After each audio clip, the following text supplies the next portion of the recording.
wanna change arrangement.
Right down to the end of your days, and I'll be right there at the top of the maze while the rats in the sewer stay stuck in the days. So now I'm coming for y'all, whether you like it or not, you've already gotten involved. Don't take it personal, I gotta finish you off, cause only room at the top for one gun in the drawer.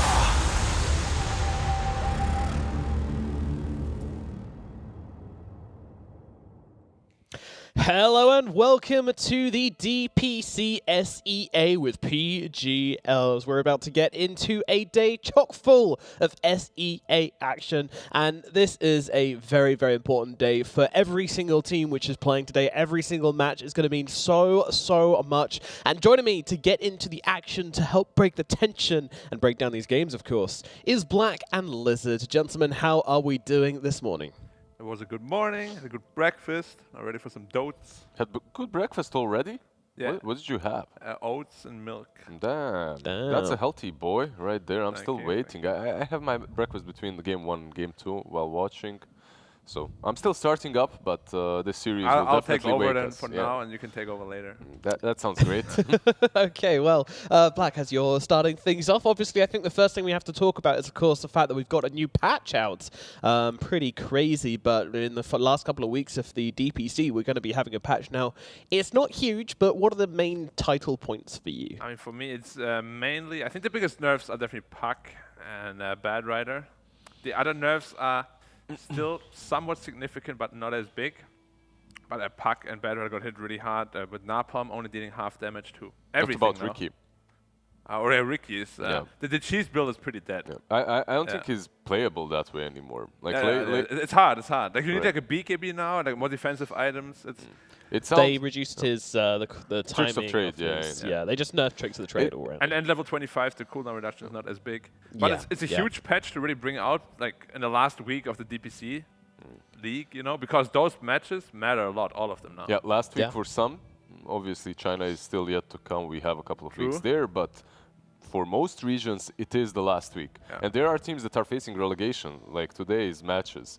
If you lose, you can very easily get out of the tournament, and suddenly there is a new patch. And if you lose as TNC, you can't make it to the major suddenly. This patch is a big deal. And it came at like 4 AM or something?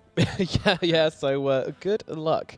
Good luck indeed. Yeah, just to give an idea of how major this patch really was, I mean, even though it's small changes, 5 out of 10 of the most contested heroes in the league have been nerfed. So that's going to cause some real shake-ups. I mean, it's up on the players now to decide what they want to let through, what they think has been nerfed enough, and then if you obviously let through something which hasn't been nerfed enough, you end up playing against it, end up still being strong, end up losing to it. You know, there's so much more to think about. It's another layer which these players are going to have to get into. But talking about getting into it, let's have a look at the games we've got coming up today, because, of course, we're going to start things off with 496 versus TNC. That's the match we've got coming up just around the corner, and then after that, we're going to have Vice Esports versus Boom Esports. Esports. Now, as mentioned, you know, these are very important games. Boom need to win if they want any kind of chance of qualifying to the major, which they can still do, but they need things to really fall in their favor. Vice need to win if they don't want to get eliminated. 496 need to win if they want to keep their heads above the water as well. And TNC, they need to win if they want to stand a very clear chance of getting to the major. It's all very, very close. Like every single one of these teams is basically a must-win series. So pretty much right now, TNC and Boom, we're expecting them to win, right? They're pretty much the favorites here. Yes. And they need to win, like you said. They have to win to keep their chances open. The problem, however, that TNC, T1 are facing is they have big matches up ahead of them. They still haven't finished with this series. They also have Neon in the end. And if Neon and Fnatic respectively. And now if you figure it out that if you consider that they might lose those series, they're going to be having a score of 4 wins and 3 losses. Same as Boom if they manage to win Vice today, which they should be able to.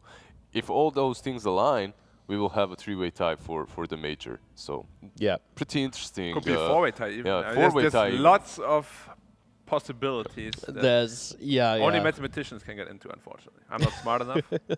I did break down all the possibilities today, so obviously the second series is going to completely change depending on how the first series goes. But let's get into that this first series here. So as mentioned, 496, it's actually less important they win today than anyone else because they still have a chance of clearing relegation if they don't win today because they've got that match versus Execration tomorrow. However, obviously, they just want to get clear of relegation now. Like, it would make so much more sense for them to do so. This team as well, I've been told they're playing without Bombi. I'm done. Now, yeah.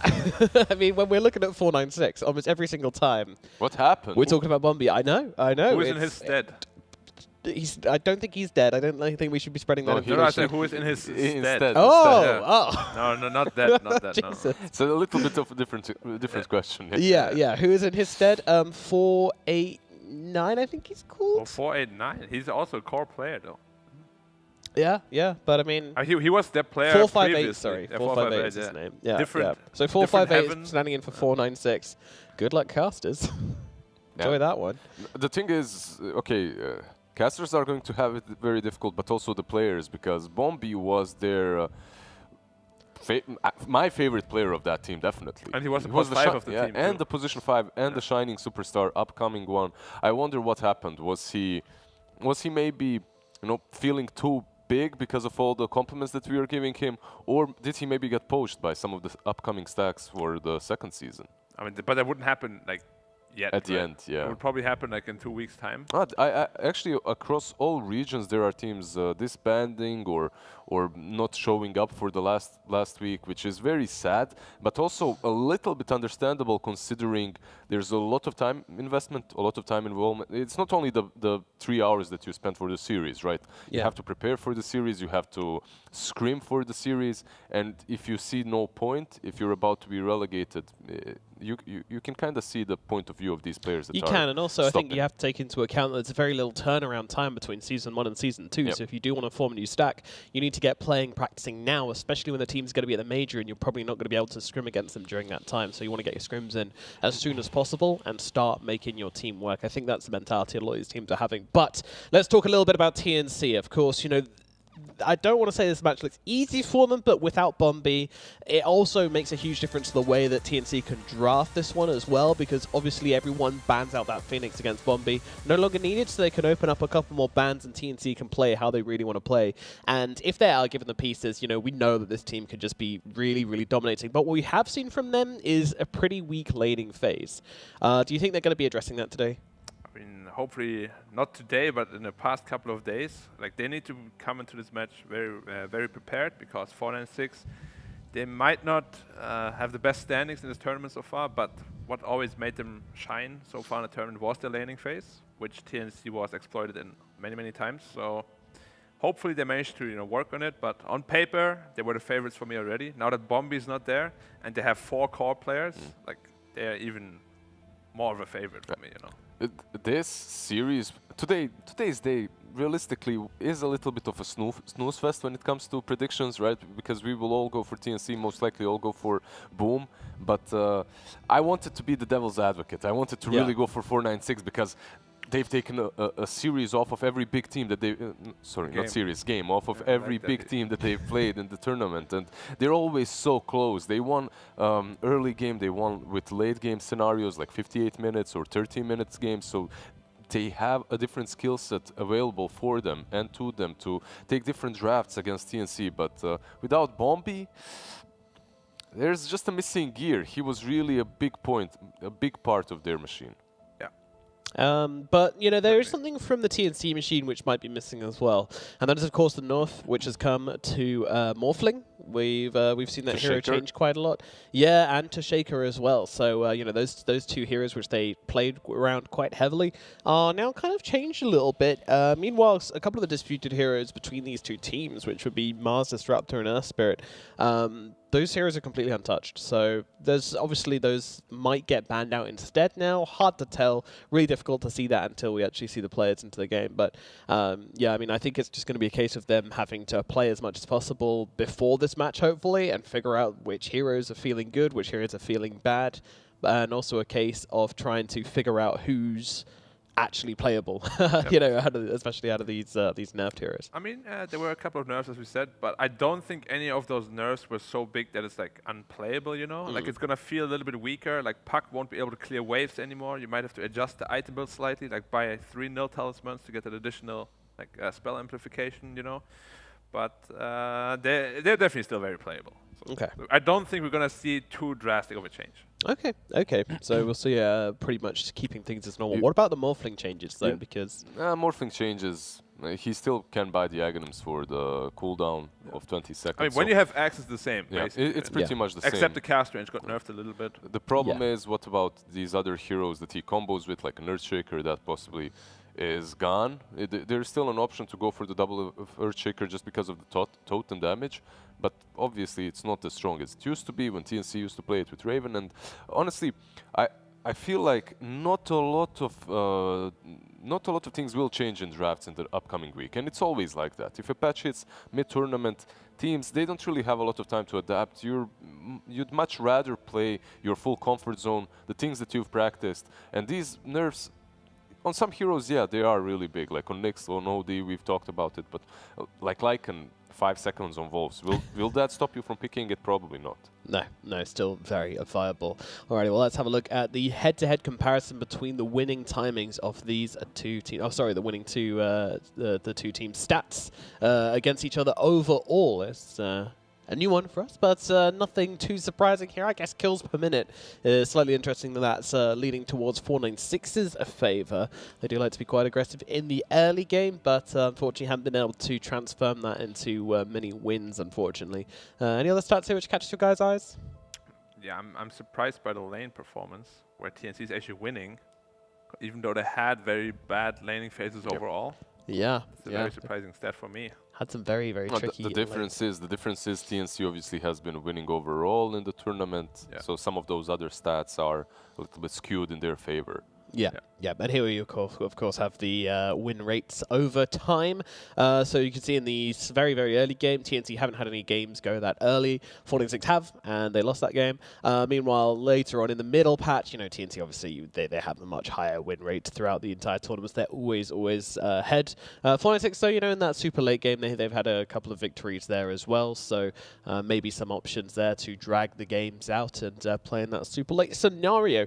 So 496. I mean, it's really hard to talk about them now that we know they don't have Bombi. It feels like a major part of their roster is missing. So TNC, you know, what kind of heroes are we expecting them to draft today? As you said, I think they don't. I mean, they won't change very much. It's probably still a disruptor. I mean, they play IO as well. Puck is still a favorite of theirs, you know. But the biggest problem for me, or the biggest question mark for me for the team, has always been since the beginning the ping.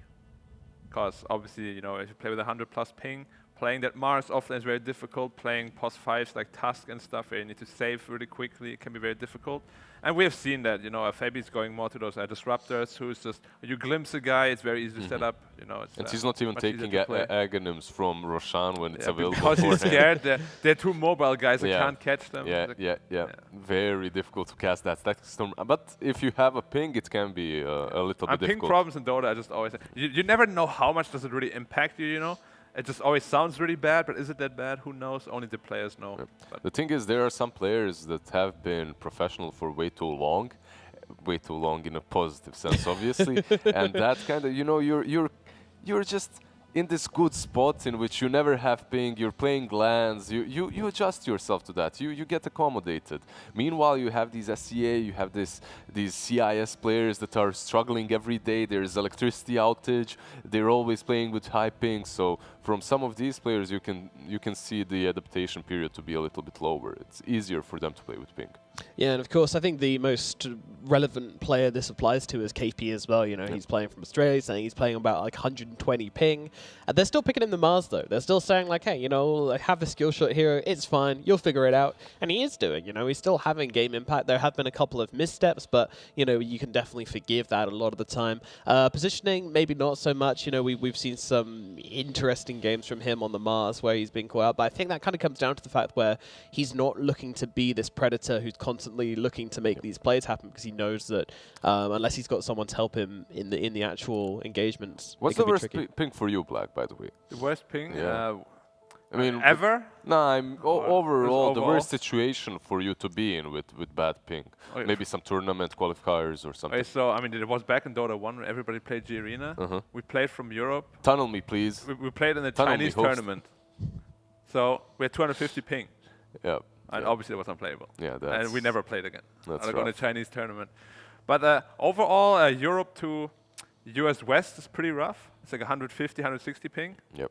To US East is completely fine. It's like 80 ping. But just generally, when you play in like your home country, in your home region, it's like 50, 40, 50. Yeah, that's normal. Yeah. And in SCA, I play on 2 ping every day. Damn. Because like Your I server live is in your Singapore. house? No, Singapore The has server the is in your server. building, yeah? Basically, yeah. Yeah. Like Singapore is very small, and the server is based in Singapore. I see. It's like 2 ping every game. I play these pucks in Walker Storms, no problem. Do you know where the building is, though?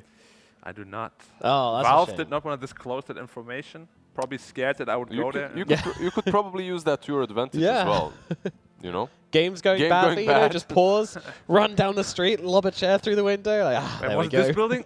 Oh, Yeah. MMR saved. Poor network conditions detected. Easy. Why does Black, every time he loses, why is the server crashing? You would be on Reddit within 5 days. Yeah. That's I pretty mean, much there's a lot of generous. detectives out Yeah. there. So. There's many detectives out there. I actually had a couple of games 2 days ago.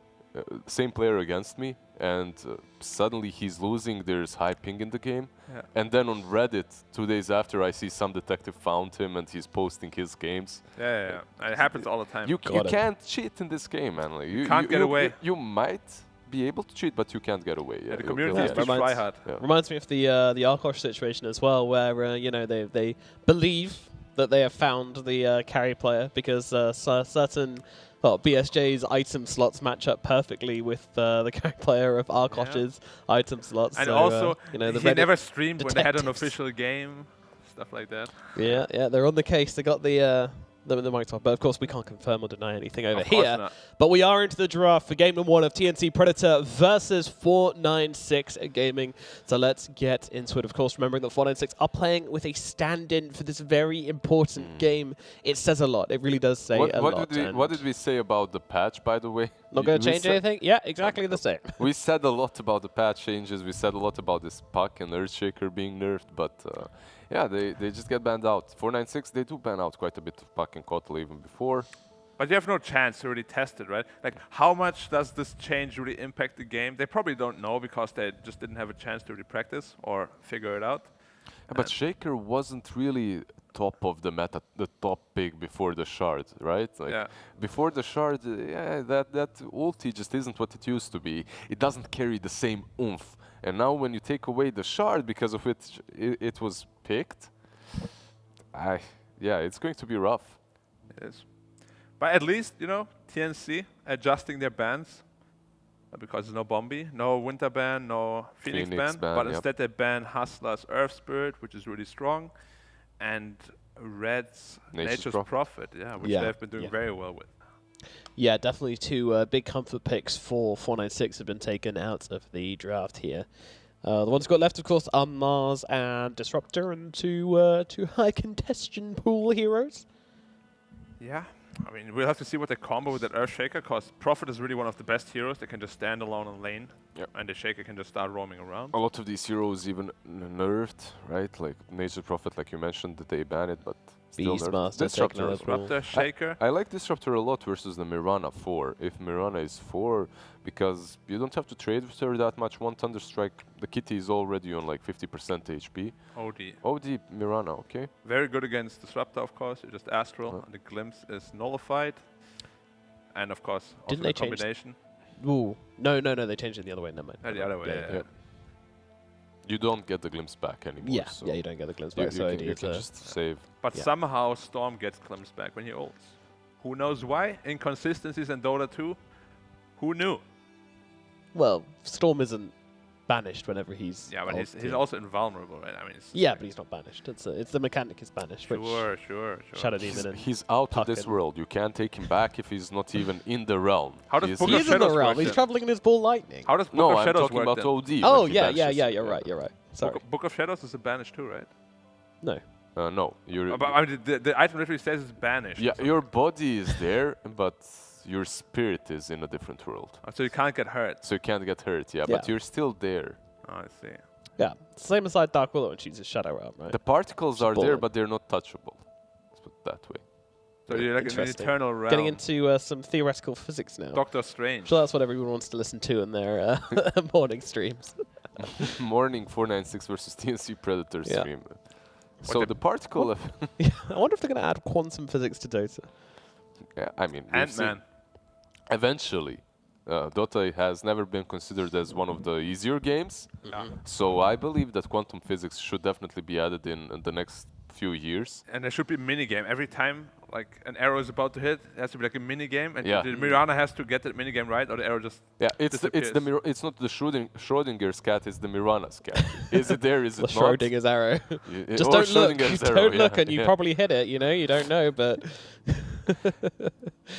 a lot of potential for upcoming Dota games, of course. It's all about the observer. It's all about the observer in the upcoming, because that's all what quantum physics is about. As long as you don't observe the system, you don't know. Its you behavior. don't change it. Yeah. True. So every spectator, every watcher of our games is going to have his own Dota game. Yeah. And if you're observing the game, it changes. You know, the arrow could miss if you're watching it, but if you look away, then it could hit. Because that's the way physics how is betting going to work? In my game, I win. Everyone can be a winner. Everyone wins. Yeah, and everyone loses. And everyone loses. Yeah. All right, let's dig ourselves out of this hole. We got a couple of bans coming out from 496. They're going to get rid of the Troll, the PL, and the Wraith King. Meanwhile, TNC, they're going to throw out the Naga Siren, I believe it's a Lycan, and the Morphling. Yep, the Lycan actually unexpectedly for me banned by TNC. I wanted them to get it, to grab it. They played it on the offlane, on safe lane too. But okay, they ban it out. They go with the Beastmaster, gives you some vision. What does this mean for the OD? Are they mid? Are they 100% putting him mid? Yeah. But he's been also nerfed quite a bit. It's not... Yeah, OD's not as strong, but he's still very strong. Yeah. His base stats, you know, were rectified a little bit, but they're still too high. You're still buying Meteor Hammer, you're still setting up kills with that. Yeah. Your Astral now has 30 mana cost more. Damn. That could be a game-breaking change right Very interesting Kunkka pick though. So you can cleave all the beasts from Beastmaster. But you're not putting Kunkka safe lane, right? I would assume not, yeah. I mean, later on in the game you can kind of deal with the push, help out a little bit. The boat is always very valuable in these early game engagements. Your team fight on 496 is looking pretty solid at the moment. It's quite bad against OD though. Same thing, X mark, you got Astral. Yep. You're also out of the X mark. And it's not hard to do, you know, it's like 4 seconds, 4 seconds. Like, yeah. We'll see. So far, I like TNC's draft quite a bit better. They have stronger lanes. Yeah, I'm not sure about this Kunkka pick, honestly. I really don't know. I mean, if it's going mid again, doesn't it just get bullied by OD? It does. I mean, OD just gets his Ring of Health, suddenly he has like 13 health regen, his Typebringer Harris doesn't do much, he has very high armor to begin with, and I mean, Shaker in general, I don't really see a great laning partner for him to be able to really contest the Tusk +1. This Tusk, like 90% is 5. I wouldn't mind seeing him on offlane as well with the Beastmaster. Yeah. Mirana Beast is also very, very solid though. I mean, and Tusk, I mean, Mirana safe lane is like pretty... Pretty, yeah, underwhelming, that's true. That's what my +5s do when they're mad. They just grieve the game. With Mirana 5s? Yeah. It's doable. It's like people picking wanna Pudge switch the 5. lanes, yeah. Like, they don't want to play support, so I understand. Okay, so Pudge 5... That guy's run out of roll queue games. As well, Pudge 5 right now, for me, I'd rather see it than Pudge 4. In my game, if I have a Pudge, I'd rather see it on Because you're position playing 5. offlane, though.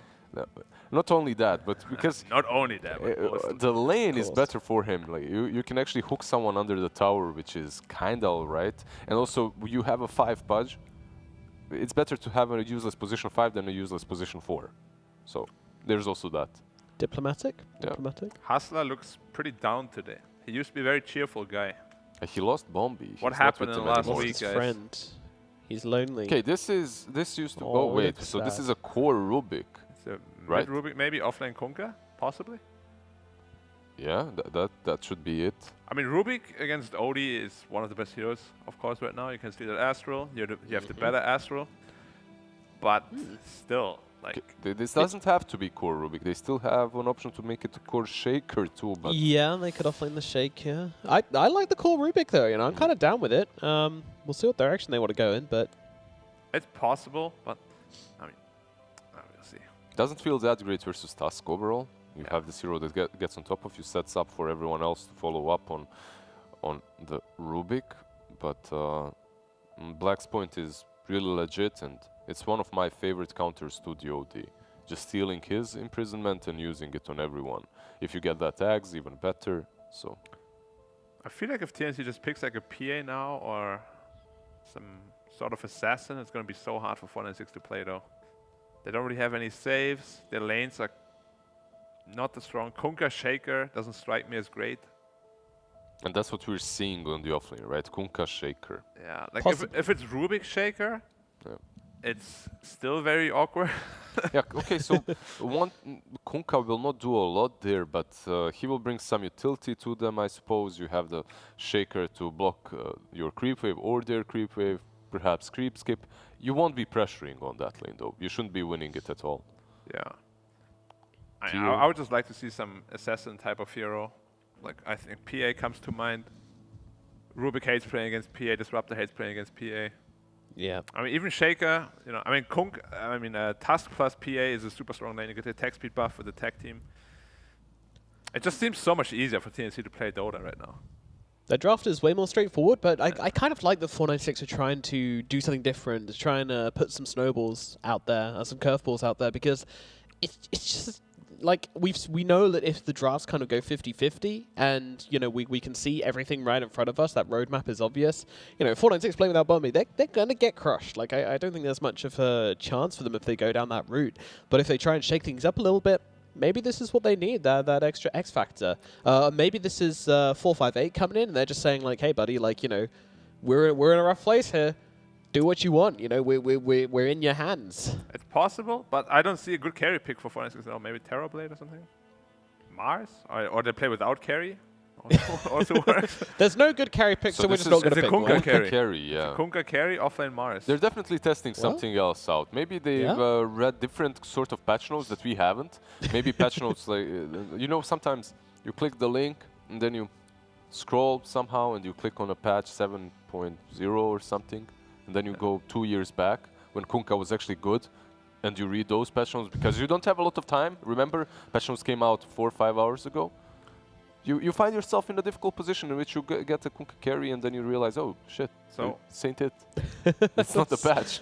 Monkey King and you win or what? Happen. Yeah, pretty much. It's looking pretty good if they pick Monkey King, but I don't know. I know my TNC. They might be thinking of something more creative. No, they picked Monkey before as well, and this looks like a very solid Monkey Oh, so game. Rubik at least beats OD in lane. Alchemist. Alchemist. I mean, they're also very good. Like, they have 0 carries of 196. Shaker Mars cannot pressure an Alchemist. OD is... All right, so Hung Hung is on the Rubik, which Yeah, it's a mid Rubik. He's going to be going Carry to Kunkka. the middle lane. Carry Kunkka. Is that what they picked? Yep. Well, I mean, it can work. They can win the early game, you know, but all right, they have to guys. snowball so hard. You consider yourselves to be men. You know, you go to the gym. You consider yourself... You're classic men, right? Men. Go for 496, you cowards. Predictions.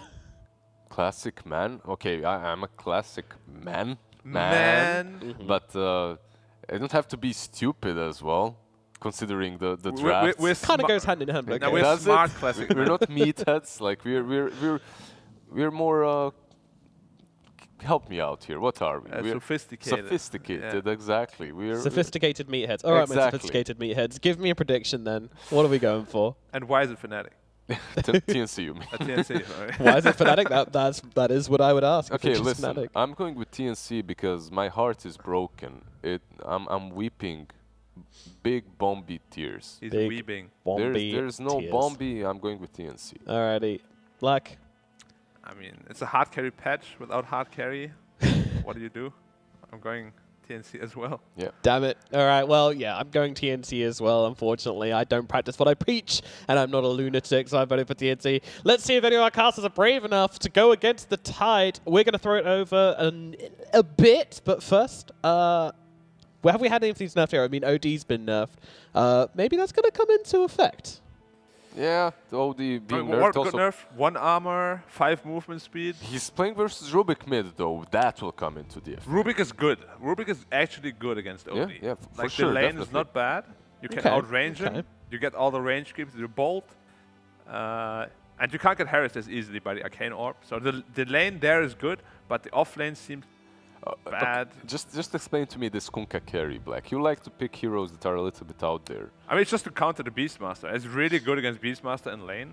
It's just like, how does it transition to mid lane? And Like then if you end up with a Kunkka carry. What do Yeah, you buy? that- Radiance? I mean, I think you Go just for go like these like Halberd, Daedalus, Radiance, like, yeah. or like Armlet Daedalus or something. Alright. Like you go One-shot for this build. one-shot build. Yeah. But, Make Reddit front page. yeah, Easy. but an Alchemist has like 5 timings. You have like 1. Yeah. And that 1 timing, you need to be able to hit something. But the boss is going to slow you. And I don't know. Do they have the team fight potential? You have the Disruptor, the Shaker.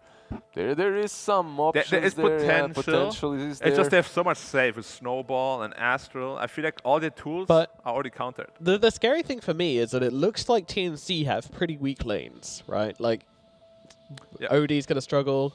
Beastmaster's going to struggle. The Alcs should be okay. What we've seen from But you TNC can pressure previously Alcs, is that they've struggled in the early game. And by the way, we do have a pause. We're just waiting to sort some things out, so that's why we're not jumping into the we game have right now. seen we have We're seen not some just games. We have seen some games in which Alchemist just gets crushed and then he's ran across the map. He's trying to find his Battle Fury and he can't.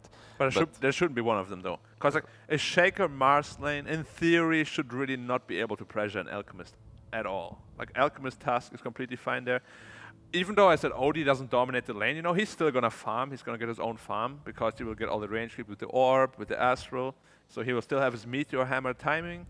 And Beastmaster, is it actually that bad against Kunkka is what I'm wondering. Because these boars are a nuisance either way. I was when I said that Kunkka is good versus Beast, I was mostly thinking later on a little bit. mid-game, Yeah, right? mid-game when he's pushing, you can deal with the pushes. You have the boat, you have the cleave damage, obviously.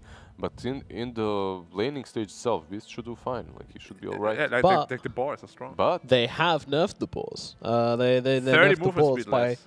Yeah, 30 movement speed at Really? level 1. Yeah. that- 20 that movement one I speed at level missed. 2. But they still have more than Kunkka, so. Yeah. I don't know why they had 350 level 1 to begin with. That's you Pretty couldn't crazy. escape. You couldn't run away pretty much. Yeah. Even they're on top. And base attack speed of Beastmaster also reduced by 10 as well. So I don't know whether that was ever changed. Good. Things are going back to normal. I like that a lot.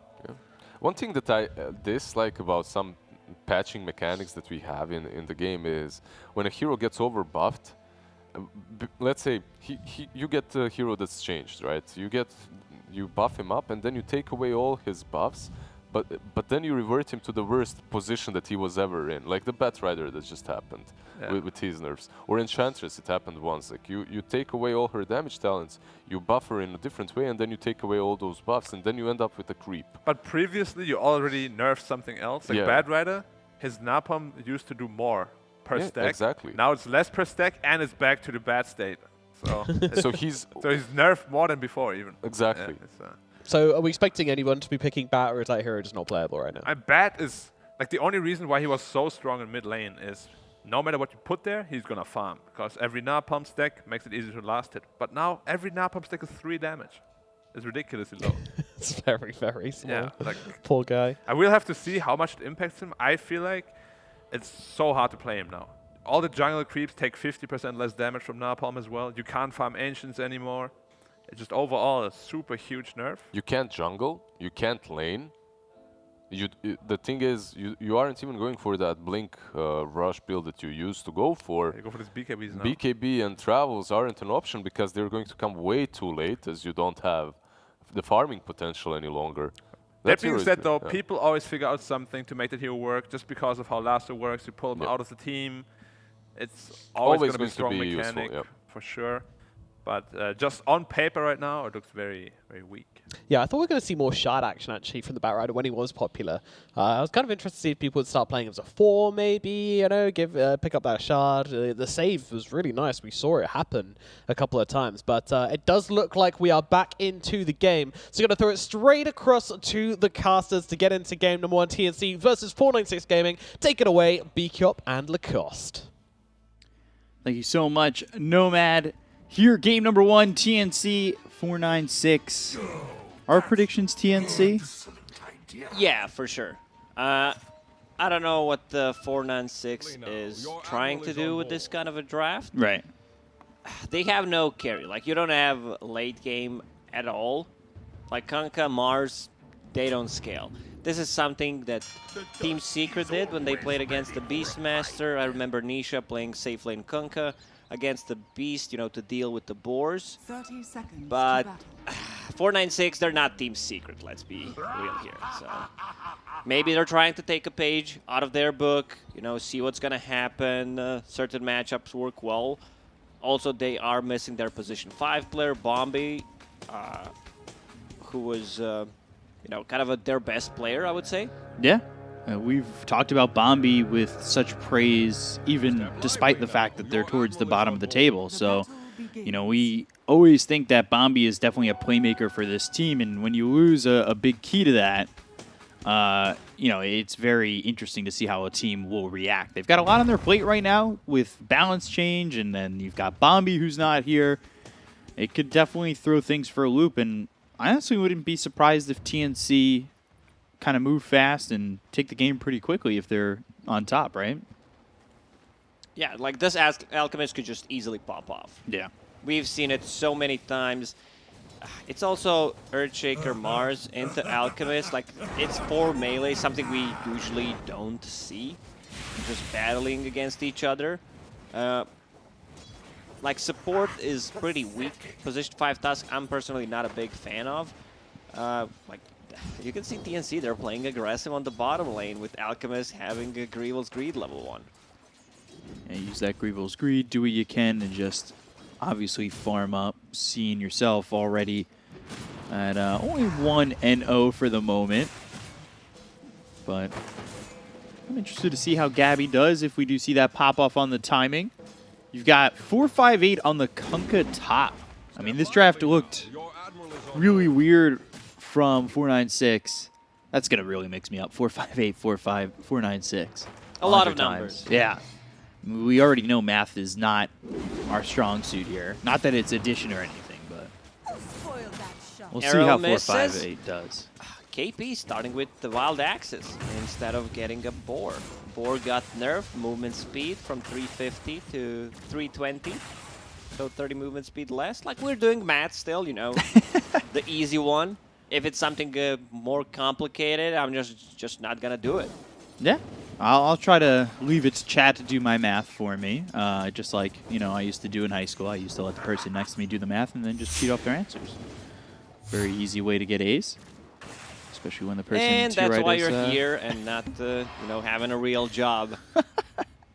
Yeah, I mean, yeah, that's definitely one of the reasons, for sure. But is there... Do you see this being like the standard change for Beastmaster, waiting on that boar? I think he just wants to shut down Beastmaster because they picked Kanka to deal with the boar, and KP's like, well, I'm not going to get the boar. Right. So he's just saving a point. I think you get boar on level 3 possibly. You don't necessarily, you can just save skill points, see how that's gonna go. Because Beastmaster right now, he's farming well. He has pretty much same amount of CS as Kanka.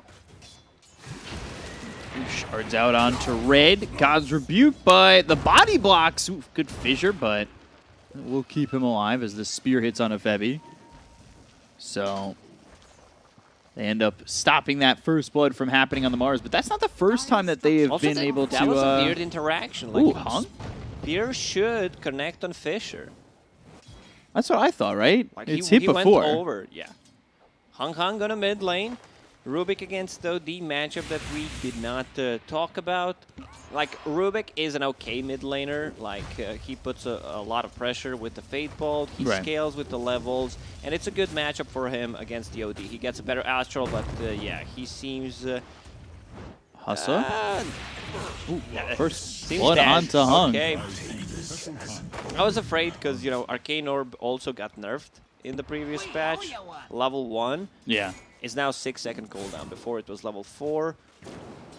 And now he's rushing that Meteor Hammer. Pretty standard stuff. And max out that Astral Imprisonment, go to the Meteor Hammer.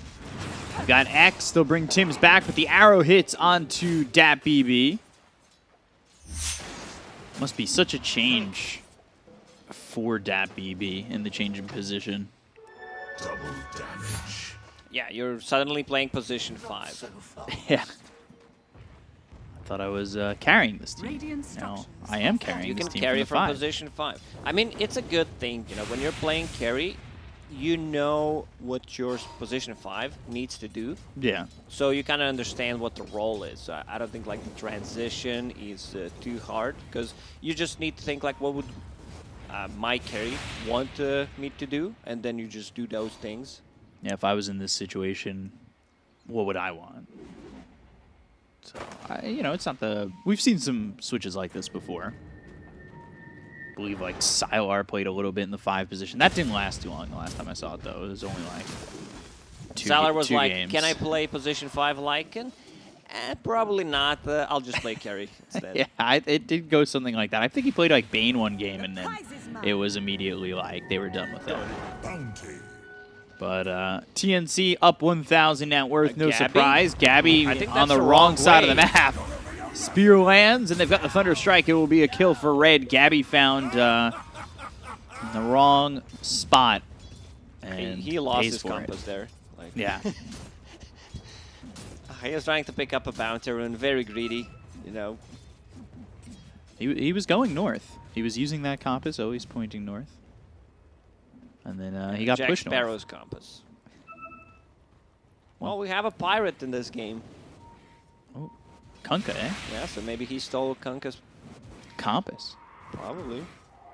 Kanka's getting closer to level 6 once you get that. Ton of kill potential. And the X-Mark Glimpse, like these abilities, when these abilities are good against each other, like Glimpse against the X-Mark, but when they're paired up together, you need to have a good vision to be able to utilize them. Their heroes are not very good at, you know, just providing vision. They don't have that like real front. Yeah, so you have Mars, but he's not very speedy early on. Doesn't rotate that much. Astral by Hung. So yeah, for Rubik, pretty much you want to keep that Astral most of the time. Like possibly Roar, maybe Arrow, but Astral is just your spell to go to throughout this whole game because you have a better Astral. One of the better skills that you can steal for sure in this game. So we'll see as Hung, he hit level 6. You've got level 7 right now for Armel. He's kind of just about a full level ahead of Hung. Wow. So we'll see if anybody comes over mid, waiting to use that Meteor Hammer to potentially kill this Rubik. They do have now the Tusk coming over as he's stolen Astral Imprisonment once again. Just wanted to steal level 4 Astral. Has the level 4 Astral. Maybe Hung could build a Meteor Hammer of his own, right? You know, get yourself the combo coming through. Big brain. Primal Roar comes in as well as the Ghost Ship, but it looks like both the Beastmaster and Mirana, Tims, and KP will survive. Astral Imprisonment, though, they find themselves Gabby, and you look at the damage coming in real quick from Hung and Hustler. They'll finally bring over Armel, and will use that Sanities to blow up Hustler, go after Hung, trying to get 2, Snowball to save the Tusk's life. That'll finally hit onto the Rubik, who throws an Astral Imprisonment out. He threw Astral on a wrong hero. Oh, and cliffs him! All right, But, a little you know, Arteezy cosplay. He threw Astral on the wrong hero, but he threw the correct hero with his telekinesis on top. So yeah, not too bad. So he's gonna snowball and pull him in, right? Yeah. Yeah, there it is. Radiant's bottom tower 50 is seconds under left on that TP. You better hope he can pull this move off. Alchemist, you know, he died twice. He got contested in the jungle. Now he's on the mid lane. Maybe he needs to be in a triangle, because triangle feels much safer right now. They have decent heroes to rotate, like mid Rubik. Like your spells are maxed out. Fate Bolt plus Astral deals a ton of damage. You have Earthshaker who can go in. Kanka possibly to deal with the stacks.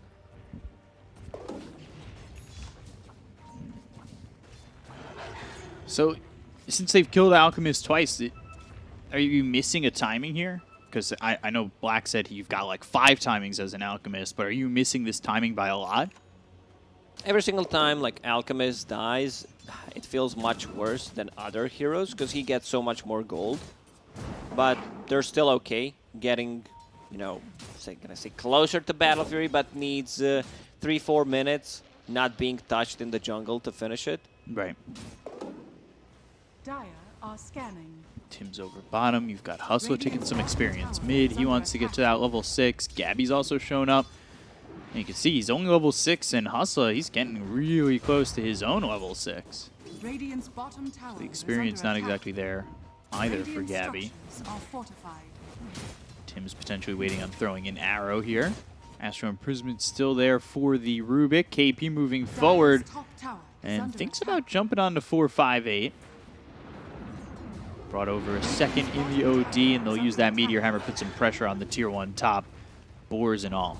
Radiant's bottom tower has And just fallen. trying to trade towers if they can, but not exactly that easy with 4-5-8 coming over. Radiant's middle tower is Just under defending. attack. They're respecting the boat. There's so much damage. Kanka is actually super leveled. He's level 9, cleared a couple of stacks Glimpse. in the jungle. Glimpse, and now the Spear coming through onto the Tusk. They should have the kill on the Febby. It's a Fade Bolt to finish, and he also steals shards. So, another kill here for 496. They're looking all right to start this one off. This isn't exactly as one-sided as maybe we would have thought. I'm just, you know, looking at this draft. They're supposed to do well at the early stages. I'm just worried how they're going to transition. They don't have tower damage. That's also my pretty much the biggest concern, because it doesn't allow you to play fast. Your lineup is good. You have a lot of stuns. You can keep fighting. But at one point, you just hit the wall where you, like, what do we do right now? We can't kill the towers. You don't have that here. Even if you, like, take the Roche, there's going to still be high ground defense with the Astral, with the Acid Spray. Even if you're, like, 10,000 gold ahead, let's say 20 minutes in, TNC with this type of a lineup have a chance of coming back. But, you know, TNC right now, 1k gold lead. Alchemist just needs 600, actually 400 gold more to finish off his Battle Fury. Then the farming starts. And he's got himself a quad stack of Ancients to go after. And needs to be careful about that one, because there's a ward scouting it out. If he decides to farm it, they could easily rotate with the Kunkka. He gets caught. Static Storm, Kinetic Field with the fissure there. They've got the lockdown. They'll use the Echo Slam. Not sure it was needed, but gets you the kill regardless, and KP drops just after taking the asserting Tier 1 tower. dominance. You know, you throw every spell. We don't care about those. They got another stack on that ancient stack, quintuple. It's a lot of ancients that he's going to be ready to take with that Battle Fury. They need to protect him. He needs to have another hero just with him there in case they decide to go in. Stack being pinged out. Let's see if they have a smoke. No echo, no static storm. Kunkka is farming his ancients, so I don't know if they can contest this. Yeah, he's already taken a majority of the stack. Coming over, it's a little bit late. Febby spots that BB. And you just see... Whenever you say that BB, I'm like, where is that Bristleback? Where is that guy? I was thinking more so BB-8. Not sure what that Little is. droid from Star Wars, the new one. Or the new trilogy. Wank. No, I didn't watch it. I'm only watching the good movies, sorry. True. So yeah, Beastmaster almost Necro 3 done. Smoke from 496. Urchin is actually extremely farmed. He has mana boots and almost just Blink Dagger, 400 wow. gold away from a Blink Dagger. Because we've always talked about that timing with the Oh, arcane Febby boots God. first. Broke Yeah. the smoke. This is fine to He's tank good. this gank. I don't think you need to commit the static storm. Yeah. That's for sure. So yeah, Febby Under attack. breaking the smoke, doing better than you would expect. You died there, but one big ulti committed and a smoke. Radiant's middle tower kinda is worth it. under attack. I will say, I expected maybe more from Armel earlier on when he got this Meteor Hammer. Did he feel a little gun-shy giving away Astral Imprisonment so much to the Rubik? And It's tough. It's really tough. Play OD into Rubik because he can stop your Meteor Hammer. He can use it on his allies to save them. So we're not going to see like the full potential. Arrow Arrow actually mid. hits and Mars is turned around. But there's the Astral. yeah, that on top of the fact that they went over towards top and they're looking to get the kill here onto the Kunkka. 458 will use the Ghost Ship. They smoked for this, and at the end of the day, they don't get it. So, I mean, they had 496 split. 458 was by himself, and they can't get the kill with 3 heroes up towards top. Both of these teams have a lot of save. Astral, Tusk Snowball, like you can place Arena, Fisher, Stolen Astral. So we might see fights that last for 30 seconds and like no one dies. Right. Earthshaker has a Blink Dagger. I'm not sure if they have any smokes left because they already used the 2 in the last few minutes. Okay, Disruptor has 1. Arena Arrow. down, Primal Roar, Static Storm that's on top of the Beastmaster. Shards will come in and block out the side of man, 496. What a block. Astral Imprisonment through onto the Mars. And they will have another right click, but the Fissure and Sanity's committed as they get the kill onto Red. But that was such a good play from Febby. Got that kill, and now looking over is 458 as well as Hung. Febby. Arrow comes in, Snowball out. Febby with the Walrus Punch on a 458. Let's see. Oh, Echo Slam committed with the Ghost Ship coming in. Armel gone to 458. They're looking for more. They've got the X. Can they time this right? Leap away. Totem not there, but they've got the glimpse. Glimpse So and- many ways to pull people back. He used all of his leap charges there, and they got Febby as well. Wow, Febby came in and ends up dead 458 too. actually just cleaved him. So Kunkka, yeah, he didn't discuss his item build. Has Haven's Halberd working towards Daedalus. Like, you need to be able to scale because this is carry Kunkka, and yeah, you need some damage items. Also, yeah, Beastmaster summons. They have so many ways to Radiant's deal with them, middle tower like is under attack. Mars God's Rebuke, like Fisher, and of course the Cleave.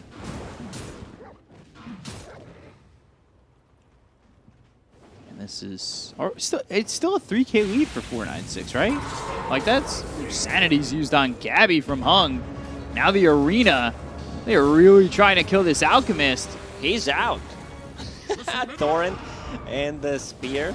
It gets you on top, so you actually get out. Same thing happens with the Tiny Toss. Yeah, Hype it they're up. going in with the Snowball coming through. They've got Shards in front of both these heroes. Now they look over at Hung. They've got the kill out of the Rubik. And look over as 458 is still trying to put some damage out, but eventually realizes that he really might need to run. Instead, though, Febby caught between the Mars as well as the Kunkka. They've got the Astral Imprisonment out on a 458. Febby dies, Red follows, and now Kunkka trying to get the kill on Armel, and with the Torrent hitting, he will. They also took out Tim's with that cleave. Triple kill for 458. This Kunkka is actually massive. Look at him cleaving off the neutral crimps. Oh, KP. And, X, Ultra, Fissure, where's the rampage? Ultra kill. Okay. You know, they're doing the job. This is where their lineup is strong. Like mid-game, I'm not sure if they can transition their lineup into late game. Let's see that one again. They start to go for Gabby, and The beautiful Dota interactions. Torrent, boop, yeah, just jumps as he's and- getting yeah. pushed back, it hits him and pushes him I over. feel like it happens every single time when there's also Tiny in game. Yeah, that I think Walrus Punch too. We've seen that a Yeah, couple times. yeah. Snowball comes across 3 heroes. That was really nice. They get on top of Hung, but Hung's not their issue. It's 458, and he is outputting a lot of damage. He thinks about retreating, doesn't have a lot of mana to work with, but this position for TNC, not the best. These kinetic fields, the fissures, just disrupting where they can move and play around this fight. And well, 458, the Cleave doesn't care about kinetic field or fissure. He's very close to full dataless. Wow. Kunkka is becoming a real problem, and they need to really slow him down or shut him down. There's been a couple of spears that Red has, like, not missed because not of him. Just say what it is. He missed them. No, you know, that spear Torrent, that's not his fault. Like, And then the spear that didn't connect whose to the fault is fissure. it?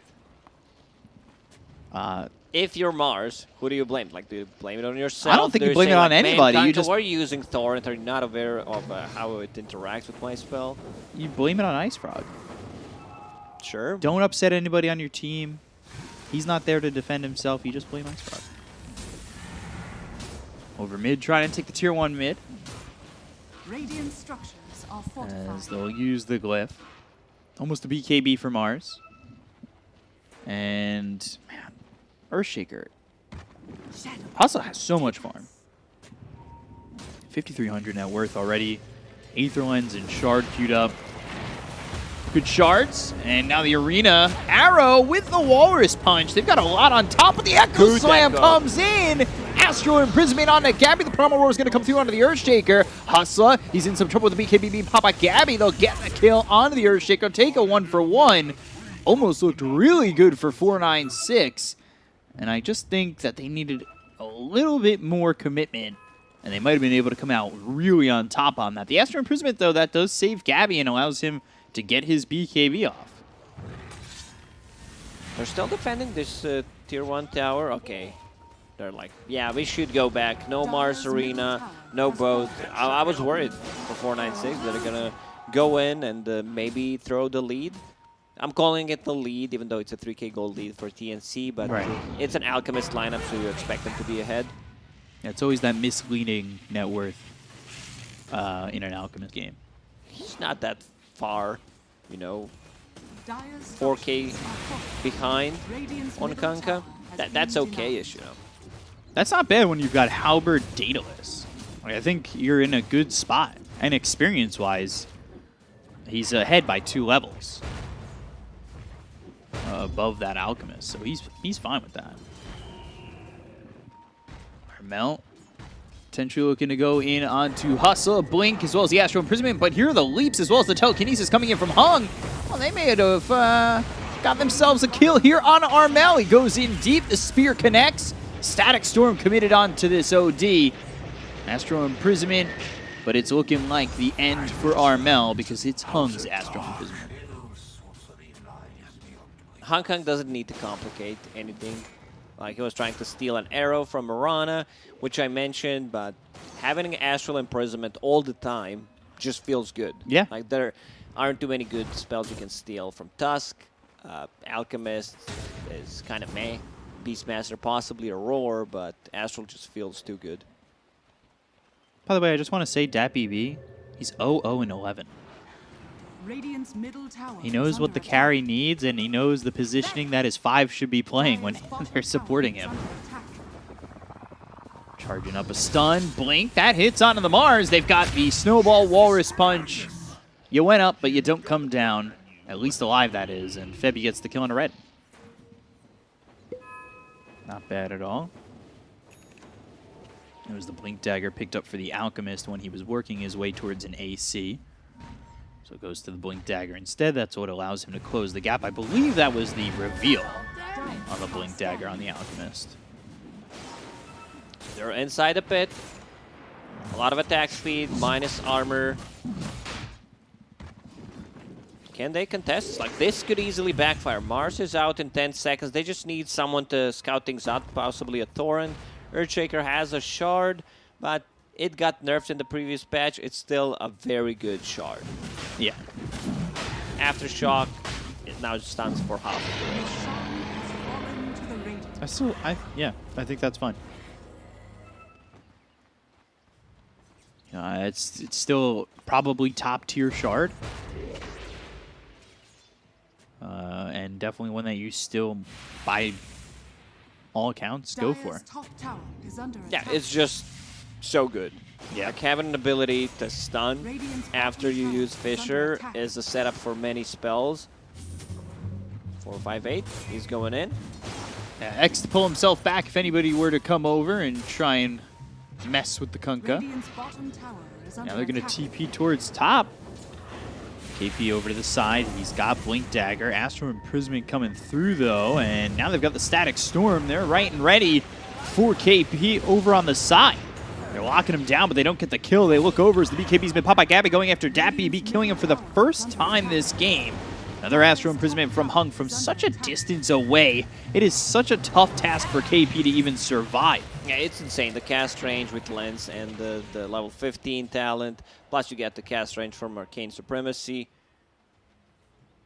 Now, this is not the cast range. When you click on Astral, Yeah. it's not showing properly. You can see it's well further than that. Yeah. So, just using that Astral, I don't even know if KP was expecting that. He's just hiding in the trees, and all of a sudden he's Astraled. Completely disrupts the fight of TNC. They do finally get a kill there onto Disruptor, 0-1 and 12. Finally dies on position Radiant 5. are scanning. Astral Imprisonment. Just to continue to... Whoa, that was such a big brain play from Tims. They don't have vision there, but he thought, you know, trying to guess where he came from and almost hit him with the arrow. Maybe he could do it this time? He's nowhere near. Gabby got Swift Blink after the BKB, so still extending the time on getting this AC. Delayed it for a Blink Dagger, delays it to upgrade that Blink Dagger. Has an Aegis, so didn't want to waste slot getting AC. Ooh, maybe waiting for the Mars, but blinks in, goes to the back lines. The Oh my arena's God, that down. attack speed. They kill DatBB to start. 4-5-8 finally falls. It's double kill for Gabby with the BKB being popped by Red. You've got two heroes down right now, waiting for the BKB to end on Mars so they can get around him, and that's exactly what they'll do. It seems like this is the first time that he's able to get the Astral Meteor Hammer combo, as Gabby gets a triple kill and takes the life of Red. Love the Swift Blink pickup. He has so much gold. If he invests into AC, needs to swap out possibly a BKB, and he will get Swift Blink anyway, so he just decides to get it. He's in. Yeah, looking Blink for dagger. DatBB, who bought back. Oh, so from Yeah, 0 to BB, 3. that BB means that buyback. Okay. Yes. That is true. Fabi's doing a really good job just playing this task from position 5. He already played it before. Okay, Gabby is just getting pickups. He's just running in. He's not scared with this Is under attack. Swift Blink. He just continues to run in. Radiant's bottom tower is under attack. And this is where the difference, comes from. You had your game 4-9-6. You had your fun with the lineup. Once they get the BKBs, once Alchemist gets 5-6 slotted, it's gonna be rough. Radiant structures are fortified. Onto the mid-tier 2. It did look for a long while that 4-9-6, they were keeping themselves in this one. Oh, what a play, man. What a play from 4-5-8. He X-marks himself, blinks in, uses Heaven's Halberd to disarm him so Alchemist doesn't get the last hit on tower and goes back. Yeah. It could have been perfect, He goes in, gets the deny on tower on top of that. But, yeah, you can see that he's an extremely skilled player and just knows his stuff, like knows his Dota. He's definitely been the shining star right now for 496 in this game. Like, he's had quite the performance, 7-1-4, only dying that one time in the previous fight. I've really liked what he's brought to the team so far, and I think, all things considered, I know they're down 12K, but 496, for the most part, have adapted well to putting DAPBB from 1 to 5, losing Bombi and picking up a guy and having a balance patch the same day. Like, overall, I think it's looked pretty good from them. 496 looked the best, I would say, first 15-20 minutes of this game. Yeah. Throughout this whole season. Even though they're probably going to lose the game, still, there's some signs of life. Yeah, for sure. You know, Hung's had a pretty good performance. He's 6-2-3. I've liked what he's added to the game so far. Gabby's just getting really farmed, though. 26,000 net worth. And now he's got that AC, so Radiant's bottom need to tower be is careful under dealing attack. with this Alchemist. Shadows, take us. Going in the Moonlight Shadow, potentially here for a big push, a big fight, and maybe time to go for the high ground. Psychic Headband picked up. Oh, these like, yeah, give it to me straight away. Dire's bottom tower is under Cast attack. range, intelligence, exactly what the hero needs. Radiant are scanning. Torrent comes Radiant's out, they do bottom get the tower is under attack. tower there. Take that bottom tier 1 and potentially going to work with this creep wave for more. Creeps run out, and Meteor Hammer just to try and clean up at least the range creep. It's Okay. only the range creep. It's not the laning phase. You could do more than that. All right, maybe he got the range creep. Gabby takes the rest. That's not the worst thing in the world. Paladin Sword found for 496. Specifically Hung, who cleans that one up and gets it. Gabby already has his Paladin Sword. That item is so good. It's probably one of the best ones. Like, it gives so many things. Damage, lifesteal, amplifies, region, healing, lifesteal, and spell lifesteal. Like, why? Like, it doesn't necessarily... If you remove, like, spell amplification, regeneration amplification, it would still be a good item. Yeah, and I love that item, but I also love the Psychic Headband. I think that's my #1. Obviously, you know, it's user preference, I guess. I play a lot more heroes that utilize the Psychic Headband. Yeah, I can feel you. Most of the time, it's position 4 or 5 item. Works well with certain mid laners. Charging up that stun, waiting for him to come back. And he gets it. Look at that from Gabby. Right on top of 458, and the snowball comes across, hits the Kunkka, goes after DAPBB. A little bit short, but they've got the blink as well as the Astro Imprisonment. They'll steal Astro Imprisonment. Telekinesis with the fissure. Now a totem, but no vision there for 496. That was really well done by Gabby. He saw it the entire time, knew how to position himself for the pullback. The timing's perfect. Really well done. I like that from Gabby. Still little Gabby intricacies. struggled first like 10 minutes of the game where they pressured him so much. Now he's just all over the place. Doesn't have a BKB, needs to be a bit more careful. There's the lift. But there you have Astral, they have Snowball for the saving potential. Even Febby, who's playing position 5, Tusk, has a Blink Dagger now, so it's going to be much easier for him to Dire's bottom use the tower save. is under attack. Astro Imprisonment on the Gabby. Not much more afterwards. They're trying to siege this bottom tier 2. Primal Roar gets committed. Now they've got the BKB as well as a Spear. This hits Astro Imprisonment to save the Beastmaster. They get the kill on a DAPBB, and now the stolen Primal Roar with the Echo Slam on a 3. They'll get that kill on a KP, but how much more are they going to grab from this? They look over as the Walrus Punch hits on a Hustle. They get the kill on the Earthshaker. Now they're down to just 2 heroes up against the 4 of TNC. Astro Imprisonment coming through as well as the arrow onto Red. Meanwhile, Hung's dead to Gabby. It'll be a full team wipe for TNC, and now they're up 22,000. This is where Alchemist's lineup just shines. You know, he gets 5-6 items. He's ready to fight. Like, you can feel the difference. He has twice the amount of net worth than the enemy carry. 32 against 16. Like, you can just feel the difference. Dire's Yeah. middle tower is under attack. Bloodthorn finished off for the Alk. X onto Gabby, but I don't think he quite cares. He'll finally have DPC alive again. And it's also very problematic that look at 496, they need to commit on Arrow. Yeah, Blink, Astro Imprisonment with the right clicks coming in from Gabby, popping that Chemical Rage, going after the racks. They've taken out the Kunkka, now dead for 80 seconds, no buyback. Yeah, look at that attack speed. Look at him go. He's now level 25. Oh, DPC, I'm sorry. This has to happen. Yeah, I think this game is just over. They have to commit with their combos. There is Astral save, there is Snowball save. Like, what do you do after? Dire's top tower. It's a lineup that most of the time it's not gonna work because you don't have any late game. You're playing against a lineup that scales very well on side of TNC. And Gabby's just setting up for the long game. He picks up a shard, goes 6 mangoes. Now he's got an Axe queued up, ready to start sharing the wealth at 35,000 net worth. And that's the thing with the Alchemists. Even if you're 6 slotted, you can always give it to your teammates. Give a couple of Ags out. They don't have the best Ags carriers in this game, but yeah, having the stats from it just feels very good. That's something that was added in the for not the latest patch, but the one before, I believe. So yeah, the stat that you get from out. This is why we've seen like 33 playing offlane Alchemist. They tried to go for like the timing, they missed it, but something to think about.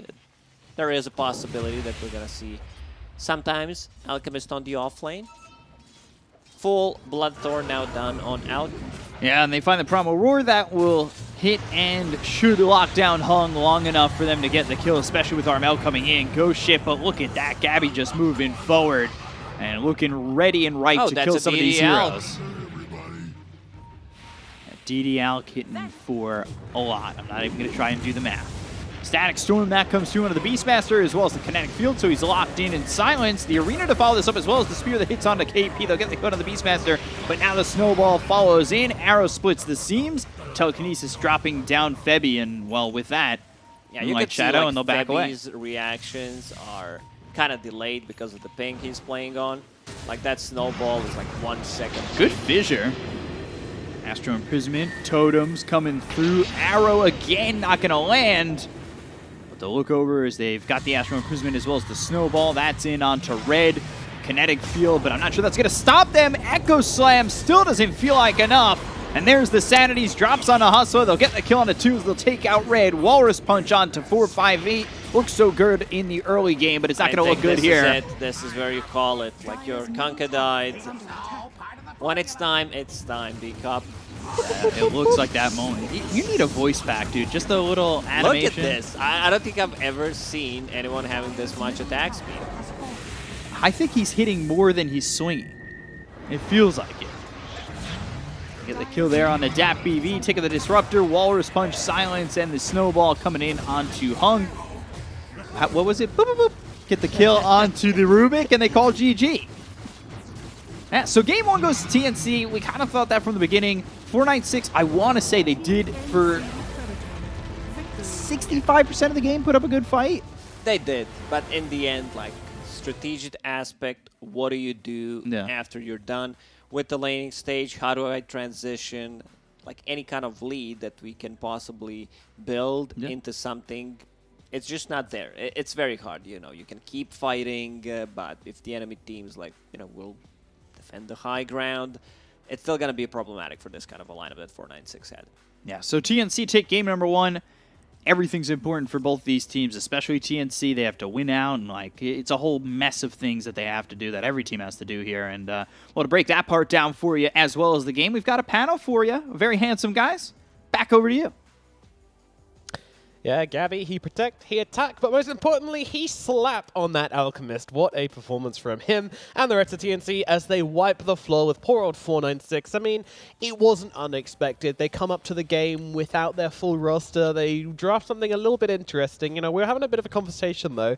You were saying you didn't like the Kunkka. I was saying I like the Kunkka. I like that they're doing something differently and they're not just kind of, accepting their fate. Because I feel like if they just draft normally, they're done for. So you might as well try and catch them off guard with something a little bit spicy. I mean, I get that part. It's just, it's just so unrealistic to ever win a game, you know. If it's like some unconventional carry, like some, I don't know, like what's even CK.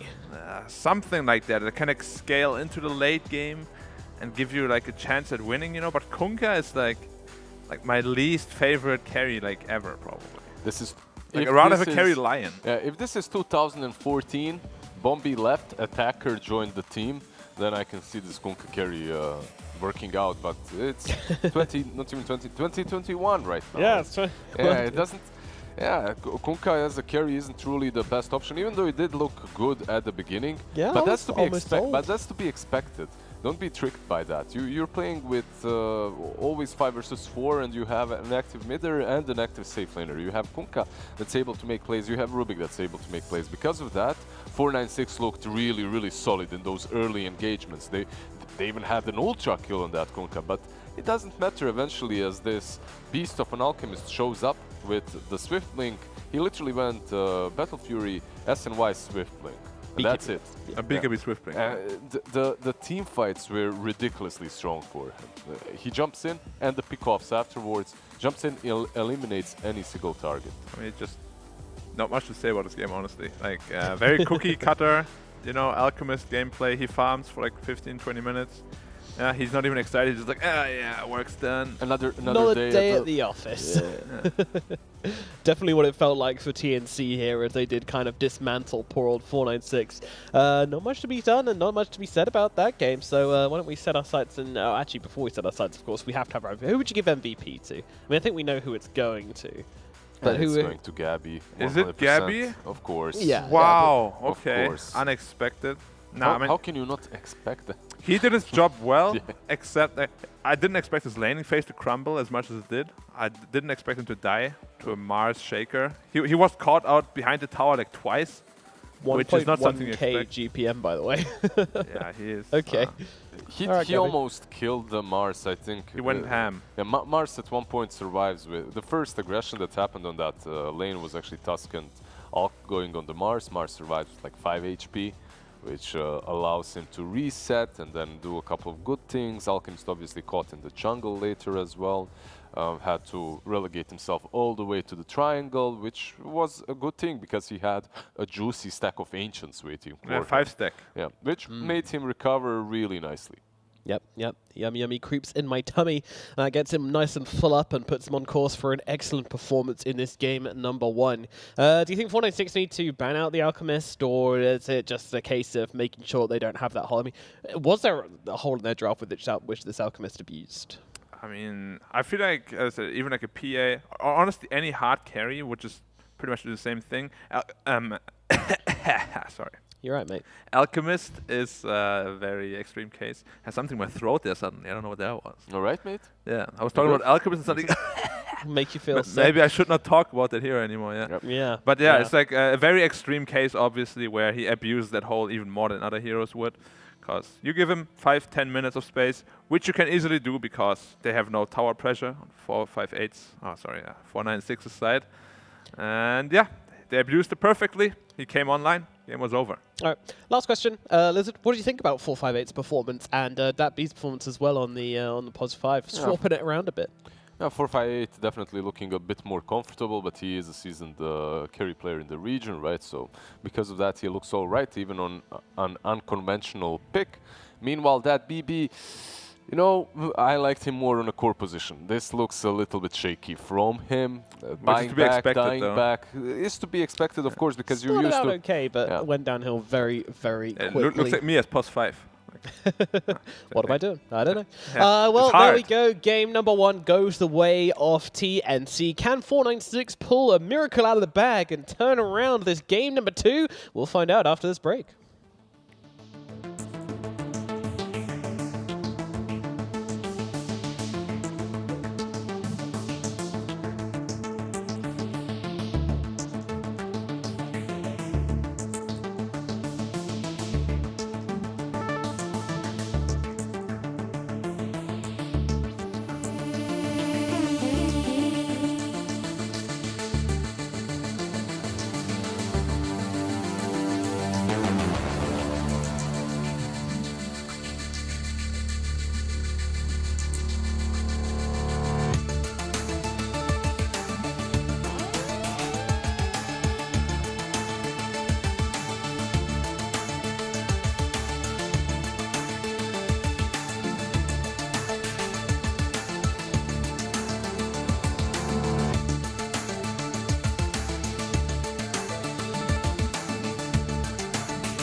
I just can't find a comfortable headset. I mean, I've tried everything. Literally everything. I got you. Legendary comfort goes wireless. That is comfortable.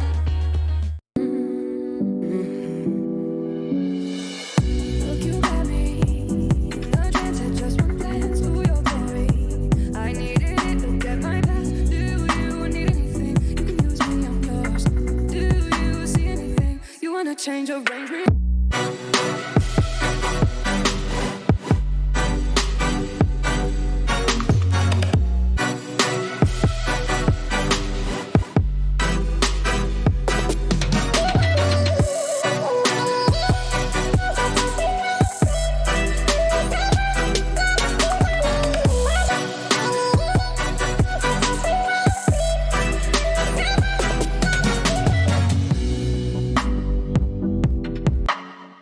Buenos dias, everybody, and welcome back to the DPC SEA. My name is Nomad, and joining me on this panel is Black and Lizard as we get back into the first series of the day, and it is 496 versus TNC. In game number 1, it was a bit of a smattering, you know, there wasn't really much of 496 to be seen. They did things a little bit unconventionally, didn't really work out for them. They tried to tilt the scales of justice in their favor by doing the unconventional, but alas, it wasn't the play, and they end up dropping game 1. We've heard that Black wants them to go towards something more conventional in game number 2. Lizard? No. Good. All right. I mean, wait. Not more conventional, but if you do something that can win the game. Like go partner, cuddle, a full push, or go full late game with Morphling, anti-mage. Like do something that can actually win you the game. But that's still conventional. Is it? Unconventional is if you're not picking something that can, in your eyes, win the game. No, unconventional is just something that's not normal, right? Yeah. Yeah, which is not always Normally something. you want to win.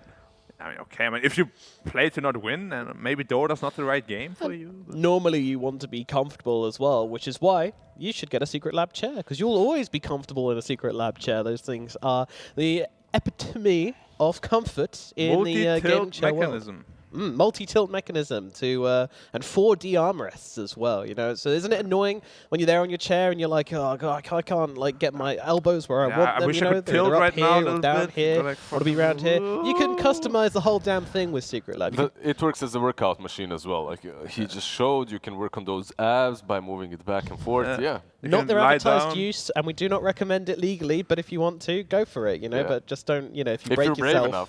But do not blame any of us for it. Yep. We accept no liability for anybody who wrecks themselves on a secret lab chair trying to do workouts.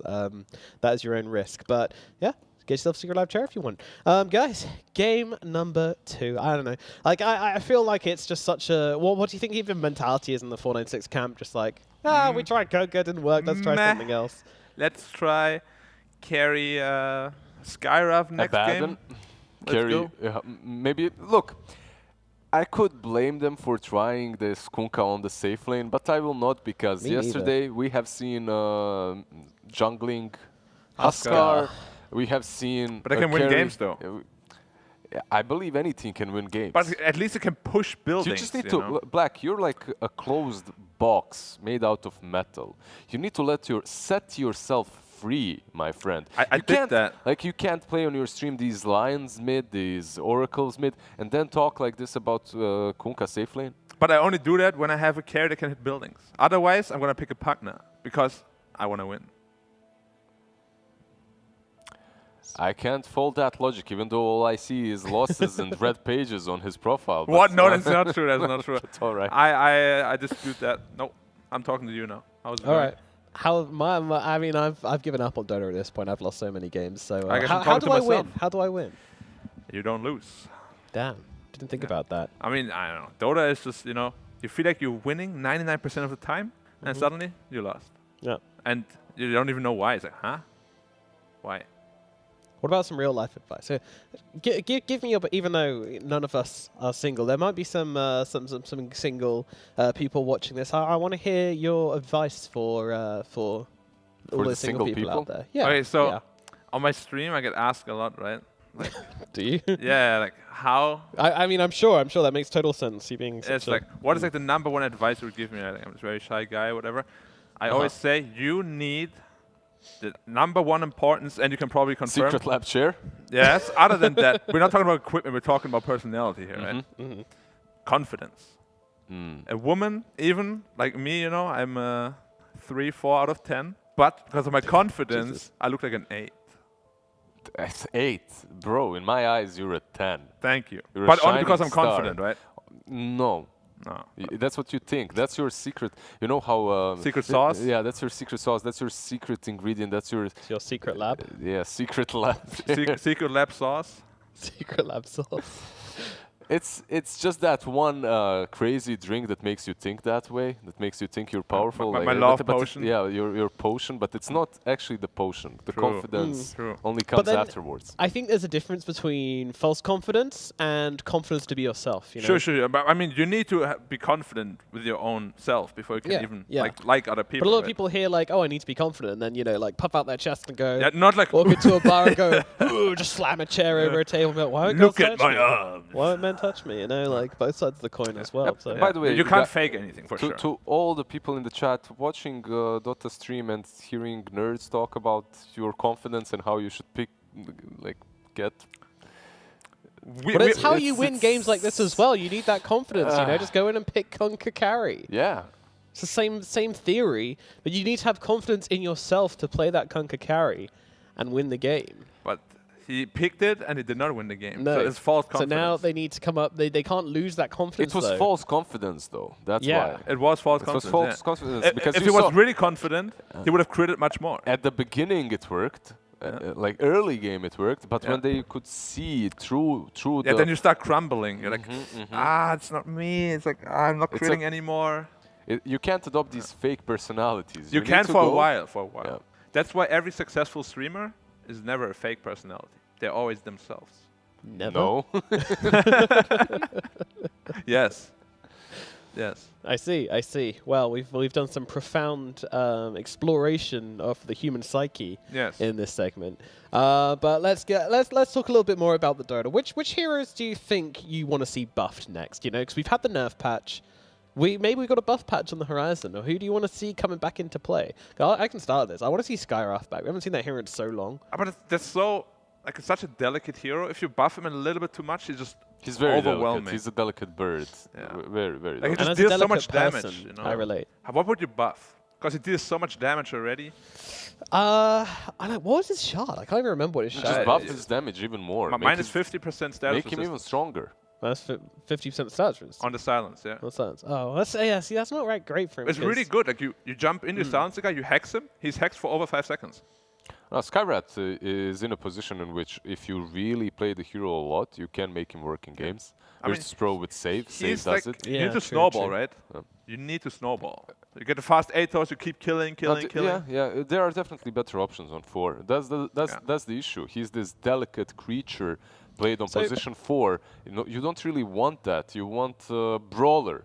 You want a Tusk. You want a black on position 4. You want a meathead. I feel like that shard has definitely got some potential though. Like, what if you have like Skywrath Doom, and then you have a Doom 24 which lasts, second like, Doom. 20.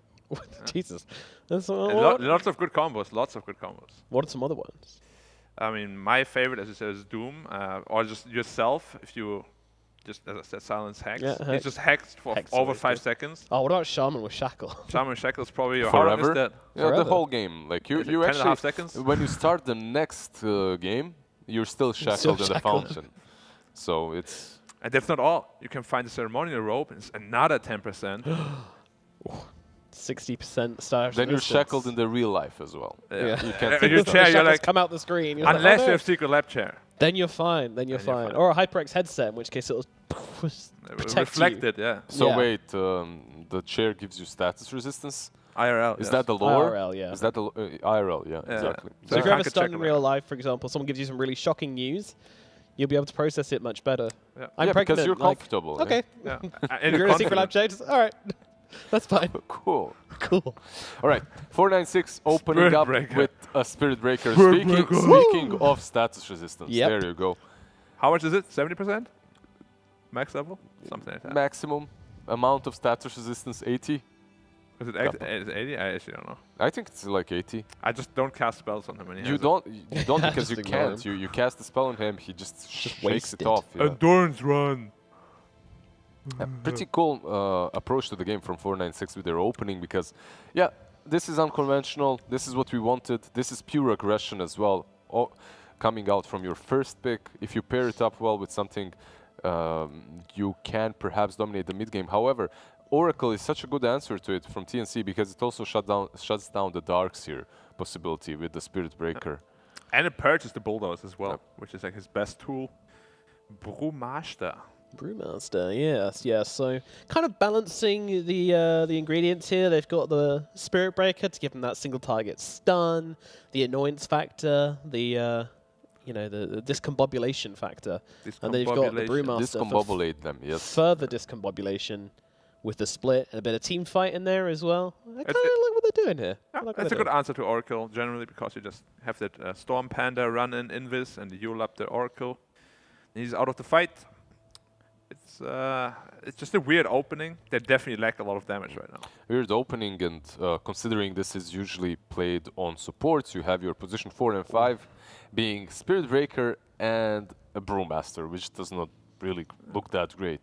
These two cannot accomplish a lot together early on in the game. Those rotations are going to be very lackluster as well. Oh, look at Gabby. He went like, I got this. Got the Morphlin. So they ban out the Shaker, they ban out the Sand King on 496. So these big combos with the Morphling will not be there. And man, last time TNC played this Morphling versus Boom, it didn't look that great. They came back pretty much because of the Shaker Morphling combo. But up to that point, up to the point where they had the Aghanims and Shard on the Shaker, they were losing that game. And if 23 Savage was that troll, I believe Boom might have even taken it. Possibly. The past is in the past. Yep. You can't go back and test it out, unfortunately. We don't have that technology yet. Soon. It will come in a few Soon at years. TM. Yeah. If you could time travel back to one specific Dota moment of your life, though, and change it, what would it be? What decision would you change, or what? Is it in a game? Yeah. Or In a game or just in general? in general? Your Dota? whole career or whatever. Let's do in game. Specific moment from your game. I would have just gone back to the first time I started playing Bloodseeker this patch and gone, don't do it. Just stop. It's not going to work. You're going to lose a lot of MR trying to make this hero work as a carry. And you're going to feel very stupid. And for me, just probably some tournament game. Yeah. Same here. Just some tournament game. Same here, but Just play better. perhaps play better. one big echo wasted. Yeah, in a tournament. I can't echoing before remember. you blink. I think it was Dota Pit or something like that. Dota Pit. Feels bad, man. Or something like Sorry that. to bring you guys into that mindset, I guess. No, it's okay. It's okay. Losing is oftentimes better than winning because it helps you grow. Losing is learning. Yes. You Or it either just win or shatters you you learn. and you don't really have the willpower to play anymore. But this is And the then you point. become a talent. And Yeah. you become a talent. But this is the part that nobody ever tells you because it's all about the motivational speech. So if you lose, it's great, guys. You will get better. You will either learn. win or you learn. Yeah, you either win or you learn. The fact that you're emotionally broken after all those losses, It does not matter. It does not matter. It does not because matter. You're a winner. Your emotions do not matter. Yeah. And if you're watching on the 4K stream on YouTube, you can actually see the tears coming down their faces as they say this. Anyway, let's have a look at some of these bans. Yeah, We've got really a good. Phantom Lancer, Storm Spirit, and a Grimstroke banned out by TNC. Meanwhile, 496, they're going to get rid of the Shaker, the Sand King, and the Bat Rider. Yeah, we already talked about the 496's bans. TNC, however, PL really good against the Morphling. You also And don't- Oracle too. And Oracle and Storm, same, the same reasons. You're really strong against the Same. Morphling. Oracle hates playing into a Storm Spirit. You have that reach. You have Disable to prevent him from saving targets. I want to see some good combo with the Morphling on TNC though. Like what? I'm not sure what's left even. You can morph into the Spirit Breaker, I guess, on 496's side, You could. which is very good. But besides that, I will see there's. Is there anything else is broken? If you're good at pressing your buttons, which Gabby is, Earth could Spirit? you... Banned. Oh no, I'm just thinking what they've got now. Can you turn into Oracle with the Ethereal Blade and just like blow someone up for even more? HP. I mean, you could, but I you guess don't you want to buy don't an really need axe to, for but- it. You Yeah. could, but it Oh, yeah, sounds you need pretty it, yeah. dumb. Yeah, that sounds pretty stupid. Moving on. I mean, it's probably just for a lane, to be honest, because Morph against either of those heroes, he doesn't care about them at all. Yeah. 496, I don't know what they're going to pick now, but I'm expecting a 4th pick anti-mage from them. Just get an AA position 5. It could work. We have seen Brew 3. It would not be bad at all. Except Pango kind of. You just pick a core that. Do you get it's build- difficult. It's difficult. Pango right now is really strong. Yeah, yeah. Do you get bulldoze when you turn into Spirit Breaker and then use it and then turn back into Yeah, Morph? you have it. Yeah. Oh, that's you pretty It's have just a it. buff on you. Didn't know that. Yeah. It pretty much works with any buff. You can use Blade Fury even and turn back into Morphling and continue spinning. Yeah. So It's cool. Spin to win. there's Winter Wyvern. What's it called? Arctic Burn Burn, as well yeah. that you can morph into. And of course, Willow. Willow. Yeah. But don't build axe when you do Nightmares. that, because then you don't have the buff. I've seen it a couple of times, so I'm going to build Aghanim's and turn into my Winter Wyvern. But then you turn back to Morphling. Nothing Don't have it happens. anymore. Oh. Mirana Interesting. from 496. Okay. Yeah. So I've seen this combo Mirana plus Spirit Breaker on the support positions lose way more than win in Uh-oh. this tournament. It's definitely an anti-mage game. But I think it's... Hold on, is it It Brew could be. offlane or is it Spirit Breaker offlane? It is a Brew offlane, most Okay. likely. It could also be Mirana core. We have seen Yeah. that. Not in this region though, but we have seen Mirana's Oh, mid. we see it. Oh, yeah, no, you're right. That's China. It's China. Emo played it. Anti-mage. Anti-mage. They did play anti-mage on 496, so They did. it's a pretty solid pick already for them. A lot of good mana pools to exploit. Also jumps on top of Oracle as well, which is very nice. Arthur jumps on top of DP, Arthur jumps on top of Pango, and Morphling without mana. These three heroes though, they look so weak together already. Drow Ranger. So I don't like it as much as AM, but it does provide them with a little bit more than an AM would in the early to mid game.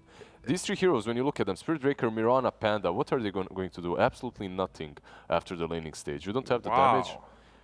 However, Big words. with the Drow Ranger, you have this lineup that will have 4 to 5 heroes being active early on. which The is problem nice. is they have a lot of heroes that can just get on top of them. Like, if any Yeah. of those three is on top of the Drow, yikes. I feel like it's on the Drow to get on top of the Morphling and not the other way around. But if the Drow can get on top of the Morphling does feel like a bit of a wet spaghetti. Not on top of him, but hitting him from Well, distance. yes, That's yes, what you mean, metaphorically. right? Yeah. She doesn't want to blink on top Abyssal him, you know. Yeah. Morphling will be the one trying to close that range with an E-Blade perhaps, but But then just Manta dodge that. Yeah, she needs to get the jump on him, silence him, and kill him whilst he's, well, pretty much in A form. She does well against him in strength or edgy. It's the same thing as draft 1, except now Wait. 496 actually What? have a winning condition. What is it, boy? What do you see? this could be a Mirana core now as well, very well, right? Like Mirana mid with the Drow Ranger safe lane. Yeah, but you're laning against a DP. It's like, yeah. Is it that bad? I mean, it's just you out-damage her by like 15 almost. Yeah, and eventually you have the Drow Ranger Zora. I think it can be It pretty solid. can work. You just leap but away from the spy. it's just so risky. I like it. I'm with Lizard on this one. I mean, it can work. We never know what the boys are going to do. There's a lot of burst damage on TNC that you have to worry about, but I would love to see that Witchblade Mirana build. Witchblade Manta, just a punch of the right click Witchblade? damage. Yeah, the Witchblade. Oh, that blade. That blade, yeah. Oh, okay. Good one, Black. He's on fire with these puns today. Do love some nice original humor on this panel. Thank you. That's what I'm here for. Definitely. I'm not here for my analysis. Who wants to hear that? All right, give me some analysis then. What are 496 going to pick? If you can predict Any of the this. spirits? Okay, not the spirits. Oh, I thought it was over for a Obviously, bit. but- he's fired. So Yeah. now it's my turn. I'm fired. Was that a pun as well? Good job. You're on fire, man. Thank you. Oh. TNC, they like to 4 Pango more than the offlane, I believe.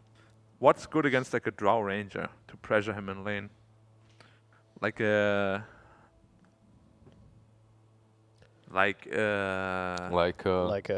Come on. Like Your him? analytical Yeah. knowledge, we're waiting for what it. about Timber? So they have no Timber damage this game. Doesn't sound too bad. Lycan. Banned. All Come on, Timber. Make me look good. right. And You're fired. Sorry, Black. Both of you are fired. But at least they do the same thing. So I was on the right track. Whereas he said spirits. Come on. Overall, it's much better because of the arena. You're playing into a lot of right-click damage. Yeah, you're playing into Lina, Drow Ranger, Mirana. Man, Hang on this Lina is definitely a skilled player. You definitely can do a lot from that mid lane. I just don't believe in the hero. Lina looks oftentimes very lackluster. If she's out of position 1 time, 2 times, she's just gone. I'm going with 496 production. I mean, hot take here. Lina and Drow do the same thing. I don't believe in heroes that don't take care of each other's weaknesses. So I'm going to go with TNC here. Lizard, you madman. You actually did it. Hey, wait, why did I go with 496? You said 496 production. You literally said it. You're not taking it back. TNC No, production. you Sorry, said, I'm you taking said that. 496 production. Do not change your production. I was He's just looking, dug his grave. But everything I said was in TNC's favor. Mute him. Mute him. Damn it. Oh my god. I have no Take power production. here. That is weak. Yeah, I'm going TNC as well. You know, I feel like they've picked 2 backline heroes which don't like to be jumped into 2 heroes which jump them. 3 heroes which jump them. 4 heroes if DP builds a blink. 5 heroes if Femi builds a blink, which never know. Okay, we're going to throw it over across to our casters, Beakup and Lacoste, for game number 2. Guys, what are we thinking about this one? Yeah, I think Black is right. I've been using a lot of predictions, a lot of magical powers. This time I'm going to use chat. They've been saying that my bits here, my predictions have been totally not cringe. TNC. Bam, I'll go with Black. Oh, like his analysis is just, too superior for any other Dota analysts that are out there. So, can't disagree with him. Alrighty then, well, we are live into the game for number 2, so we're going to throw it across to you guys. Beakup and Lacoste, take it away. On to this game number 2, 496 TNC.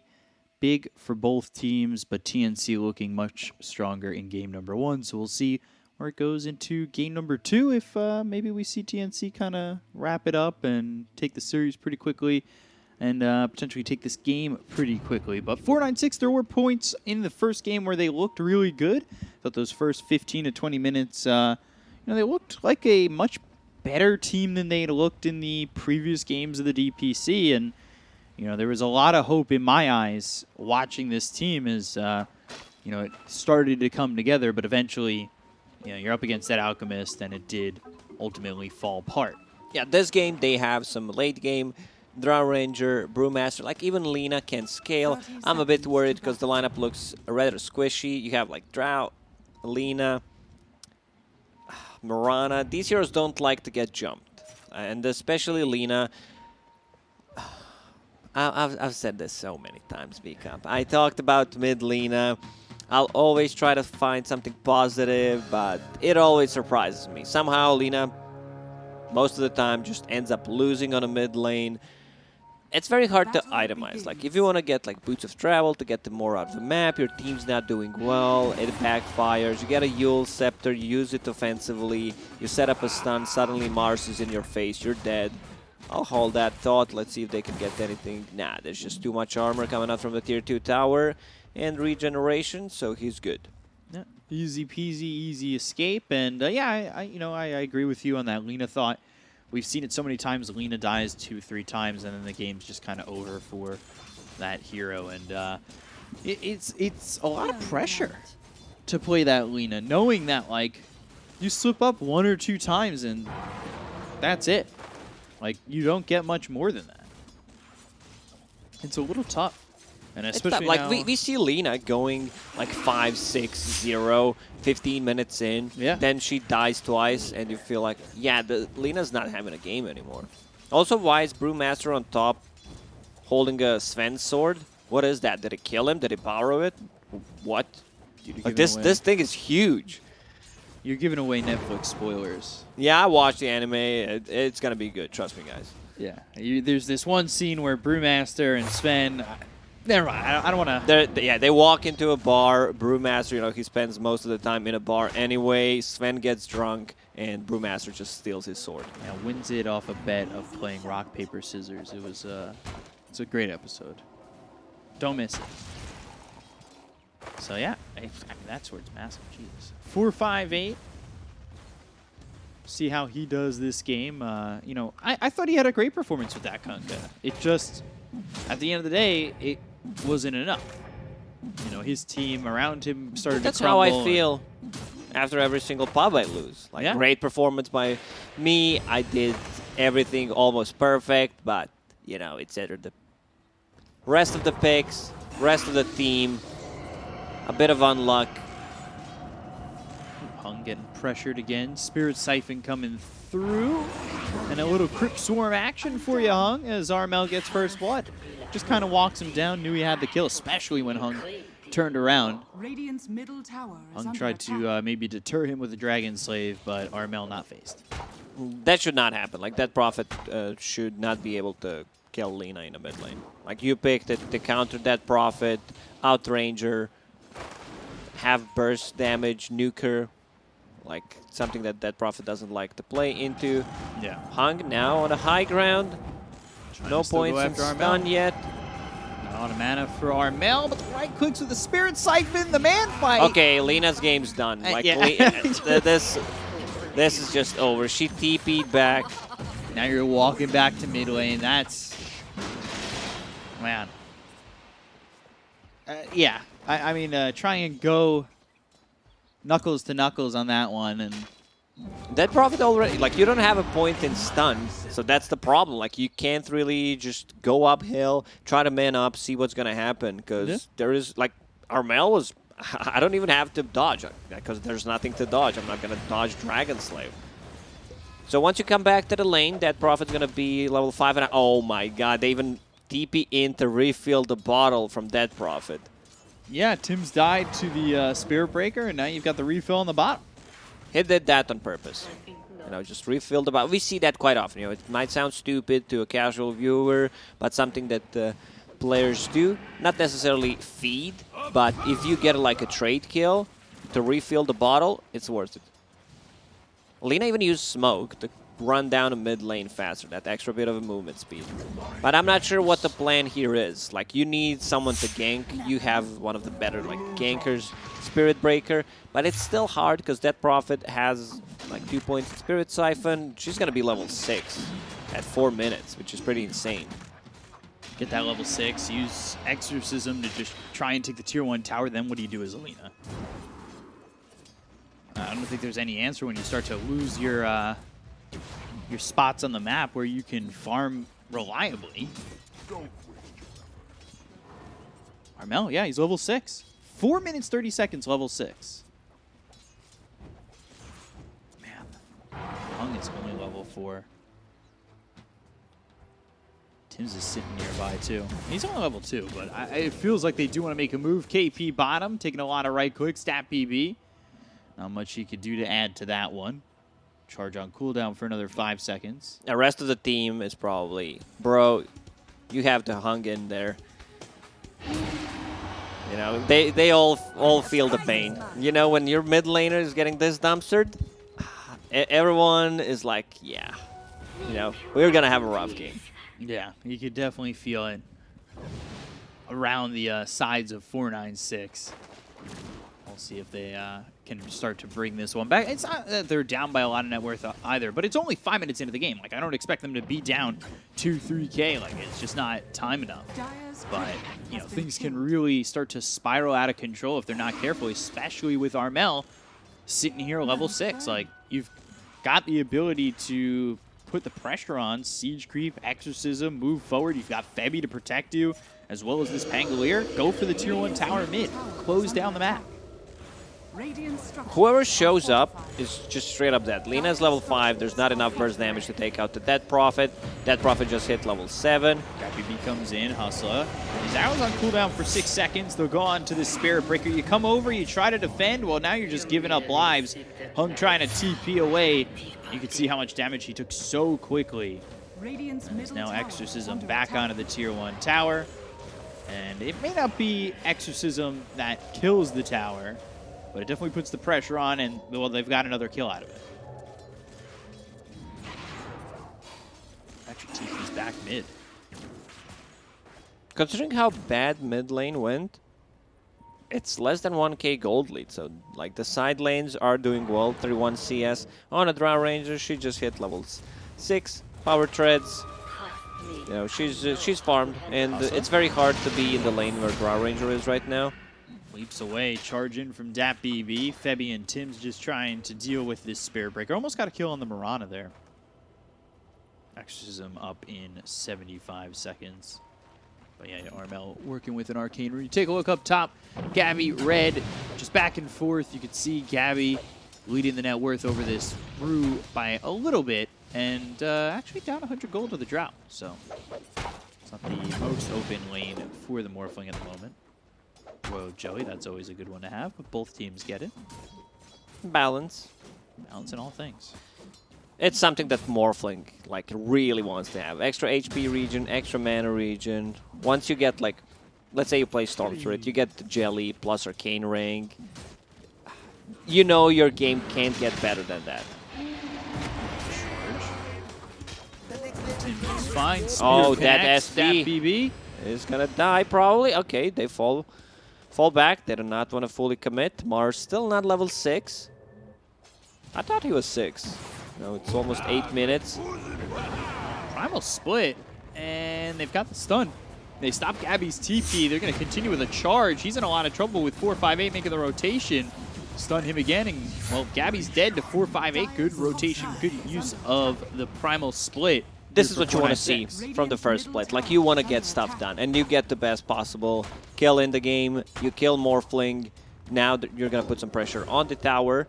A reason why we don't see Brewmaster that often is like that he's cooldown dependent. On first split, 140 seconds cooldown, you need to make stuff done. If you misuse it, okay, you misuse it once again, you don't get anything out from that. You just feel like you're not getting anything out of that hero. That BB in a bit of a trouble. Spirit Siphon, Armel's not going to chase, but they took a tier 1 tower on a mid lane, while 496 will take the top tower. Their bottom tower is still almost full HP. Yeah, I would expect maybe pressure comes out into that bottom tier 1 when the next Exorcism is available, but that's still 100 seconds away, as that last Exorcism just finished. Armel going around, finding some neutral items, picked up an Arcane Ring, now sends back the Fairy's Trinket. A couple of good items dropping for TNC. Possessed Mask for 496. See who ends up taking the Possessed Mask for the moment. Interesting build on a Brewmaster. He rushed that hood straight away. There's a ton of magical damage on TNC's side, so no surprise there, but you know, not even a bracer, not a bottle. This hero consumes a lot of mana, so needs to have constant clarities running. Hustler as Hung gets the kill on a Gabby bottom. Well, just leaps away and gets out of the arena, but they get another kill on to this Morphling. Coming over and well, dying to just a Dragon Slave and a Laguna Blade. I mean, that's really helping Lina get back into this by getting a kill on the Morph. I'll take that. Like, you look at the net worth, and all of a sudden Lina's at 4K, and, well, your Mars and your Morphling are 3,300. They're not doing as well as, the Death Prophet, for sure. Yeah, Lina actually managed to recover, especially with the last kill. Bottom lane, Brewmaster has that hood, has Primal Split. I don't think he dies. Like, he also has 12 Magic Wand charges. DNC just checking out how much damage they can deal to him. Almost like they're poking and prodding, hoping that he would use the Primal Split. Nobody else is really here with him except for the Mirana, but Mirana doesn't have a lot of health to play with, so Hustle, I doubt he comes forward to try and help, and Red, if he splits, he's not getting much help afterwards, at least not at the moment. Once again, 496, they're doing very well. Mid lane, Laguna is available. One more hit will do the trick. Tim's, yeah, trying to Rolling Thunder out of there, and ends up going down. Another kill for Hung, that time holding the double damage, using the Laguna again. Like, I just... TNC, they had shut down this Lina so hard and have really given the opportunity for Hung to come back. 496, except Lina, good laning stage once again. Like, they are even ahead. 1k gold lead so far. is under attack. Armel has Exorcism ready. Looking to pressure this bottom tier 1. TP over. And there's the charge onto Armel. Red coming in, and now they've used that primal split. They've got the arena down, but the stun is out on Armel. Starstorm, silence, Exorcism is going to be enough to stay alive. It looks like it for the moment, but now another stun follows it up with the LSA, and, well, Femi and Armel are gone. KP looking like he's next, charges in. Make it a third, potentially a fourth, depending on if teams can get out of this. Has Rolling Thunder in 3, but he's been hit with the silence. The LSA once again. And Tims is gone. 4-9-6 with a very successful defense of the bottom lane. Another good split by Red. Like, they get 4 kills out of this one. So yeah, I like when Brewmaster plays aggressively, and he's going to be able to scale. Like, he's getting the levels, didn't die a single time. Drow Ranger, uncontested. Like, Drow Ranger's dealing so much damage in these fights. Oracle, unfortunately, needed 1 CS to be level 6 there. Could make a bit of a difference. Use it on that Prophet. Exorcism still running. KP. Man, they need to be careful. Just does not feel like TNC have utilized enough the lead that Armel had over the Lina, which is now just 500 gold. It was a couple thousand a moment ago. Charge in on the KP. False promise for the save. They're going to try and go after this. They've hit Red without a primal split, so maybe an opportunity to get a couple kills here as they take out DatBB, find 4-5-8, and now with the spear landing on Red and a swashbuckle in from Tims, they'll get 3. So TNC, 4-9-6, back and forth we go. 4-9-6, overstayed their welcome. Yeah. Try to get kill on tier 1 tower. Drow Ranger was out of mana, didn't even have enough to use silence there. No primal split. Very weird decision making. Like, we can feel the inexperience kicking in when they want to do a bit too much. Radiant's bottom tower has Like, fallen. they just killed 4 heroes. You don't necessarily need to force another tower. Just reset, wait for your cooldowns. Possibly with the Moonlight Shadow. Try to get a setup. Spirit Breaker is level 7 now. Radiant's bottom I tower love is this under build on Spirit attack. Breaker. When, like, all your abilities are good. Like, what do I go for? I do not want to, you know, look dumb. So I'll mix it up a bit. You know, put a point here, put a point there. Something that I do as well. Well, 2-2-2. Gabby's been spotted. Charge out again. Already morphing into the strength, trying to survive. We'll see if anybody can come over in time to save Gabby. Waveform back to the tower. Femi's right by him. They've used the primal split. There's a lot of commitment coming in from 4-9-6. Radiant's bottom tower is They under don't even attack. get the kill onto Gabby. So It's a tough one. Once Mirana finishes her Spirit Vessel, it's going to be so much easier against the Dead Prophet, against the Morphling. That's going to be a big item. Even though it is dispellable by 2 abilities from Oracle. Morphling, farming a Mantis style, still very far away from it. So Lina actually recovered nicely. Like, she has Boots of Travel, has Ether Lance, decided to go for the cast range talent. yeah. I'd still prefer if she, you know, mixes things up, maybe get Ether Lance talent so you don't need to go for the cast range. Instead, you get a damage, which allows you to scale. Arena down, it's only around DatBB. They'll get the kill on the Spirit Breaker. Quick kill there, but it cost them the arena. They still have Rolling Thunder. They still, you know, working with False Promise. Maybe they can play aggressive if they want on TNC. I'll take that. Orphling's still farming away, going Manta E-Blade. Drow, meanwhile, it's Hurricane Pike with the Yeah, I option to saw start. him doing a Blink Dagger. It's a good item on a Drow Ranger. You don't necessarily need to get it straight away. Like, Manta-style Pike is a standard into probably BKB eventually, but with the Blink Dagger, like, you know, some of these Southeast Asian players, they like to risk a lot. Yeah. And, like, Blink Dagger's fine, which you can upgrade to them. Before, Blink Dagger, I'm not going to say... It was not picked up that often on certain heroes because you couldn't upgrade it. Now with the Swift Blink, with the Arcane Blink, and the Underwhelming Blink, you know, it's still a possibility to get it on the heroes that wouldn't necessarily get them. I've said underwhelming Blink for a reason, because that one just feels, you Dire's know, middle tower has been denied. Kind of like like the worst one. They should make some more blinks. Dire's top tower is Give me a under fourth attack. blink. God's rebuke on DPB as he's charging towards KP. All 5 heroes committed towards Yeah, give me top. status resistance Blink. Where you blink and you have 90% status resist. Is that, would they call that game-winning blink? Nah, I think we need an Imba Blink, maybe. Radiant's courier has been killed. DPB's courier goes down to Armel. They're coming around the back. They've got themselves the arena that's around Hung, but they use the primal split. The exorcism off from Armel. Looking over at Hustle, and now focuses his attention over onto 458. Has the silence onto the Drow, gets on top. This is a problem for 458, especially with the Rolling Thunder coming in. A couple more shots, and that's the swashbuckler to finish him off, but they end up losing KP, a 1-for-1 so far. Gabby, wait for him in 4 seconds. LSA, that misses, but they've got the silence onto Red. Now Oh, what a juke! Red, just I mean, back he's out. probably still gonna die, but it was a nice try, you know. Goes in, then instantly gets out, uses Drunken Brawler. Still not enough. Good fight from TNC. Arrow missed. This is what they need to do. Get on top of the Draw Ranger. Draw Ranger right now deals still the most damage in the team fights because Lina went a different route. A spell casting route, cast range, going into Yule Scepter. I already said I'm not a big fan of it. I would like Lina to be able to Armel scale.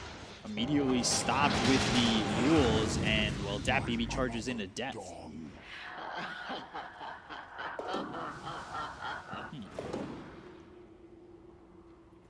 Arrow misses, and Armel bottling an Arcane Rune. That's always one for Death Prophet that feels perfect, right? She will have it for the next fight. Just keep it in. Exorcism will be up. And then you can try to take a fight, possibly turn that into Roche. Pupil's Gift for the Morphling, Essence Ring for the Brewmaster. Drow, how are you doing on this Hurricane Pike? Getting very close to finishing it off. Also Pupil's Gift for the Drow. I think she takes Aquila now that he dropped. But you can still hold the Possessed Mask, like when you're farming, if you need to like recover your HP. Right. So just farming these Ancients. Bullwhip. I like Bullwhip. I think it's a solid item. It's one of the best sounds, at least. It's a decent item, but the sound is too good. Being able to whip someone in Dota just feels so good. Either yourself, allies, enemies. A lot you can do with it. Mules, Arena, and Spear lined up. KP not having big problems right now. They'll go after the Brewmaster up into the air once again. They've got the silence. Rolling Thunder comes through. Do they have the damage to kill him before maybe a potential primal split? Yes, they do. But the charge comes in from DPB as well as the Laguna Blade out onto Tim's. LSA hits onto Femi. Now the silence. Uh-oh. They'll kill the Oracle. And now Gabby trying to get things done with the waveform and focusing his attention on the DPB, but they have the LSA as well as the right clicks coming through into Armel with the Exorcism going. They just don't have the damage to finish him off before he's able to get the Yules and survive. And with a Crypt Swarm will take Hustler's life. Hung and 458 are forced to retreat, and that is with the Arcane Rune, I believe, being used. Yeah, by she that popped it Drow. right before the fight started. Febby, something that he loves to do, like potentially throw his body. They invest heavily to get a kill on him. He buys back. I don't think they can get Roche from this, but possibly with the next Exorcism. I love the build on that Prophet. Yule Scepter, Power Treads, tanking up, getting Heaven's Halberd against the Draw Ranger feels so good, like having the Miss Chance against the Brewlings, as well as some status resistance and the heal amplification. This item just fits that Prophet so well. Force that forward. Red with the blink. Now the Primal Split. Laguna Blade on the right click on a Febby. They got the kill, the Cyclone onto the Mars. But now the Yules hits onto the Lina. Gabby comes over. Adaptive Strike thrown over at Hung. Not going to do enough. They're trying to get the kill on the DPB, but they've got the LSA coming up from Hung. Now they have the disarm out of the Lina, as well as the Gust hitting onto the Death Prophet. They get the kill on a 458. They'll look over at the Lina. Hung low. Hung gone. See you later. Arena down, but it's only going to be around Red. And I think that's fine with Armel having the Spirit Siphon, as well as now the Illusion Rune that gets popped. They'll go after Red. throw that spear, but it won't connect. They've got the Yules once again. They have the control. They'll look to kill the Brewmaster. God's Rebuke into the trees. Thunderclap, Crypt Swarm, and into the maze they go. Ooh, oh, no. Away! I think he blocked him there with an illusion, which allowed Brewmaster to be able to blink out. 496 not respecting the tankiness of the Death Prophet. I just talked about their items. She was sitting at the tier 2 tower, so you get extra HP, which is also amplified XP region, and you get extra armor. Like the miss chance is like 20%. That's you know, very hard to pierce. Oh, the leap in, hustle. Radiant, they killed the Roshan, but at least it's something. You know, they get the gold for it. Still gonna be very, very hard. Morphling now, I'm gonna say, getting out of control. Once he gets that E-Blade, there is no defensive ability on 496. So once Morphling decides to like go in, you need to itemize to be able to defend yourself. Lina has Yule Scepter to possibly dodge. There's Brewmaster with the hood, so he can survive the initial burst, but others need to be very careful. Man. Okay, so Morphling's going E-Blade, and then he's going Axe. What are TNC brewing up here with an Axe on this morph? What are they looking at? Who is he trying to morph into? Hold on. Before we answer that question, Blink Dagger by Tims with the Rolling Thunder. Easy killing a Hustler. Not sure they needed the arena, but why not keep the lockdown on the Mirana so he can't leap away? Who is he trying to morph into? Either Dead Prophet or Pango. I think Pango is his target, having a Swashbuckle, which deals insane amount of damage. The Disarm, Shield Crash, which gives you the tankiness. Have to see how that goes. I'm interested to see what TNC's planning. Dead Prophet now is level 18, level 3 ulti with the Arcane Rune. She just pops it straight away with the Blink Dagger, can close the gap. Now looking over at 458 with the Swashbuckle coming in as well as the Waveform. They get the kill into 458. They'll look over at DPB with the Primal Split being used by Red. DPB goes under the tower. Meanwhile, Red goes the other direction, so they Delta split away from each other. And the focus is on to the Spirit Raven. Rolls up into the air. KP with the spear. That lands. No problems there. Armel with another one. KP. And now KP has a blink. Yeah. When he's landing his spells, all good. When he's not, due to lag or delay, we can call him K-Ping. You're getting a lot of clever ones in on this game. Really hope. I did not prepare this stuff. Like, I really don't. I'm not at home, you know, sitting about and thinking, like, what am I gonna say about this certain player?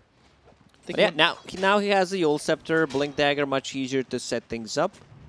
Lina, Invis. Let's see if she... Oh, that stun. It was not even close. False Promise save. Laguna Blade Arena down, but it's going to be a whiff. They're able to leave as the charge comes through from DapBB. Does stop the Penguin in his tracks for a second, but they will still find this Lina. Swashbuckle, Silence, Fortunes, and with the Spirit Siphon to the Crypt Swarm is enough for Armel to be godlike. As well, DapBB, he's dusted, trying to run. Look how slow he charges, but now, all right, picks up some speed. Turns on the gas, and gets out of there as now Hustler, well, he's the one who's caught instead. With honor. Another Exorcism is up. TNC is just controlling pretty much all the runes. They had the 3 Arcane runes so far on the Dead Prophet. Gabby kills DapBB. Yeah, by itself. Silence, Manta, immediately trying to TP, charges, not going to be really in time. So buyback from DapBB. It's slowly falling apart. TNC is kind of a slow team. You know, they're really not that aggressive early on, but once they get things going, get things into motion, it's going well. Like, this is their timing. They need to start putting some more pressure on the towers. Still tier 2 towers alive, even a tier 1 tower on the top. There's still 2 ones to play with. Man, Armel's 12-1-7. Rolling Thunder with the arena land the spear onto Hung, who gets pushed out of the arena thanks to the Rolling Thunder. Might have been enough to give him some distance to escape on this, but there's the E-Blade showing off for Gabby. They'll get the life of 4-5-8. Yule's up in the air. They take out KP. Huss, I believe, landed an arrow on that one. So now they'll focus their attention onto the Mirana. Under the tier 2 is not going to help you as Gabby turns into the Spirit Breaker, charges you, and takes you out. But 496, they're not giving up. They have the ulti coming through as well as the LSA. The False Promise is going to be there to save Tim's. Silence hits onto Red. He'll fall to the right click, and the adaptive strike of Gabby, as DPB and Hung are trying to be the only survivors left in this fight. But the Swashbuckle, it hits onto DPB, charge away, and it's all the way through to the top lane, I believe. That BB, he stops and, you know, just picks up Arcane Rune. We didn't want to fight another Arcane Rune Death Prophet. They're lacking damage. They don't have enough damage to kill a single hero, especially if there's a good positioning from the Oracle. Morphling's causing a lot of issues with his Manta style, and E-Blade already has that defensive tool. And, like, once he goes in, one guy's just probably dead from the shotgun. Right. Yeah, got a quick blow up on 4-5-8. Going into the Butterfly next. Morph, like we said, Ags afterwards, and I believe is already 2 portions of the way in, yeah. DB. He did buy back, holding to his namesake, dat buyback. He did. Yes, he did. Now, he's really not having any items. It's very hard. 1,000 net worth only. Yeah, it's 2,000. Sorry, my eyes are deceiving me. It's still pretty low. Ooh, I think the spear missed there from KP. Fortune's in, rooting him up, locking him in, but not enough to get the kill. Moonlight Shadow committed, but Gabby again now with the kill on a DPB. Charge coming in at a 4-5-8. They should definitely stop. Waveform looking for 4-5-8 as Febby dies to Hung Hung. Spirit Breaker has 2 points in charge, 2 points in Greater Bash. They need to stop killing him if Gabby wants to keep turning into Spirit Breaker. You know, just let him get some levels so your abilities will be stronger. Psychic Headband and Order Destruction. I don't hate it. Don't hate it one bit there for 496. So cast range on LSA is going to be insane. Cast range talent, Ether Lens, and Psychic Headband. Aghanim Scepter done. So that's the burst damage, pure damage coming out from Laguna Blade. Could be able to burst Morphling, maybe DP, but it's going to be hard. It's going to be tough. Like, Death Prophet is super tanky. Almost 2.5k HP. If Strength Power Treads are on. 2480 with Strength Power Treads. Quickly toggling them back and forth. Now they're Strength, now they're Int. Now they're Int, now they're Strength. Look at that. Magic. Valve, if you want to sell a product, I think you should collab with Nike or any shoe brand and get treads that actually swap colors. I'd buy them. Oh, arrow hits on the smoke. Radiant's top tower is under attack. I'm just thinking about like all the possibilities, like having Dota 2 Nike feeders. Like this is our newest collection called Feeder Collection. Have them come out with the anime. Brandon, huh? I'll take a pair for free for coming up with that idea, though. TNC. The best we can do is the left one. Like, you get the left one. I'm not sure how you're getting the right one, but... You better farm for that right one.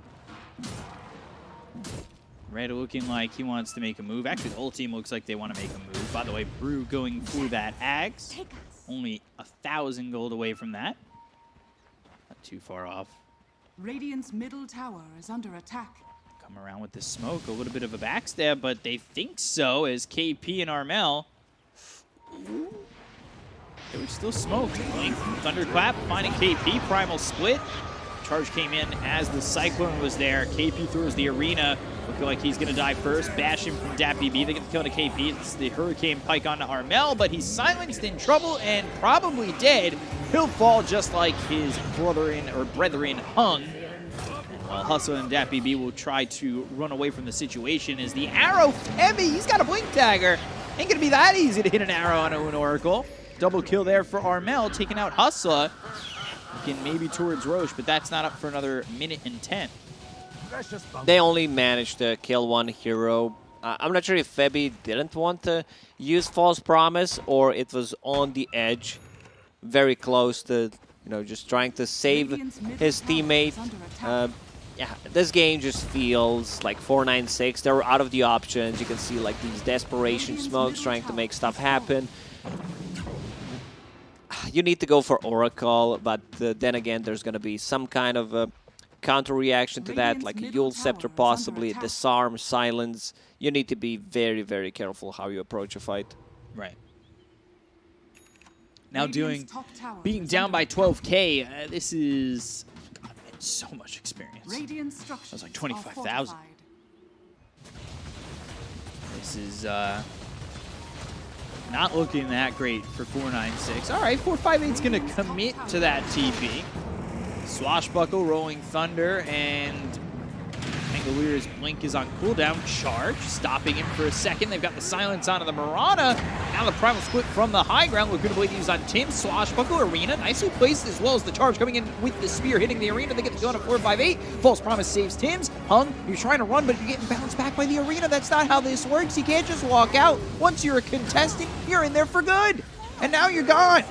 Dead with that BB. Febby finally falls, but he did save the life of that Pangolier. Charge over on the Hustla, and they'll get themselves a fourth godlike there for Gabby, and potentially a another full team split, wipe. ready in a second. It's available.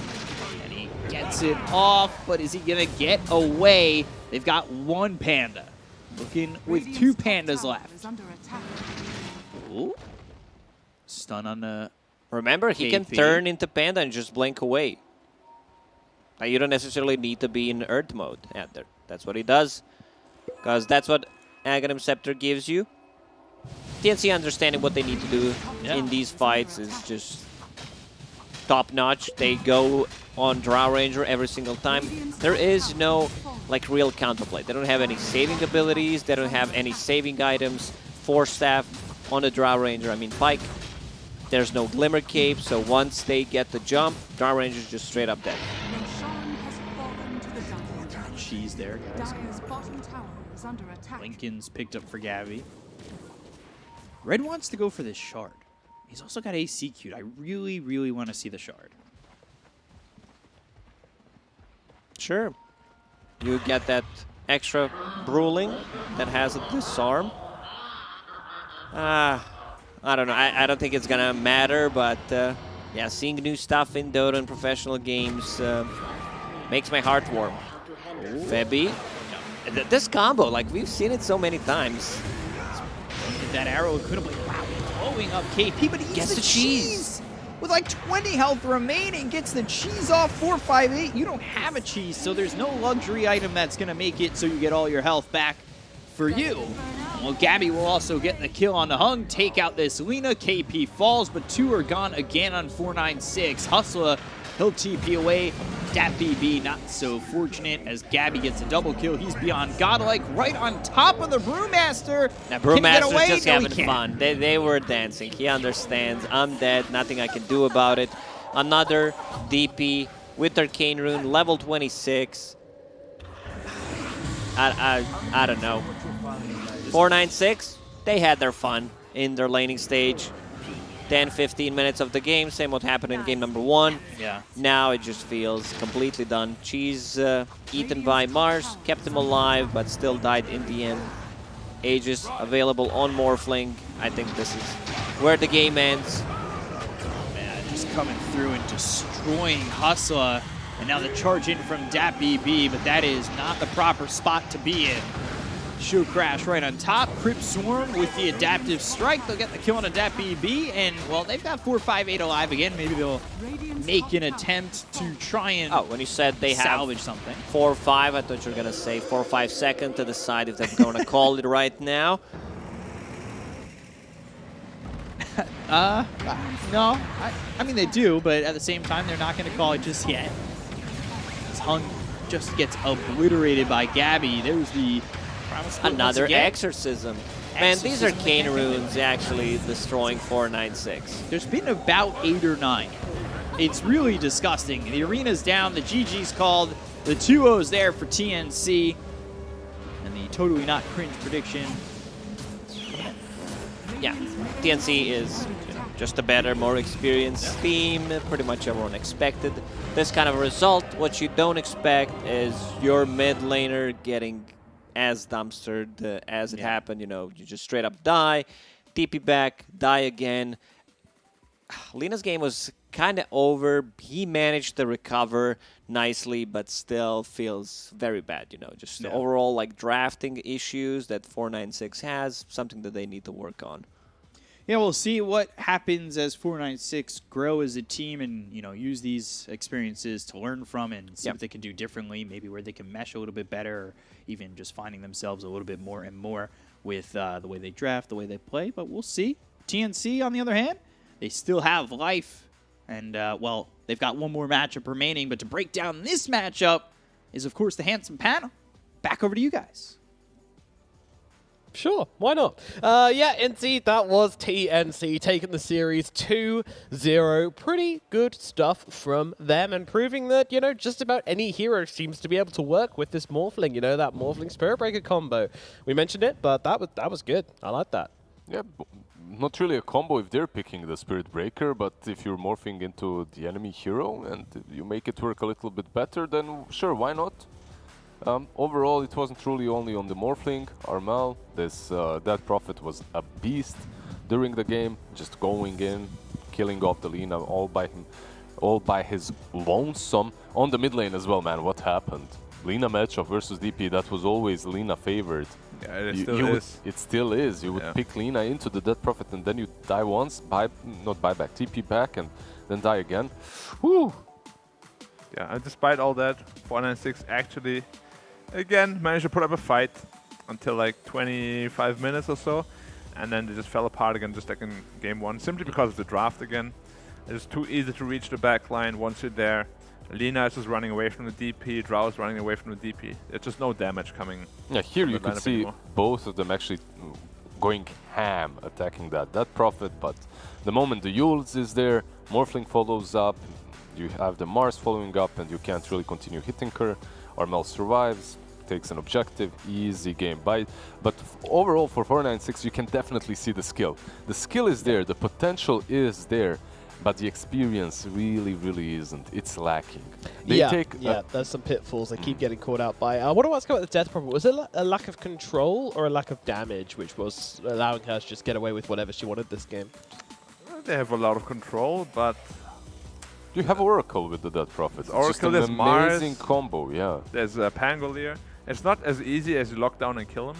Now, even if you lock him down, you still have a lot of other factors to take into account. And as I said, like, if you have these two heroes and both of them opted to not go BKB, one Pango just disrupts the entire team fight, or one Mars, or anything really, and they suddenly couldn't fight anymore. Yeah, look, it's all smiley Both faces teams, across the board though, so that's nice to see. I think if you're 496, you kind of expected this outcome. You obviously hoped to win, but this was the expected result for both of these teams, both of these squads, and now 496 still have everything in their hands to not be relegated. They need to win the game versus Execration. If they do so, they're through. Execration and Vice will most likely, like 99%. Today. Yeah, unless Vice wins versus Boom. Yeah, if Vice win versus Boom, then it turns out that the next match will be the Execration versus 496 game will be the tiebreaker. Well, it will lead to a tiebreaker against 496 as against Vice, sorry. So I mean, but that's not very likely to happen. But yeah, definitely feels like 496. You know, maybe they would have had a bit more fire, a bit more kind of competitive motivation if they had Bombi here, but you know, he's missing for personal reasons, therefore we don't have him on the team. It seems like 496 were just kind of ready to embrace that, just like, hey, you know what, it would have been a tough matchup anyway. Now it becomes, extremely difficult. We're going to play it out, we're going to have some fun, we're going to try some stuff out, we're going to enjoy our time with 458 and just see what we can do. Maybe one of our curveballs actually ends up going past them, but if TNC, they were just on it today, and you know that TNC are playing for win. There's no messing around from this team right now. If they drop this game, then it would have disastrous consequences for them. So yeah, they weren't going to let anything go. And of course, you know, the number 1 player who did not let anything go is of course going to be Armel on the Death Prophet. No surprises here. He is our MVP for this game. Number 2, just absolutely demolishing. I loved every single team fight you watch. It was just Armel chasing the Drow. Like the Drow just spent her entire team fight running away from Ghost. She was she was an episode of Scooby-Doo. So would you run away from Ghost too? Or what? Would you just stand there? There's a spooky ghost lady chasing you, floating in the air. Of course you're gonna run. Ghosts don't exist, so I would probably go and see a psychiatrist. But in a game of Dota, I'd definitely run away. There's no other option, especially when Armel is as beefed as he is in this game with that huge amount of hero damage, GPM, everything looking really good across the board. I mean, a great performance from Armel and winning an unfavorable matchup as well. You know, how did he really do that, turning against the Lina? I mean, really, the only ways like that happens is if there's a mistake on the hero that should win the matchup. He made 2 of them consecutively. Actually, you know what, Black? I don't want to hear it from you. I want to hear it from the man himself. So we're actually going to talk to Armel. Firstly, Armel, congratulations, and can you hear us? Hello, yeah, I can hear. Good stuff, good stuff. All right, so I'll ask you the question I just asked Black. How did you win the matchup versus Lina? I actually have no idea to. I thought the matchup was like really unfavorable for DP. Yeah, it's very hard. Somehow you killed him twice. Yeah, good job. Yeah, good job. 2,000 net worth ahead, no problem. Obviously, coming into this game, you know, there was a new patch this morning. What did you guys do to prepare and kind of, you know, to read with the patch and everything? We don't actually think like it's a really big deal, to be honest, especially the ES Morph. So we don't really mind, like, it's still gonna be the same hero, but we're gonna play. Cool, cool. So it's definitely an attitude worked out. Did you feel targeted by the morph nerfs at all, or were you like, nah, that wasn't about us? No, Gabi's too good in the morphling. He don't need ES. Gonna hit Team Dark to enjoy the interview for sure. So, who do you think are going to be the top 3 teams in the SEA DPC then? Besides you, of course. Good. Let's see. I'm actually not sure because the 4 teams like actually really close. Yeah. In like qualifying, right? So we can see some but 4-way ties. Neon Fnatic then like T1 or us, right? Yeah. Yeah. Fnatic, you guys and yeah. Potentially T1 and Neon. Yes. Yeah, Fnatic us then. It's very, very close. Your next match is very, very critical, of course, playing versus Fnatic. What's your relationship like with Fnatic?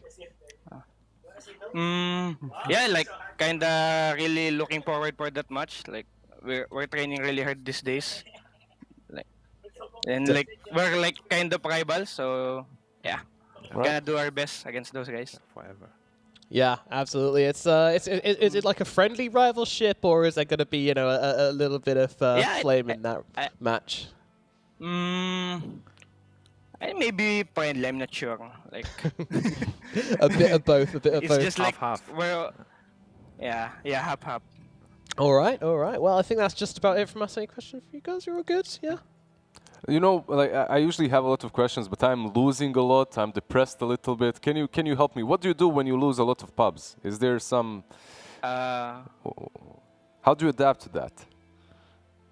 I just rage on my teammates. I just rage? That is not true. That is not true. I play a lot with him. That is not true. He's not doing that. See, this is intelligent plays from Armel. He's trying to get other people to rage to make his pubs easier. That's it. Damn. The Never next level stops with play. this guy. Never stops with this guy. Okay, Armel, one final thing, because of course we are good friends. I'm gonna give you a friendly advice.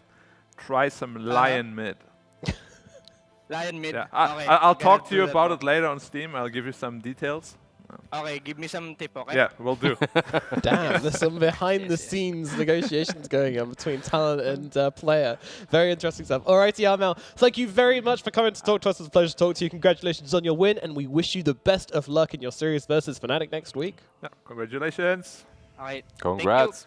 Thank you. Good luck. Damn, what a guy. What a you know, they He's said he was super the friendly. funny one. Yeah, he's super friendly. Yeah. If we do see a Lion mid versus Fnatic, though, we have one guy to blame here. Dude, imagine though it wins. Like, I'm going to demand like half the prize money. I don't think you're getting that. I don't think so either, but I can demand. You can demand it. True, true. No one's stopping you from doing that. Alrighty. Well, with this win under their belts, TNC do start to tighten things up at the top here in the DPC SEA, and we can have a look at those standings right now and see where everything is looking. Of course, That Neon is still at the top. the with outdated one. Yeah. Did they lose one? Yeah. Yes, they did So indeed. Fnatic is 5-1, 5-1 and Neon is 5-1. and yeah, And yeah, TNC is 4. No, the rest is correct though. yeah, which is just yeah. It was sure. just from 2 days ago. Yeah, yeah, but basically the top two teams are tied, and now TNC are tied with T1. Tied with T1, yes. Yep, So top 3 and 4 are also tied. Two ties, but we're not at the end yet, so those tiebreakers won't come into effect just yet because TNC are still playing against Fnatic, which is definitely going to break something. Or it could even everything out. And of course, we have more games coming up. And talking about games coming up, our next series of the day is going to be Vice versus Boom. Once again, you know, kind of a must-win series for Boom, but also a should-win series for Boom.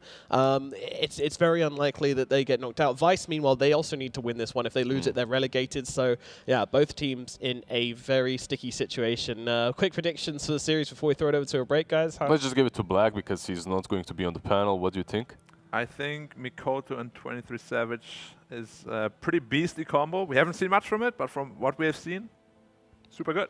Yeah, So. communication barriers don't mean much when you're as good as these two are, two rising stars in the scene who are going to be a pleasure to watch. So stick around as we get back into it. We are going to throw it to a break, after which we shall be back with that series. So don't go anywhere for more DPC SEA action.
Welcome back to the kingdom of the DPC SEA. I am King Nomad, and joining me in my cast is my loyal subjugates, Guardsman Lacoste and Headsman Lizard over there. And ready to fight for our entertainment in the arena is the two teams coming up, which is going to be Vice versus Boom Esports. Guys, this game, it's looking pretty spicy. I mean, you know, Vice, but Boom, pretty good. Pretty Yes, good. my lord. Yes, my lord. Yes, my lord. Your servants, your servient subjects are ready to fight for your what? Entertainment. Entertainment. I thought you were just gonna call us peasants. You know. I'm one step away, but you know, Plebs. we'll keep it above that line for the time being. The casters are the plebs. We can throw to our plebs later on. But yeah, I mean, Boom. You know, they've done a little bit of a switcheroo. You know, poor old Drew got switcherooed out for 23 Savage, who's been described as one of the most talented players in the SEA region. They also have Makoto, who we've described as one of the biggest up and coming players in the SEA region. He's not up and coming anymore. Like, dude has been really, really good for quite some time. He's up and came. He's really there. He's been there, and you know, I heard he had a lot of offers to go to different regions, but decided not to do so because his English is not really good. But you know, understandable that other teams wanted to poach him because the dude is just insanely talented. Yeah, he's very, very good, often carrying games from the mid lane. Last time we spoke about them, you know, we were worried a little bit about the two of them taking up a bit too much space in the team. Do we still have these concerns after seeing their last series, Lizard? No, not at all. After seeing the way 23 Savage played, you just see it. It all clicked. That's it. Like, you might have even some language difficulties with him, but it really does not show. And overall, in the game, you can definitely understand why they replaced Drew for a player such as 23 Savage. Drew, obviously, bright future ahead. We wish him all the best. There's different seasons up and coming that he can join with a different stack, perhaps. But 23 Savage looks like this is the mold for him. This is the team for him. Yeah. Would you agree, Lucas? Yeah, the 23 Savage looks like a good fit, even after playing only 2 games. You know, they probably played a lot of scrims in between, but the official ones, he looks scary. Still does, you know, some overextending stuff, but, you know, he's not hesitant on how to use the buybacks. He knows what he's doing in a team fight. A bit of a throw here and there, but you know, it's pretty common in Southeast Asia region. Isn't it better to have a bit of a throw now and there than to always be behind, always be waiting as a core, which is something that we've seen with Drew. I think 23 Savage in those 2 games, I'm going to be a Savage myself a bit here. 23 Savage dealt more tower damage than Drew did throughout this whole DPC season. Feels bad, man, but... Yeah, probably not too far from the truth. He's not afraid. Like, this is what I want to see in a player. When he goes in, he knows his stuff. He knows the limits of the hero. Drew was really scared. Like, you could feel that the pressure, him playing the DPC league, was getting to him. Yeah, we're still yet to see him really grow. He was getting there. We were seeing small improvements, but, you know, he is a player which is going to need some time to grow, and Boom, they're looking for someone more developed than that. It's really something that comes with experience for some players as well. It doesn't necessarily have to mean that he is not skilled enough. It just means that the pressure, like Lacoste said, it gets to him. It becomes difficult for him to play in these games. There's a lot of noise in the head instead of just keeping that clarity and ability to Needs focus more on the experience for objectives. sure. Buy 2-3 tomes of knowledge, and he's gonna be there. Like, has potential for sure. Has potential, but needs to, you know, just sharpen some things up, and yeah, he's gonna be good for season 2. You know, learn from. I don't want it like Drew has potential, and I personally don't want him like that. This change of a player gets to him because it could. You know, he's a young player. You're gonna be down, man. I invested so much time in this, and now I'm nowhere. But yeah. Which team would you like to see him on? Say, if you could theoretically put him in any team, where do you think he'd be a good fit to really shine and improve? First of all, he needs to improve stuff that he's making mistakes, and then he can start thinking about joining a team. Yep. Okay, well, that's the situation we're in for Team Boom. However, let's look across over towards Vice Esports, as they're in an interesting position right now. So they're currently in a 3-way tie for last, along with Execration of 4-9-6. If they win this game, they will go into safety for a few days, but then they will have to play a tiebreaker versus the winner of 4-9-6 versus Execration. However, if they lose, which is kind of more likely, then they'll be in last place and definitely relegated. So it's a must-win series for them, and unfortunately, it's a very difficult one. This is when we're going to see the team. You know, I think, to be realistic, we're not really looking for this team to win this series, but we're looking for this team to perform really, really well, and then possibly see them, you know, take the top spot in Div 2 next season. Would you guys agree with that? That's pretty fair. I would say that's very realistic. Coming into this series, unless 23 Savage and the boys do some very, very awkward mistakes, we can't really see them losing, specifically thinking that, boom, they still have a shot at the major if they win this game. It's not completely in their hands, but it's possible. Yeah. So it's very unlikely that they will throw the series. No, they're going to be playing their hardest, and, you know, if I say they have... pretty honestly, like the less to play for, it's really hard for them to not get relegated here. Let's have a look at the head-to-head player matchup, as we'll be looking towards the mid lane. Of course, it's going to be our boy Bob Vice, and it's going to be Makoto playing on Boom. Bob Vice. Old Bob Vice, Nicole's favorite player. For sure, it's just the name that makes me chuckle every single time. I feel like he needs a pair of aviators on, you know, maybe like a lowrider car to drive around in. My man Bob, he's, you know, a coin flip. You never know what's going to happen in the mid lane with him. That's why I like him so much. You know, very likable guy overall. It can backfire. Now, it could potentially happen what happened in the previous game, where Lina against Dead Prophet. I could see Bob being that Lina, you know, just dying twice in a row. But can you see him being the Death Prophet? Then again, he does surprise us in some games. If you remember the OD game, if you give him the right hero under the right circumstances, sure, but against Makoto, I don't think he stands a chance, to be honest. Like, let's be realistic here for a second, then we can continue being delusional. Lizard, you go. So, if the game is right and Makoto feeds a couple of times, you never know. Bob can take over. Bob Vice. This name, this nickname demands authority. It demands respect. Yeah, it's going to be hard. It's going to be tough for Bobby, that's for sure. It's a long shot. It's a long shot. Yeah, as I said, like, this is a test for them, really. Like, you know, there's a smidgen of a possibility they could take a win here and there. I think it's not entirely unreasonable they might be able to take a game if there's some mistakes made by Boom and if Vice plays some outstanding Dota, which, you know, they've come close to before. But for them to win this series, they'll have to play at a level we haven't seen them play close to yet. That's pretty much what it's coming down to. There's just so much talent on the side of Boom Esports and so much at stake for them, where they're just not going to be messing around. But hey, maybe the pressure gets to Boom. Who knows? But 23 Savage looked last series like he was so hungry to go to, like he's doing everything in his power to get to this major. I like to think he's on like a death course. He just wants to play Vici. He just wants to play that team. He just wants to get to the major and play them in any way he can, and no one is standing in his way to do that. But of course, it's not up to them a lot of the case. Even if they win the series, it's still on T1. If they do, TNC, yeah, they need TNC and T1 to lose. The thing is, if they do win this series, they're on 4-3. T1 and TNC are playing Neon plus Fnatic respectively. And these two series are not easy for T1 and TNC, so you could perhaps expect them to even lose, and then we're going to have this 3-way tie.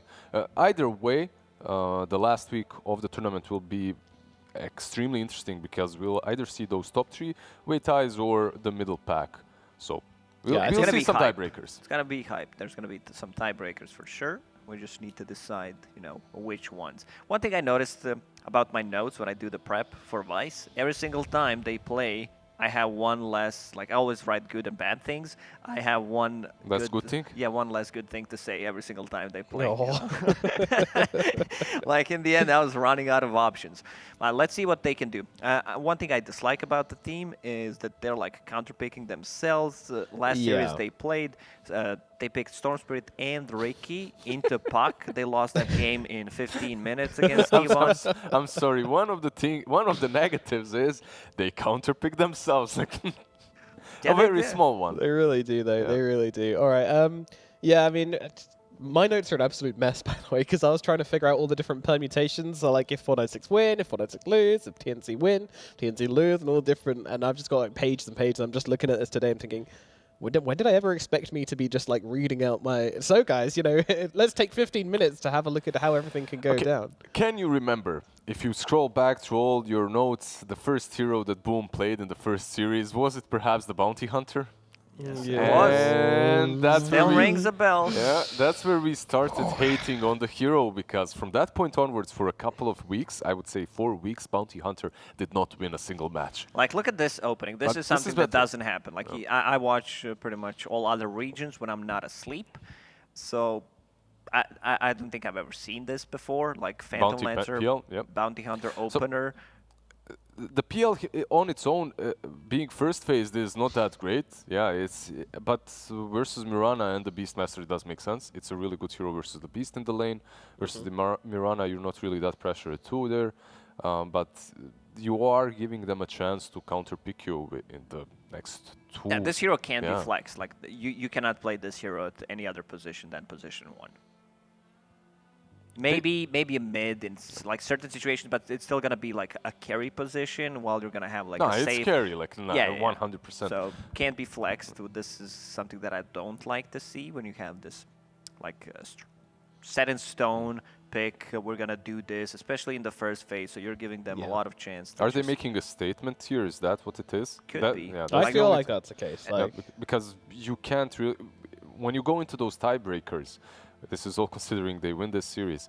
You can't just open up with a PL like this. You will be countered, even if you ban out. What, you're going to ban out some Lash, maybe some Ember or Zeus, some AoE damage? Are they just saying, like, you know, we don't fear Vice at all, so we're just going to open up with something random? You're not random, but, you know, something which we think can work, but is also pretty unusual, so that we cover our openings and we're less easy to predict in our, like, the very important games. Because the way they're thinking right now is, like, you know, we have to do everything we can to prepare for the eventuality that we could be stuck in some tiebreakers, which might decide whether we go to the major. Everything we do from this point onwards is in preparation of that. What I'm thinking when I see these picks is how are, like, if they qualify to a major, how they're gonna, like, if they open up with things like this, that's very punishable. You play from the best teams from other regions, you should get punished. So even if you go there, like, you can't afford to open up with something like this. Yeah. That's what I'm saying. I don't think they will. I think they're just picking this to defend other openings. They just don't want to give away what they like the most of their openings. Yeah, so open up with your worst so that you get the best. Yeah, it's a very slippery slope right there, because even versus Vice, if you open up with your worst, it can bite you eventually. And Vice, we are talking about Bob, you know, but if he gets the right hero, and if he's uncountered, like a Storm Spirit, let's say, he'll do something similar that Mikoto does. We've seen SEA. All of these players are extremely skilled. And strategy plays a part, but it's very minuscule in comparison to the individual skills. So you have to be careful here. And Storm Spirit banned out by Boom. And also, like, when it comes to team skill, you know, that's going to come down to team strategy. That comes down to communication all the time as well. We have to respect the fact that Boom Esports are playing with 23 Savage, who is not going to be communicating excellently with their team. You know, there is a language barrier there, which could come into effect if the going gets tough. You know, you never know. All right so far. Yeah, sure. Dota is universal language. You can just ping, spam the pings. You can use the voice lines. Yeah, voice lines. Davai works in every language. Just I've go. heard, Everyone knows what go means. Go, farm, fight. Like, it's easy to... Like, I played with a lot of players, you know, that... especially back in the days, like 2011, 2012, where players didn't speak English, especially some from, like, CIS region, and you could still play Dota with them. Like, it didn't really matter. Well, or you just learn Russian if they don't speak English. That also. A majority was English speaking, so you know they had to adapt. Alrighty, well, we have got ourselves some picks now, as we have the Coddle and the Ember picked up by Vice Esports. Meanwhile, Boom, they go for the Rubik and the Mars. I like both of these middle pairing of heroes for both these teams. Which one do you guys prefer? Yeah, both are fine. You have the Coddle Ember to deal with the PL later on. You have the Chakra Magic and Sleight of Fist combo. On the other hand, you have a very stable offlane duo with the Rubik and the Mars. So overall, pretty solid. Ember doesn't picks. deal well with PL later on. Like, he's good in the mid game. Once Phantom Lancer tanks up, Ember struggles. Because they don't have a second hero. They need like one more hero that can deal with the Phantom Lancer. I like how Boom Esports banned out Leshrac. They banned Monkey King. Monkey builds into Battle Fury.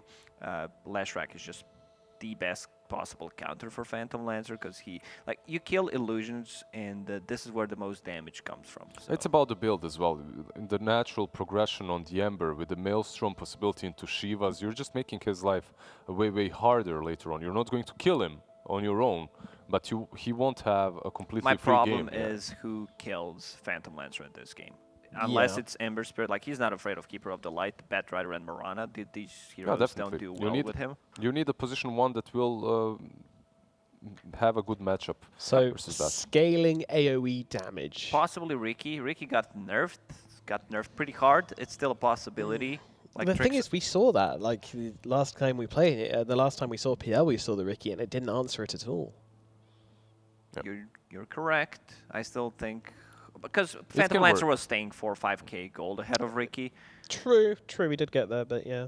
The thing is, it's easier to play the PL. Like later on in the ultra late game, yeah, Ricky definitely one-shots anyone, but it's easier to play the PL as a team. You have this hero that's creating chaos, that's running in first, making things happen. And Ricky is a different type. He needs stuff to happen, so he goes in with Tricks of Trade, then blinks out, then goes back in, and you can't even do that reliably any longer because of the fact that your Tricks of Trade have been reduced, which is a significant nerf. It looks minuscule, but it's actually significant, as you can't reset in the same teamfight multiple times. All right. I'm thinking Wraith King then possibly for Vice Esports. You can go for that Radiance and... Not a bad choice. Ricky is still fine versus the Mars as well in the lane, but Wraith King... It's a good matchup. Wraith King could be a possibility. What about Boom? What do they need? They need Dead Prophet. Dead Prophet looks super scary.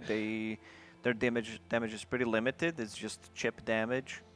Yeah, looks really good. It's like Mars Dead Prophet is a sick combo. True. Now you can go with some playmaking or with something like Lacoste just said, some standard Death Prophet. Yeah. Tower pushing. Yeah, he's more flashy. Yeah, what about a Leshrac instead? Get a bit of...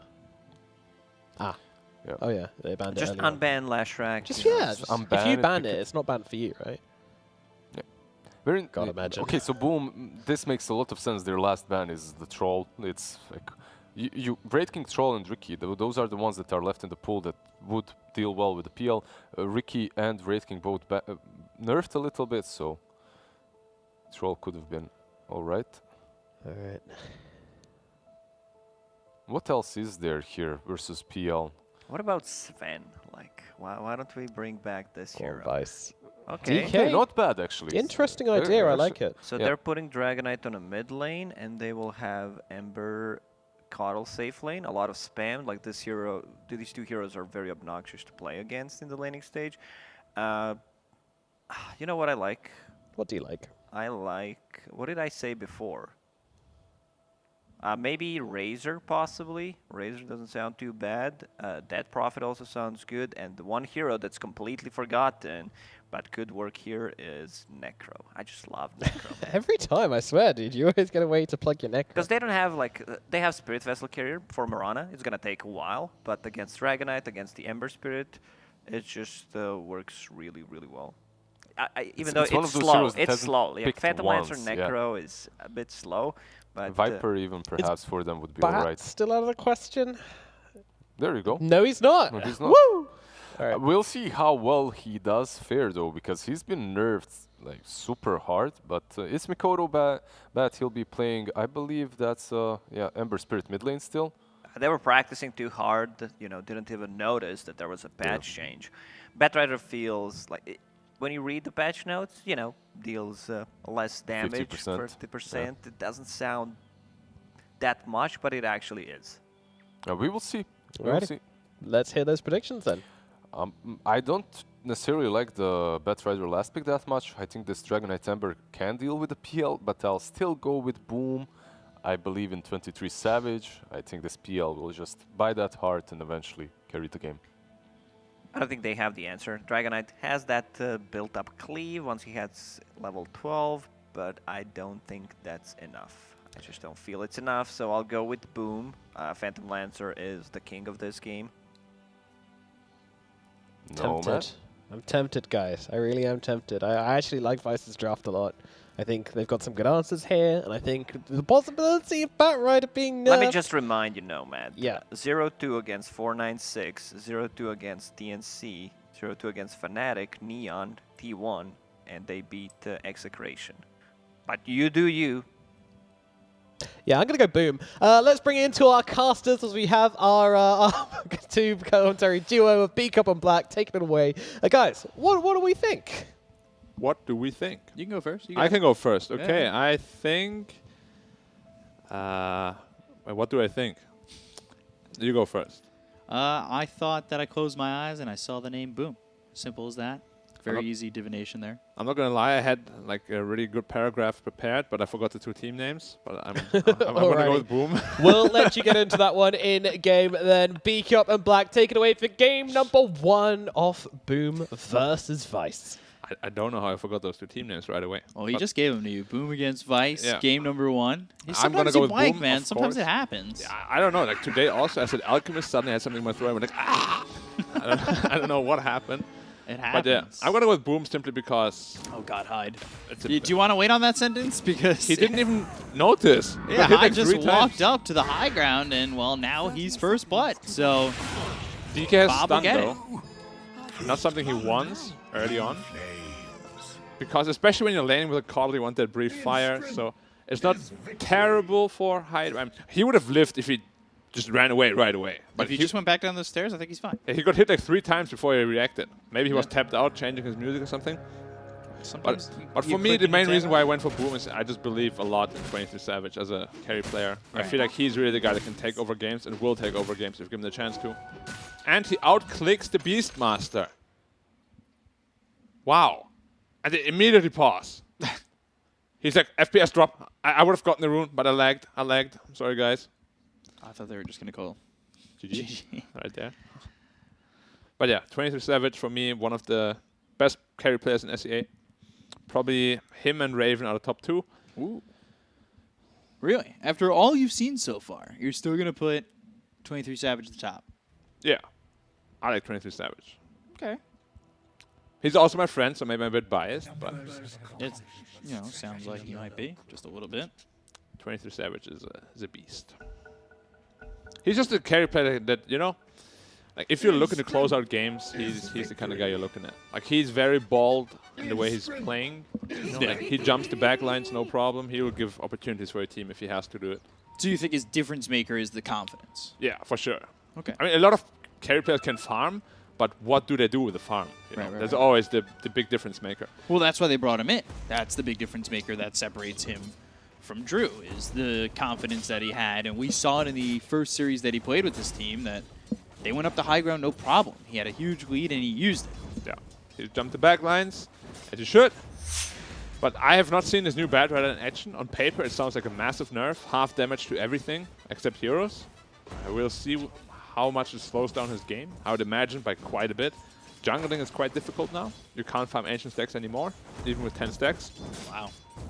So that whole level 7 back into the jungle in the Unless, triangle. no, actually, maybe they didn't apply that half damage to ancients. No, they did. Yeah, it just did half damage to everything. So previously they said deals half damage to ancients now. Hold that thought. Oh, nothing is happening up there. And now it got halved again. So it only deals 25% damage to the ancients compared to the previous values, which is a huge deal, obviously. Like, you can't kill them anymore. But yeah, we'll have to see. I'm excited to see what Mikoto can do here, the little magician. Safe lane DK also. Haven't seen that in forever.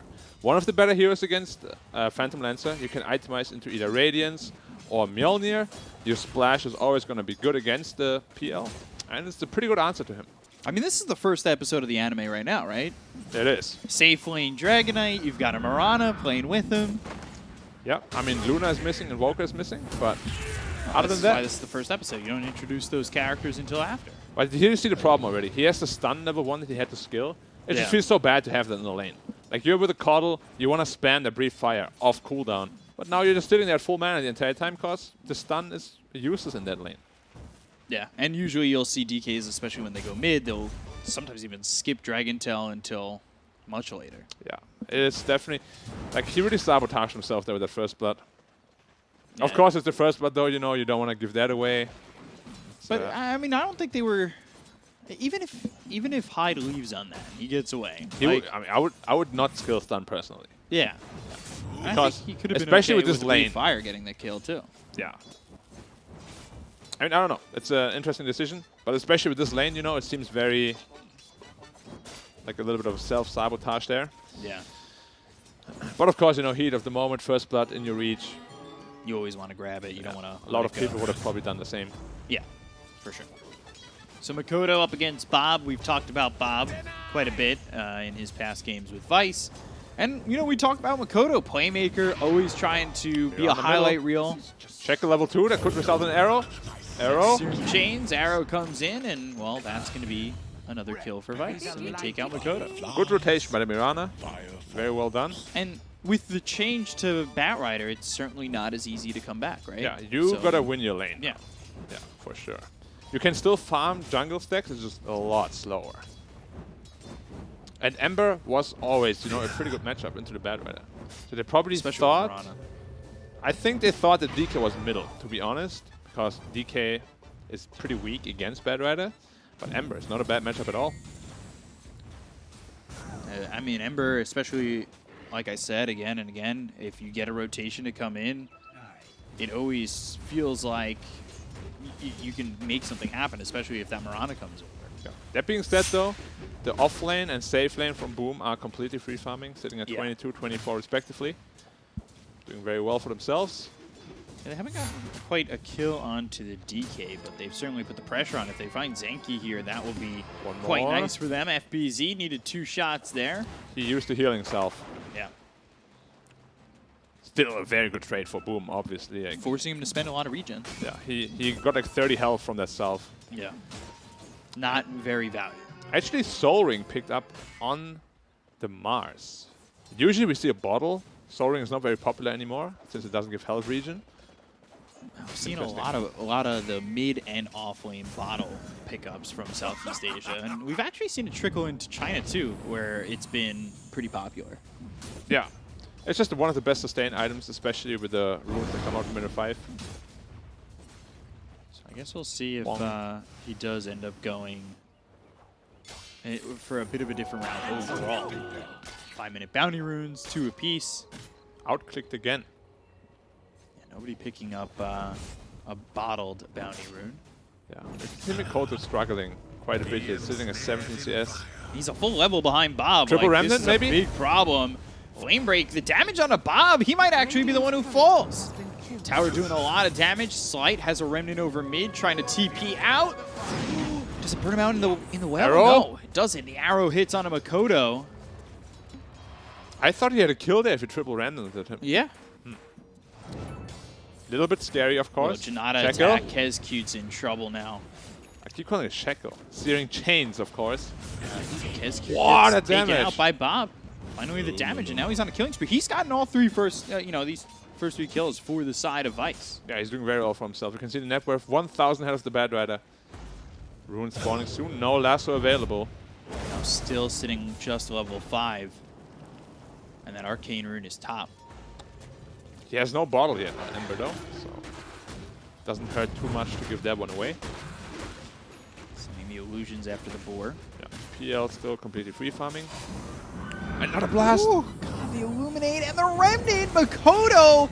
He's gonna drop, but Bob will fall in return. Samael under the tower, telekinesis. Tower shots with the right clicks from Hyde will be enough. Double kill for Hyde. But still, Batrider struggling. Yeah. Radiant structures are I mean, we can already see the impact of those nerfs. You know, like his last hitting in lane is very difficult now. He's like a hero that has 40 base damage. The only way to make up for that before was that napalm damage, which is now halved. Level 1, you get 3 bonus damage per napalm stack, which is almost nothing. Right. Because most heroes sit at like plus 20 damage on you anyways. They're going to get him, Makoto. They just want to shut him down. Arrow. Illuminate, Searing Chains, Mars coming over. They've got 4 heroes making a rotation, looking for an arrow on a Makoto as well as a Remnant. They won't get the Bat Rider, and now... Everyone here. Yeah, it's a party mid. DK2. So 5 heroes for Vice over mid. Yeah, and PL to beat bottom to pressure the tower there. Bob, Searing Chains, there's the Arena. Now the Remnant out. Still don't get the kill on a Makoto. Arrow. Arrow hits onto the Rubik. They might just get a consolation prize in Hide and will. Still, a lot of damage being done. I think they will just get the mid tower here. No Arena to work with. Mikoto does not have lasso yet. He's completely shut out of this game. And mid tower is just gone. Minute 7 into the game.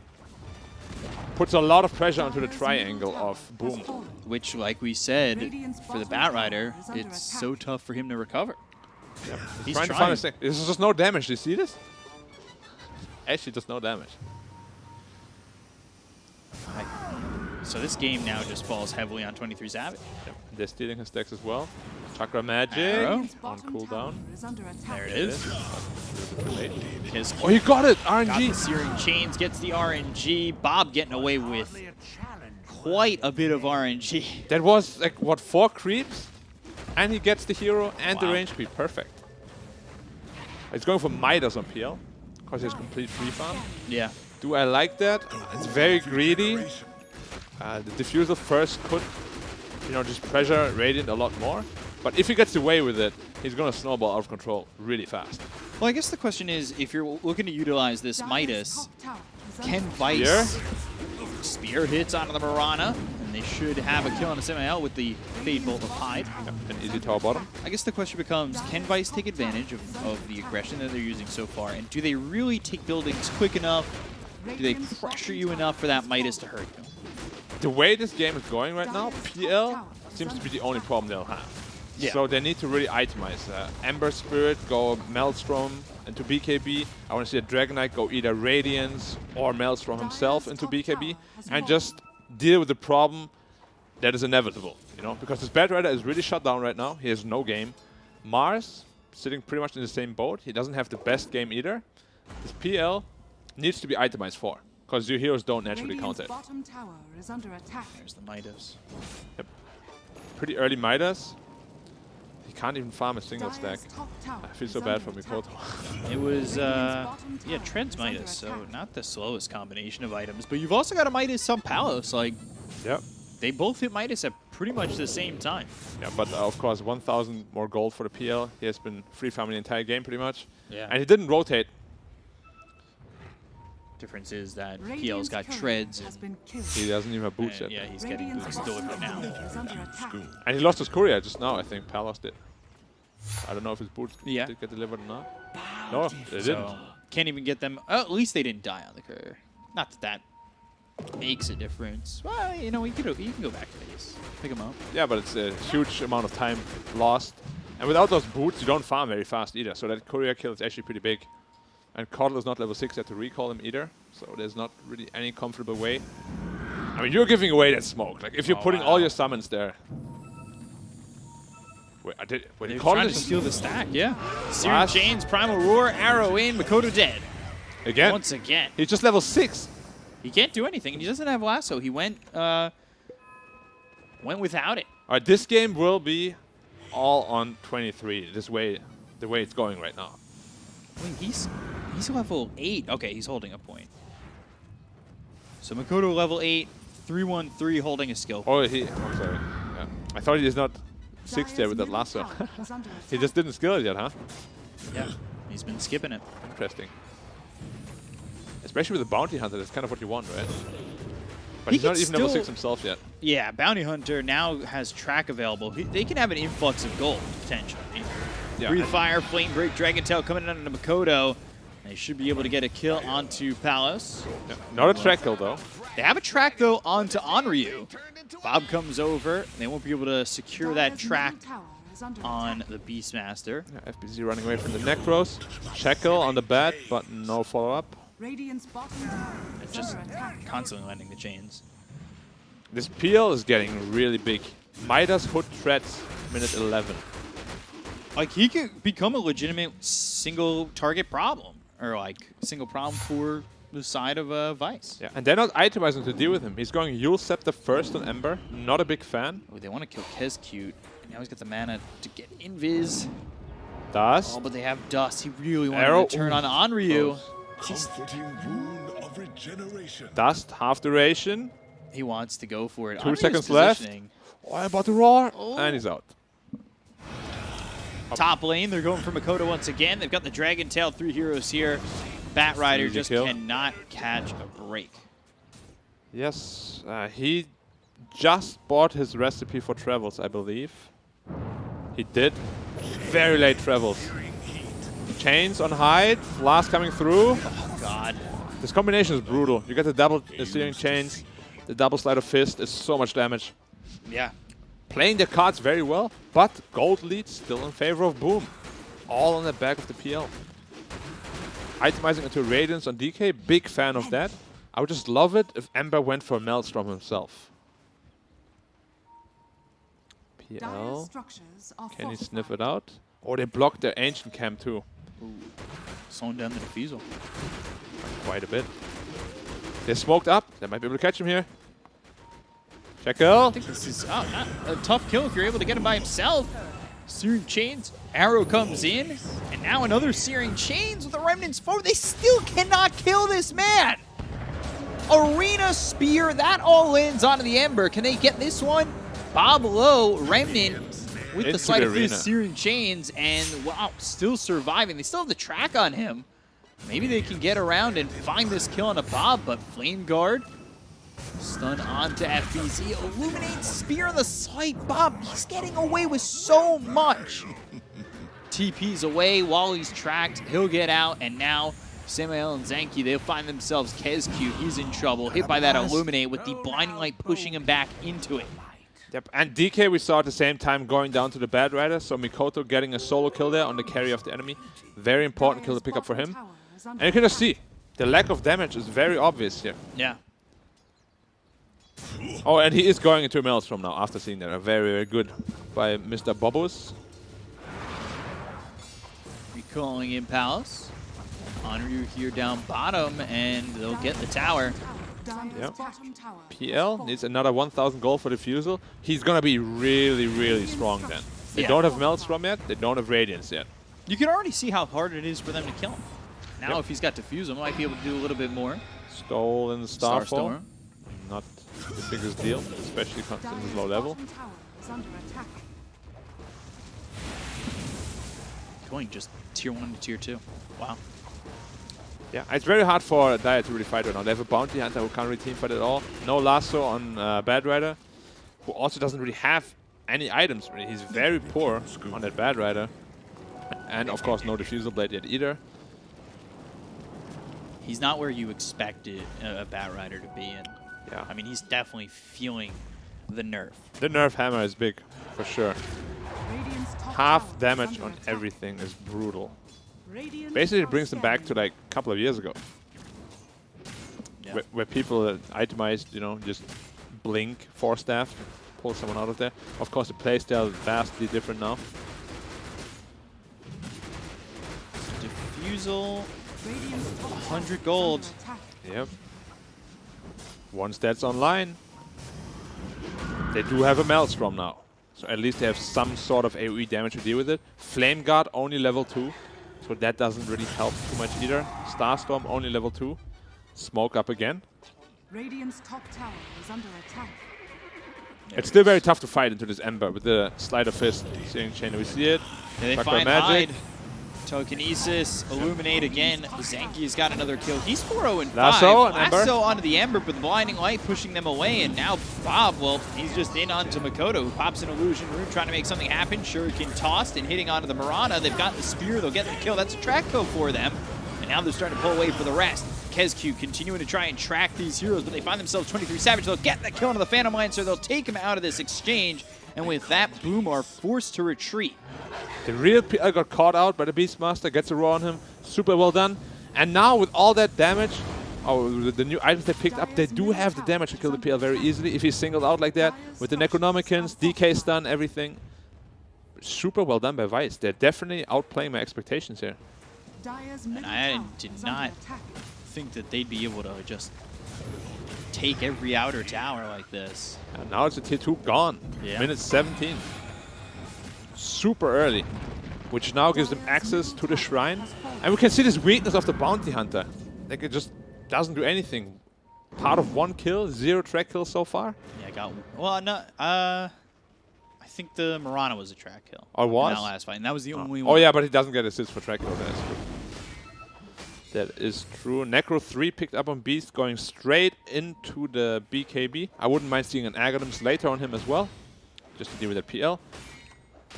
Because honestly, this Bad Rider really, he just can't do anything. He's gonna have BKB soon. Oh, KSQ now here on top of No Palos. lasso. They're trying to body block him. This is ambitious. this might be a dead bounty. Does. This is a dead KSQ bounty if he doesn't get out of here. Track Necro Creeps coming over. They're trying to keep on top of the bounty, and they'll do exactly that. Bob with Another one another for one. Bob. 10, 1, and 4. Yeah. I hope he goes into the BKB rather than the Yules. I think it gives them a much stronger timing. Yules just doesn't really do much. There's no Orchid to dispel. There's nothing really to dispel at all. So I would much rather see that BKB on him. Almost Relic on Dragon Knight. After they pick up that Radiance, it's going to be quite tough for 23 to really have teamfight impact. That Mischance, Maelstrom, Ember, it's going to be very tough for them to teamfight. That's probably also when they're looking to go into Roshan Pit on Radiant here with the Beastmaster. Damage on Phantom Lancer. He picks up the Vitality booster as he's building up into this heart. Yep. No Yasha, just straight into heart. It's going to be a tough PL game late game, I'm not going to lie. Yeah. The way it looks right now, they have a lot of heroes that are itemizing to counter him, and I like it a lot. And the way it looks, it feels 1v. You know, I mean 1v5. Like, this is tough for 23 Savage to make anything work. And he's working with Makoto, who we've seen be such a star and such an aggressive helping hand and playmaker. He got owned in lane. He just got, you know, he got shut down. Yeah. Good Granted, rotation he's from got Radiant. a full BKB. He just bought out on a full BKB. Yep. Still need that Blink Dagger though to really make good use of it. They still do have the Raw though that obviously goes through that. And if he's rawed and singled out, they don't have save for him. Yeah. So he can die very quickly, only sitting at 7 armor. Radiant's bottom tower is under attack. Pressure on the bottom tier 2. Yep. 300 gold till the Radiant is up. Radiant are scanning. And we'll see if they try to go Roshan after that. I think they should, simply because I don't think Daya can teamfight them at all right now. So a good way to force a teamfight is obviously just to go Roshan. 23 Savage just using these illusions to push through bottom. Yeah. Ember might get caught out here. Mars has Blink, Arena. Yeah, there's the telekinesis as well as the spear. They've got the track on the bomb. They'll get the kill and double his death count. They also steal Slight. And that's a kill that's, as you can see, very value when you get track as well. Yeah. Super important, especially with the bounty. They do have a very good comeback lineup and the snowball lineup with that bounty hunter PL, of course. Well, I would love to have level 2 track. I mean, he's only level 7. Yes, oh my god. He's having a rough game. Yeah, a rough game. He didn't have the best lane, and after lane, things didn't go so well for him either. DK now picked up the Radiance. That's his power spike. And we'll see if they do want to go into the Roshan pit. Because again, Daya does not have the best team fight. The best team fight they have right now is the Arena and the Bad Rider, but if Bad Rider gets rawed, yeah, it goes straight into Roshan. So 23 Savage bought the recipe, so went Vitality Booster recipe, and now he'll buy it, or build it into the Reaver. Yeah. We'll see if they want to fight here on Daya. I think they You can. have to concede it, I think. Yeah. No chance. I see 23 Savage desperately looking for this heart. Maybe they have a little bit Korea more flying confidence in. trying to go for Korea something flying else. out. They're coming over. I don't think It's this too is late. quick enough. Yeah. Aegis on the DK picked up. Shackle. BKB has to be expended. Yeah, Rod. well, there's the Primal Roar. These heroes are together. FBZ, he's been stunned, though, and they've got the Arena available. They'll use the spear that hits onto the Dragon Knight. They get the kill on a Bob. 23 Savage rips him apart. Now they look over at Palos, who's been tracked up, out of mana, on the run, and in some trouble. Doppelganger looking the other way. Blinding Light hits from Zenki. As Palos gets hit by that Shuriken as well as the Fade Bolt. They've got the Star Storm that finishes off FBZ, but not until he spears up the Mirana. Samael's dead, and 23 Savage is going off. Doppelganger once again right on top of Onryu. Blinding Light isn't going to be enough to save Onryu, not looking likely. Palos now out of the Elder Dragon form. They'll get the kill on Onryu. Look over at Palos. They're trying to, maybe take out Zenki. They stop the TP. They got the Breathe Fire. They'll take out the Coddle. Look over at Palos. Leave him under the tier 2 tower for now, but Makoto thinking about playing aggressive. A big fight for Boom. All on the back of a stolen Raw from Rubik. Wow. He rawed the Ember Spirit. Ember Spirit is a huge portion of the damage right now. He gets taken out first, and they just don't have to sustain damage without him. We can see it here. They raw the Bad Rider, but he steals the Raw immediately, gets the Raw onto the Ember Spirit, and fight is just over right there. And they lasso him up onto the high ground. 23 Savage rips through him. And then, I mean, I'm surprised Palos doesn't die here, but you look at the attention that comes out from 23 Savage. He backs off for a second. Doppelganger, Blinding Light, push towards the Coddle. So he starts going around the pit, and Palos is just focused by an illusion where he's able to escape, and he ultimately doesn't end up dying. Yeah, he goes on the more value targets. Like, he knows the backline should die first. Unfortunately, the Bounty Hunter died, so they didn't get track kills on most of them. But it's very good recognition from the Phantom Lancer here to just kill this team. Because if you go on the DK all the way, probably he's just going to respawn and the whole team gets away. Not worth your effort at all. Now, even though they conceded Roshan, 1,000 gold ahead. Almost hard picked up. And we can see how many problems they already have dealing with that PL. I believe 2 or maybe even 3 of those were track kills. I know the Onryu 2 for one. sure. I don't know if Mirana 3. One. Yeah, definitely one of them wasn't, but I don't know about the last one. I believe one of them. 2 of them were, 2 of them weren't. And then all of a sudden, Phantom Lancer is 500 gold away from the heart. He's rich. Yeah. Suddenly 2k ahead of the DK. Who they were pretty close at the Roche fight. Yeah. And now, that pushes him closer to the heart. He's got queued up the Nullifier, Scotty, Basher. Yeah, but again, it looks like a pretty single core PL this game. They can deal with him in late game. They can. He has a good support cast with like a Bad Rider stun, lasso, Rubik lifts, Mass Arenas, but he will have to be the big damage here this game. You can see 23 Savage's positioning. And honestly, the lasso from Makoto starts that off as you said, Primal War stolen by Rubik. That was big. Yeah. Doesn't hold on to it. He's got Breathe Fire right now, but almost has a Blink Dagger. I mean, it was just brutal. Like, he stole it from like almost the outpost, and then he rawed him from the outpost pretty much. The cast range of Rubik is insane. Has the level 2 on that ulti. So 400 gold until BKB on Beast. It's a decent timing for him. Yeah. And Ember is now going into a Lincoln. It's like he's changing his items a lot. Like, he's not sure at all of what he wants. I still think you just go for that BKB because Diffusal Blade rips through Lincolns. It does nothing. Gets that Blink Dagger. And he's committing Radiant's into bottom tower is under the Lincoln attack. Sphere. Interesting. Not a big fan. Of course, Lasso, it's good against Lasso. But if you're BKB'd, they don't have damage through Lasso to kill you. Which is, I mean, his team is recognizing that too. Beastmaster even went for one straight away. DK is going for one as well. Dire are scanning. So they've got this heart. Radiant's They're bottom thinking tower is Nullifier. under attack. Yeah, Nullifier for smoke up here on a Radiant.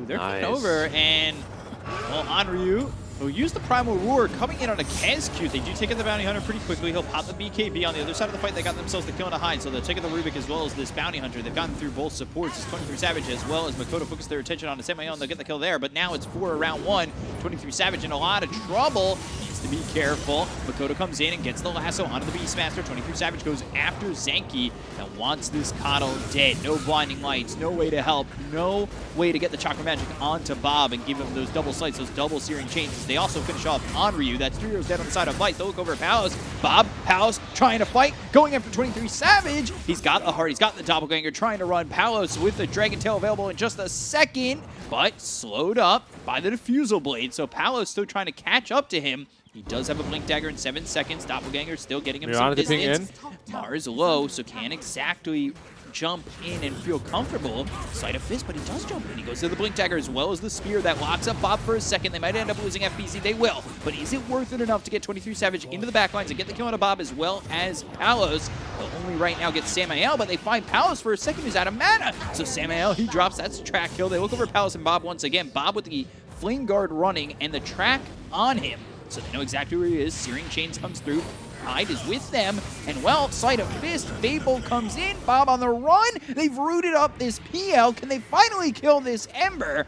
He's no longer tracked, but they can still figure out where he is. As he tries to TV1, they went right by him! Whoa, he almost burned out! He had 10 health left, the Firefly almost killed him. Did they not see him? I swear. He was right next to him. All right. I thought they saw him. That was pretty, yeah, very interesting. I mean, he almost burned down. Maybe they thought they have to kill or something. I don't know. That looked really, really weird. Because you do have the flying vision also, don't you? That's what I thought. He was like right next to him. His wings touched him. Yeah. I swear they saw him. Oh no. Beastmaster Raw onto the... cute. Yep, Bounty just dead. I swear it was flying vision at night even. So there's no way they didn't see him. Just saying. That's crazy. I think they thought he was going to burn out. BKB available though. No Raw. No arrow going to hit, but they've got the Searing Chain. So they don't have the follow-up lockdown to get the kill on the 23 Savage, who will run out of the arena. The arena gets committed by FBZ. They've got the Lincolns now picked up by the Ember. Night Shadow under the Shroud. They look over as they pop the Lincolns. They still have Lasso. Elder Dragon form was used. You need to be careful if you're Makoto. Remnant forward, and that's towards FBZ. Sleight of Fist, Searing Chains. But now the Lincolns is popped. They've got the Lasso to follow this up. Bob, you went in. You put yourself here, and now that's where your grave will be dug.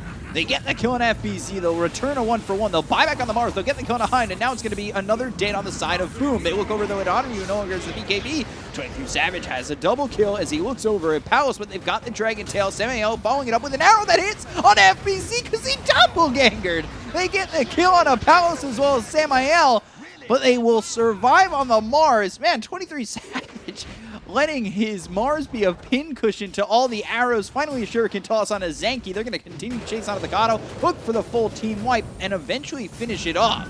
Not it's just a matter of when. Yep. And you can just see this PL, like we spoke about it. This Heart comes online. We have seen it time and time again. He's just unkillable in these fights. He's dishing out so much damage while tanking so much damage himself.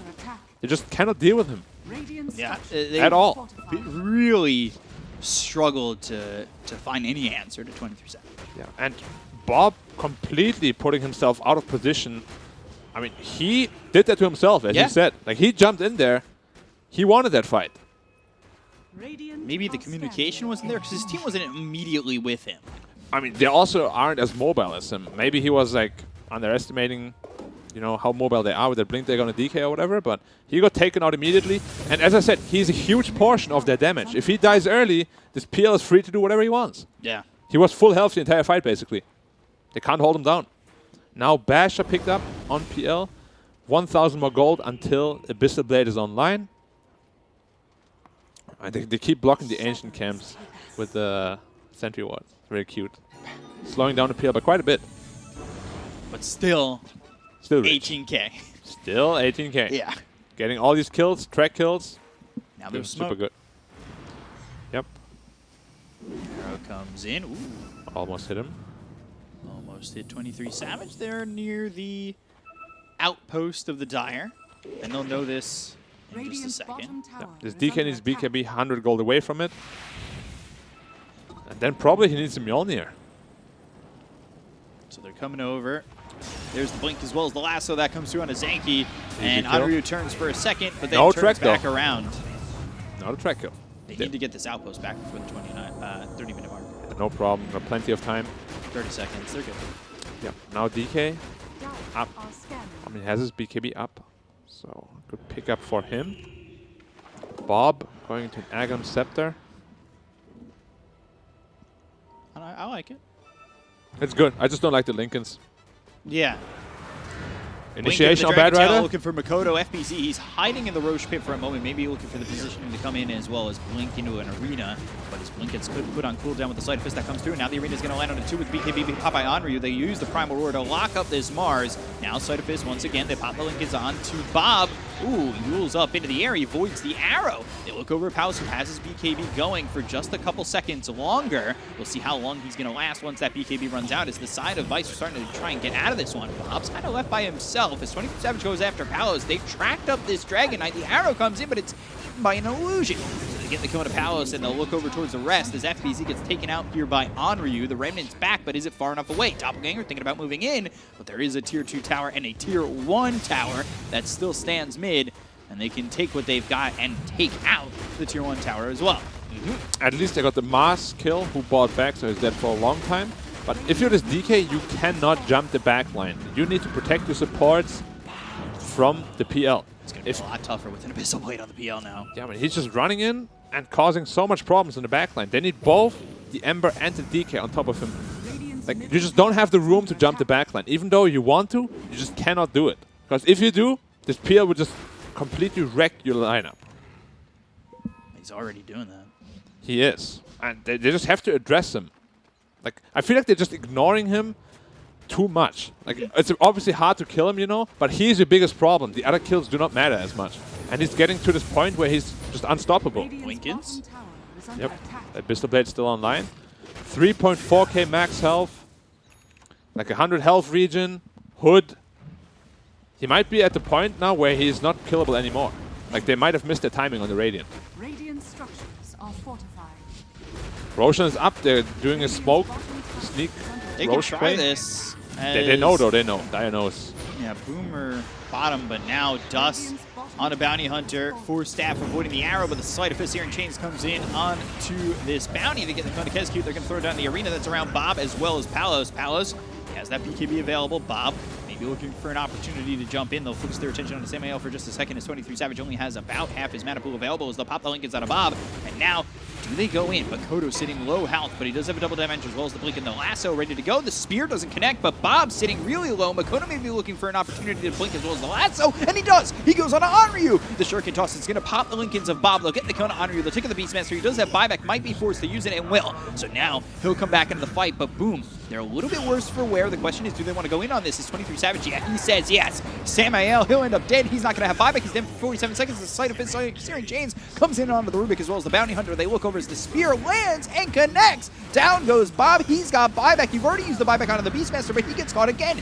Now he's got no mana. He's lifted up in the air. The track is on Onryu. He's dead for the second time. They bought back on Bob, but this might be a little bit late. They look over at Palos, who's with the BKB as well as the right clicks in the Elder Dragon form. They get the kill to FBZ. Palos on the run. He's tracked up now out of mana as the Doppelganger is used by 23 Savage. Fable from such a distance from Hyde as they continue to go after Palos. The Blinding Light might keep him alive as they get the kill to Kescute. They take out the Bounty Hunter. Look over at Hyde. Finish off this Rubik token. He says as he dies, in the air is Bob, but he's got that Flame Guard. Looks over at Makoto, who blinks away and throws out this Flame Break, looking over at Bob for just a second.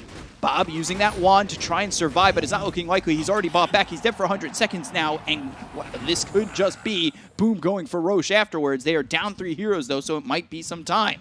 That's a dieback on the Ember. And again, we spoke about it. This might just be the territory where PL is untouchable. Full health the entire fight, pretty much. Just completely unchecked. You can see it here. 14-1. He hasn't died in so long. Yeah, the only death was right after he picked up his Diffusal Blade.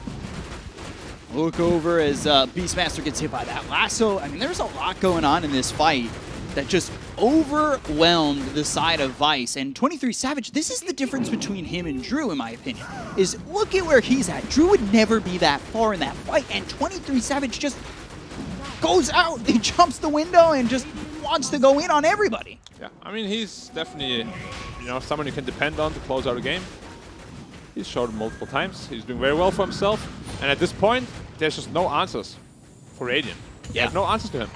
BKB gets popped by Makoto, going after Onryu, who uses the Primal Roar. Makoto in a bad spot all by himself. He'll die. All by himself. Very interesting position here by Makoto. They do get the Roshan, though. 8 is cheese. And if you thought killing PL once was hard... He's coming over. Killing him twice, potentially even technically 3 times with the cheese if he eats it. Good luck. I like this very preemptive or they're not really just preemptive, but the Nullifier pickup for so many reasons. Of course, they have Ghost Scepters, they have Ulysses, but also they'll have a Mjolnir soon, and you can purge that active effect of the Mjolnir, which is a huge deal when you fight against a PL, obviously. So just all around a very good pickup. So they will get the recall. They'll have all 5 heroes here. But is dead for 50. If they fight, it's 4v5. So I think Boom, even though you're up 15k, you know, you don't need to force yourself to take bad fights. Yeah. Like, you have this Aegis for 5 minutes, wait until the bat is up, group up, and go. Because you know they have no buybacks on the Radiant. Beast doesn't, Ember doesn't, only the DK has one.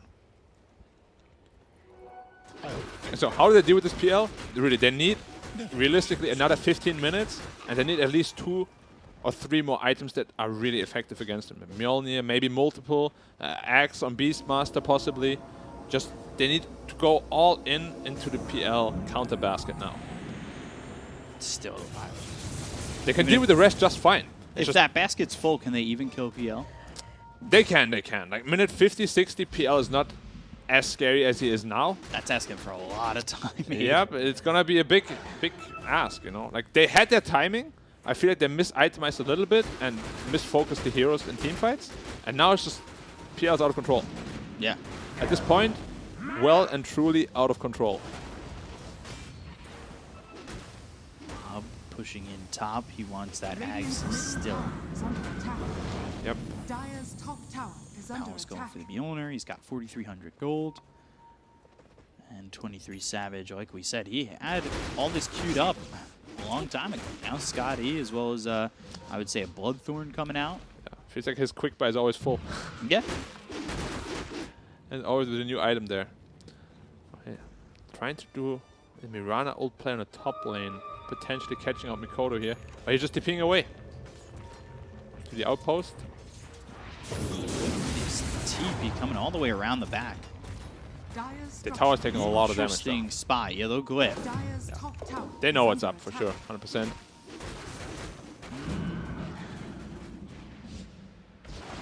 All right. They throw Remnant in the trees, but still, boom. Firefly. Coming in from behind. All the way around. Ooh, sticky napalm. There's the BKB as well as the lasso coming out of the Anryu as well as the arena, but they're going to miss the spear. They'll have the damage to get the kill onto the Beastmaster. They'll find themselves at least one, and then a second with Samael. Yeah. I mean, all these heroes are just food for the PL now. They can't use any defensive tools because of the Nullifier. Mirana died in an Abyssal Blade. She couldn't even heal herself. There's just too much damage coming out now. Before, PL was just tanky. Now, he's tanky and deals a ton of damage. Yeah, seriously. I mean, he was on the cusp at some point during this game when he had like Hood, Midas, and it felt like maybe they could shut him down there, but he's been given so much space granted by his team that and now, like you said, he's not only just tanky, he hurts. Yeah. They did have quite a lot of chances to punish, but you know, they just slightly missed the timing. And against the hero with Midas that farms so well, slightly missing a timing, big deal. Lasso wasn't up, so not really in danger there. But they're freaking him out. They are. I mean, you gotta keep him on your toes, you know. Dota's a mental game. If you're a little bit spooked out, maybe the next time you won't react properly. Radiant's middle tower is under attack. Okay, picked up the Maelstrom, yep. Mjolnir. Mjolnir is step 1 to the PL solution. So definitely a good pickup there. Ooh, going in on a bomb. They've got the spear as well as the arena. Look Just how dead. quickly he's Instantly. just gone. PL just basically killed him by himself. Like, that was very, very questionable by Bob. He knows he has multiple ways to pop that Linken's, and he has an Abyssal Blade. Radiant structures are fortified. He just doesn't survive in that situation. Yeah. You need to be very, very careful. He's got a lot of false confidence, I would say, from earlier in the game. It's not the same situation anymore. They can pop your Linken's, they can kill you quickly. Yep. Well, they found Zank. Yep, tracked up. Bad Rider chasing him. No lasso, though. And no shuriken. Maybe he could have just TP'd out. 4 stabs, trying to keep up. Meanwhile, well, they're taking the tier 3 and they get the kill to Samael. They'll finally find Zanky, and I think, yeah, shuriken. Easy kill there as well. Aegis expired, but do you even need it? You never drop it below. Doesn't look like it. 4.2k max health. He's crazy rich.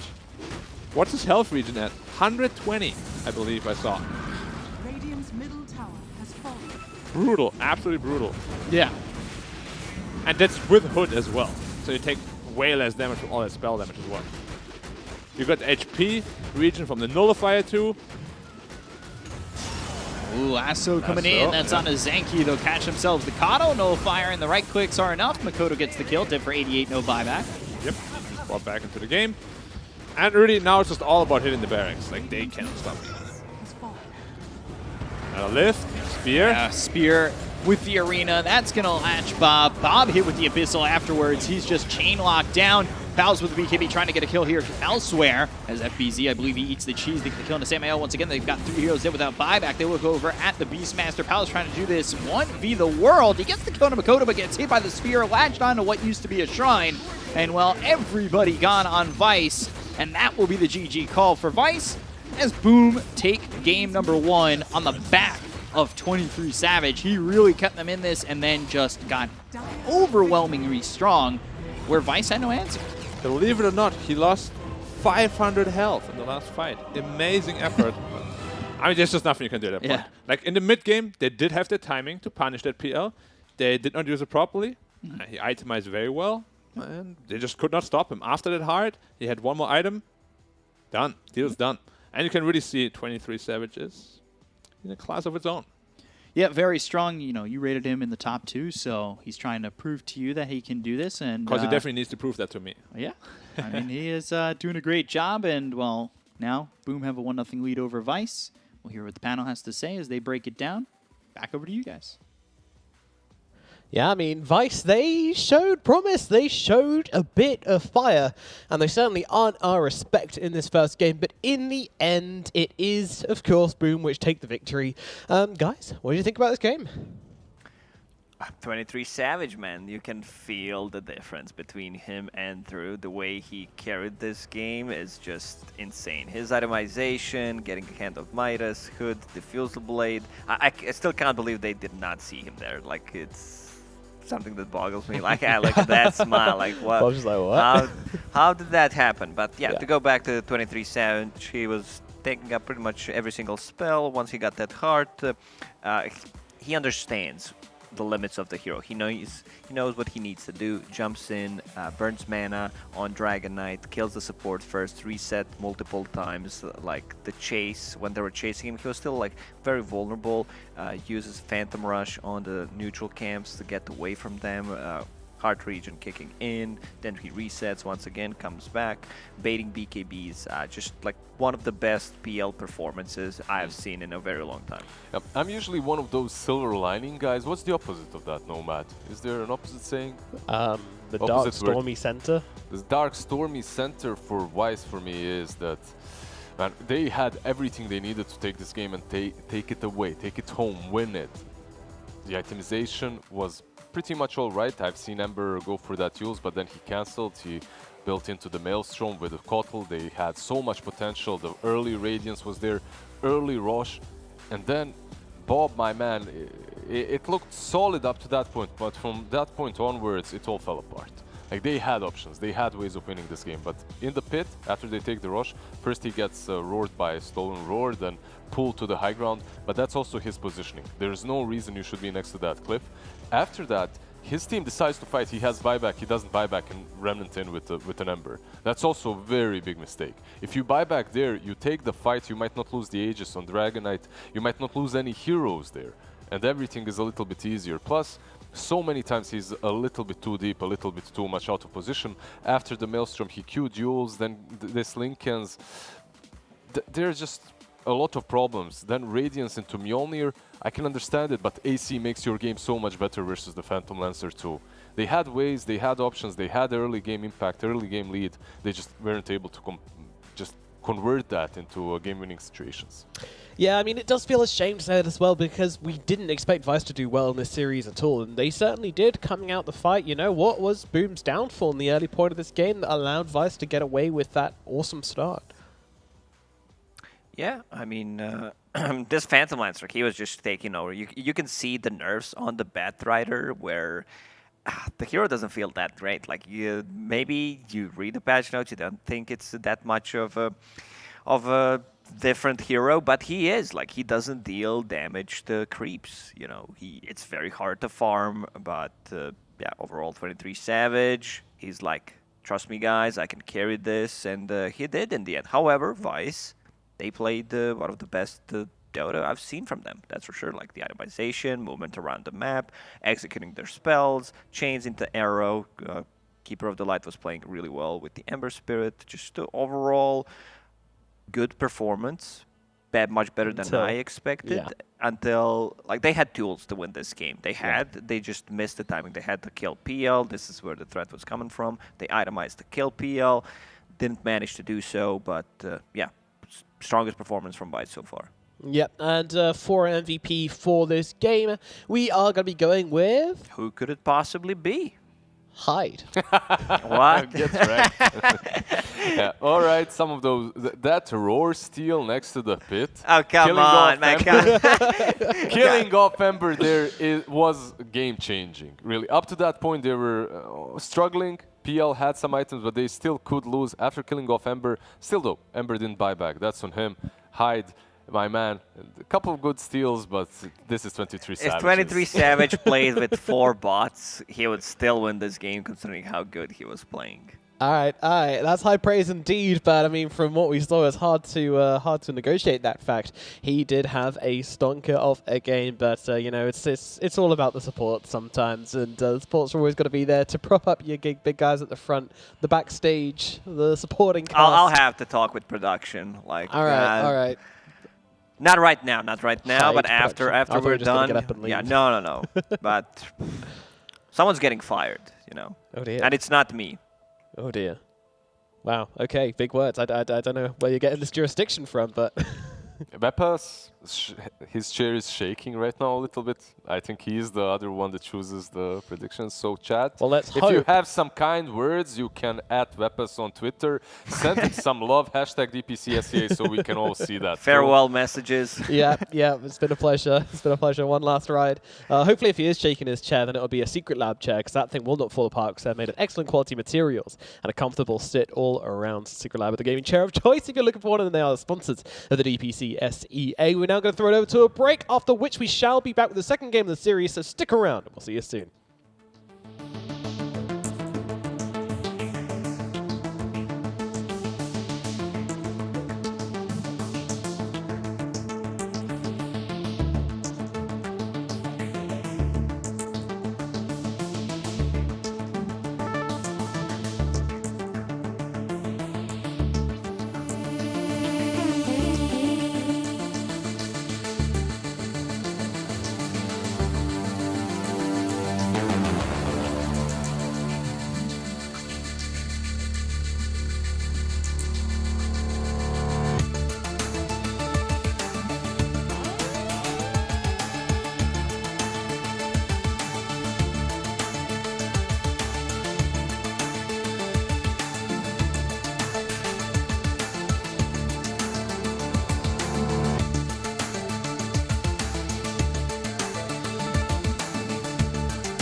I just can't find a comfortable headset. I mean, I've tried everything. Literally everything. I got you. Legendary comfort goes wireless. That is comfortable.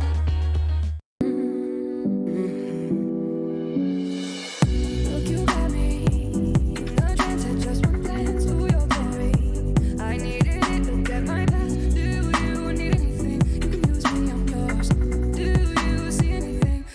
change of range.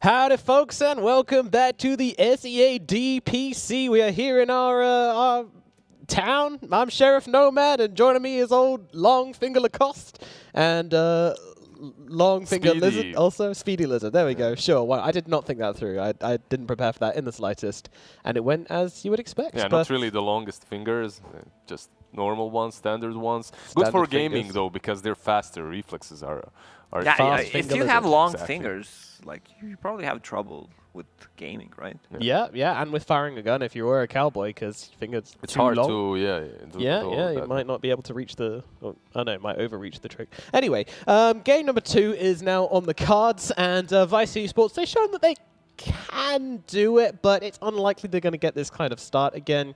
How much do you think this was down to this Batrider just being a very underwhelming pick? Very. Very. Could have been a much easier game for Boom, that's for sure. I don't think they're going to fall for this trap again. I might need to see, personally, a couple of more Batrider games. Because he got ganked, a couple of times by Mirana, set up with the chains into Arrow. They pressured him real hard, got the tower, then killed him a couple of more times with the Beastmaster. So Mikoto was really not having a game. Managed to recover after that, but still, Batrider as a hero right now, for me, just by this one game, seems a bit underwhelming. What needs to be said is that they're playing versus a team that's obviously considered the underdogs, and because of that, they find ways to come back into the game. Batrider, if he does find ways to go back into the game, he still does the same thing. He disables you for a couple of seconds, and you can't do anything about it, which is the reasons why Ember died a couple of times. However, there are many other options that are easier to execute. Yeah, definitely. I think your point is magnified by that team fight at the Roche pit, when we actually had the Ember dying twice. The first time to a Raw stolen by the Rubik. The second time was actually by Mikoto, who had initially gotten jumped on, survived, then came back in, lassoed him, brought him up the high ground. And I mean, that's kind of just, in a nutshell, the one mid who'd been destroyed all game, getting the outplay on the other mid who'd had a pretty amazing game. And when that kind of thing happens, the game breaks down. It's the full team and the way they approach fights. One team, even though they don't have rush, they're fighting on their high ground, where the enemy team has no vision, and it's so easy for them to pick off December when he's running into them while the rest of his team is still in the pit. So there are some, greater things at play here. Not necessarily only the heroes that are being played, but we have been praising Mikoto throughout this whole season, but one thing I noticed when he's shut down, like if he's not having a good first 10-15 minutes, he can still recover, but you don't see like even 20% of the player that he really is, because he's the one type of a player that loves to play when he's ahead, keep snowballing, keep the pressure on the map, relieve some pressure from his carry. This time around, it was not a thing, and I've seen it one game with the Storm Spirit, which is probably his best hero, where he gets shut down and you just don't feel it's the same player. It's difficult, right? Especially when you're the playmaker, when you're the tempo controller. So much easier to play the game if you dominate the lane, because you feel strong, you feel that one item ahead or a couple of levels ahead, and it's much easier to call shots. It's much easier to rotate across the map. Let's go here, guys. Let's go there. Let's make a kill here. Yeah, we can definitely kill him. But if you're a little bit far behind, you're always like, maybe I want one more creep wave, guys. Maybe one more creep camp. Just wait a second. So all of that definitely does come into effect. Do you think that might be something which Vice have now picked up on, hence why they bullied him so heavily and tried to draft into him and just to kind of, got all over him in this I think first they game, just heard Lacoste praise Mikoto throughout the weeks, and they realized that's the target that they need to bully. So get him. Just get him, boys. So Vice, they pick Nyx Assassin, which is a counter, one of the best ones against the Batrider, and they get the better. So they're like, yeah, we'll show you that this hero, how to play him in the laning stage. The alpha move. Very. On the other side, you have Phoenix-Mars combination. We see that quite often these two heroes are strong laners, they scale well, a lot of team fight options. You don't have to complicate stuff. Like you see Phoenix Mars open, and you're like, okay, that's pretty solid. Very simple from Boom Esports. Vice Esports, if this was yesterday, I'd love their opening way more, but because of the patch that happened during the night, it's a little bit underwhelming. Now, what's interesting is that Boom Esports have banned out the Storm Spirit. Versus Next Assassin, it's not great, but it used to be one of the best heroes to pick up versus Batrider. You had Storm Spirit, and you had Queen of Pain. Those two you would usually like to have on your side. And it also means that they might think that this Batrider is the offlane. Yeah, it seems that way to me. Stormban, Mars, and Phoenix don't provide with any kind of like real lockdown. He can get out of the arena. You can dodge a spear possibly. Especially if you want to pick like one more hero that, you know, does not have silence or a lockdown. So yeah, I can understand why they decided to ban Storm. My only problem is the moment I saw the Batrider nerfs, I thought, okay, this is a mid hero only now. You don't have ways of killing creeps fast enough. That sticky napalm is way more difficult to use in these ways with travels, like long time ago travels, go on to the long lane, just push it out, TP to your team, make presence in a fight. In the same breath, though, surely it's then harder to recover from mid if you do get shut down because farming the jungle is. What about offlane, where you're usually shut down? Just go run at the enemy for a bit. Yep. I just get shut down in a different lane now. So they did make one thing happen for them. They banned out the PL. It's one of those heroes that's extremely difficult to play on the offlane as a Batrider. So perhaps Boom Esports find it a little bit more difficult to pick against him. But there are still others. All the built-in BKB heroes are fine. There is a chance of a Slark as well for 23 Savage, even though we don't see it very often at the moment. Something that's popular in Europe, where if it's a mid Batrider, and most likely it's gonna be, you pick mid Slark, you have high chances of just, you know, dumpstering him, especially if you rotate someone, but it's a good matchup for Slark. They picked Ogre, something that we don't see that often. It's attack speed against Phoenix Egg, so you don't necessarily need to have like someone hitting the egg. You can just cast it on anyone and you will still be able to kill it. Or on everyone as well, if you're lucky enough. And also good laner, like Ogre is just the daddy, you know, he's high armor, high HP region, can easily trade with pretty much anyone. Especially with Mars as well, just hit him. So we have seen Slark mid, even in SEA, I believe, in the first 2 weeks or in the Chinese region, and it didn't work out that well. One thing that EU has got handled, though, if you're picking that Slark mid, you're picking a playmaker on the safe lane. So if Boom Esports does decide to do that, I would like to see something a little less greedy on the other core. They go with the Abaddon. All right, is this the SA Abaddon core, or is it just a normal position 5 Abaddon? Yeah, I saw that game yesterday. K1, aka Hector, was playing safe lane Abaddon. Didn't end well for them, but it's kind of his classic. I feel like it's just going to be 5 here. They don't necessarily need to overcomplicate things. Great against Ogre's Ignite, great against Lasso, sticking up palm charges, and then you can pick a carry that you could not pick into Batrider matchup. This probably... So, you still think that this is bad offlane, right? But it looks so horrible with the nerfs and with the fact that you're now playing into the Abaddon, man. I think you just put Batrider on the mid. Put him on position 5 and Ogre offlane with the Midas. Ogre mid, okay. Ogre mid with Midas, sure, why not? Let's go. Get the Batrider shard, save your homies. That's what I think that shard looked really solid once or twice. Yeah, but I've been wanting to see some more of it, but so far I have been left wanting. Okay, so this pick with Monkey King is alright versus Mars in the lane, alright with Ogre, but I don't like it versus Phoenix all too much. The egg makes it way harder to use the Wukong's command properly, the Fire Spirits negate your attack speed, make it a lot harder to get your stacks on, and there we go, the Slark. Double Telegraphed. down. Yeah. Double down on the Batrider counters. Yeah, this Bat is not going to be having much of a game here, I believe.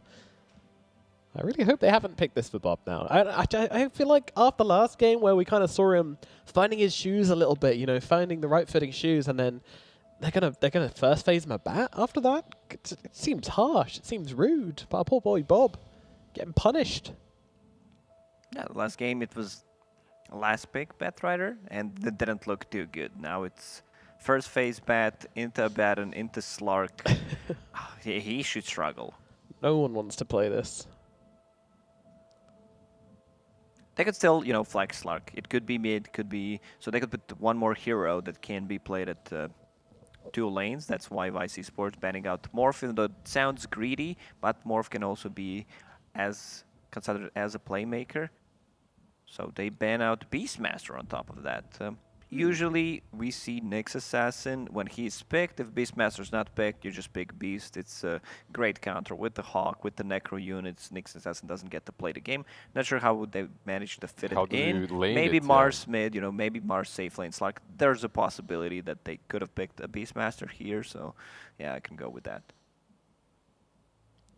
They were certainly scared of it, that's for sure, as they do get rid of it. Meanwhile, the Death Prophet and the Leshrac gotten rid of by Boom Esports. If you're Boom, what you really need right now is some sort of initiation, an easy playmaker, tempo controller in the mid game. You can also go, let's see what they go for. Wind Ranger, okay. Ooh. Don't suffer way too hard against the Nyx Assassin, so that's kind of nice. It also gives you a hero that's able to play in the mid game with these other 3, with the Abaddon, with the Mars and the Phoenix, create some space for the Slark to come online. Not my favorite overall. I haven't seen any Wind Rangers do well in the SEA region, but it does fit the role, and it doesn't get shut down by Nyx Assassin. So how does it work if you wind run through the Wukong's arena? Take damage? No. Just run through it. Just zoom through it. Easy. Just dodge them. Alrighty, and the response to this is Vice Esports going with an Arc Warden. Wow. And that's going to be Palos on the Arc Warden, Enryu on the Monkey, and Bob indeed on the Batrider. Guys, what are we thinking about this Arc Warden pick? And then your predictions. Offlane Monkey. It's super greedy. You have Monkey offlane, Arc Warden. This takes so much time to build up this kind of a lineup. Very nice lanes, though. Much better than how we saw them before. Arc plus Ogre Magi. Like, you can actually win the lane versus Mars. Later on, you have double clone versus the Egg. Slark can be a problem if he gets on top of you. Wind Ranger as well can itemize very well versus Arc with the MKB. Still gonna go with Boom. That's my prediction. I think they have the power to take this game. Arc Warden was a really solid last pick, but I just don't see Vice Esports executing to that level to make Arc Warden work. They have like the attack speed, Arc Warden. They have Bloodlust against the Egg, so that's a good thing. Not the best Egg protectors, like besides Mars. Other heroes are not doing so well, but Slark should have a really good game. It's also Arc Warden into Slark, into Mars. Like, these two are gap closing heroes. They have nothing to protect the Arc Warden with, unless somehow our Batrider decides to get possibly a Shard, because these heroes are like not defensive at all. So I'll go with Boom. I'd be super tempted to go for Vice if it wasn't for this Batrider pick. And this Batrider pick alone, it didn't look strong in the last game, and it's so hard countered. Bob is playing it, and they need everyone to have a good game, and he's not having a good game here, so I'm going to go with Boom as well. Let's bring in our casters of B-Cop and Black and see what they have to say about this second draft. Through the divination of reading my own mind, this time. I feel like that one's very... Not sure that counts as divination, but continue. I'm running out of ideas over here. We can tell. Okay. Well, I went with Boom. There you go. All right. Simple. You got it. Black, any curveballs here, or is it going to be 5 out of 5? No curveballs. I have to go with my boy Lacoste. We are one and the same. The Doms. Except he is a little bit older than me. He's more wise. So it would be foolish of me to not follow. Alrighty, well, we are in the game, so I'm going to send it across to you guys for the second game of the series. B-Cup and Black, take it away. Thank you, Nomad. Coming into game number 2, Boom against Vice. Big do-or-die time. Ooh, 23 Slark Savage. by himself, surrounded by 5, and in a lot of trouble to die. First blood going the way of Vice. He did not see the Monkey King courier walking up to him. Yeah. That was not the play that you're looking for first Oh, blood. and then Mikoto's pausing, and he's like, yep, all chatting. It's very nice. I hate that. When I die like that, and my teammates pause. I don't know if it's because they actually have a problem or because they're like, oh my god, this guy, what is he doing? Yes, see. You don't want to live with your mistake too long. Yeah, exactly. Like, just let it go, bro. It's been a good minute now. I need some time to move on. He's disconnected. Oh, you know? no, that's the worst. So now you're Now he's dwelling. dwelling. Yeah, Yeah. thank you for the word. Yeah, that is. It's going to go in deeper and deeper into your heart. Yeah. And the longer it lingers there, you know, the less essence shift stacks you're going to get.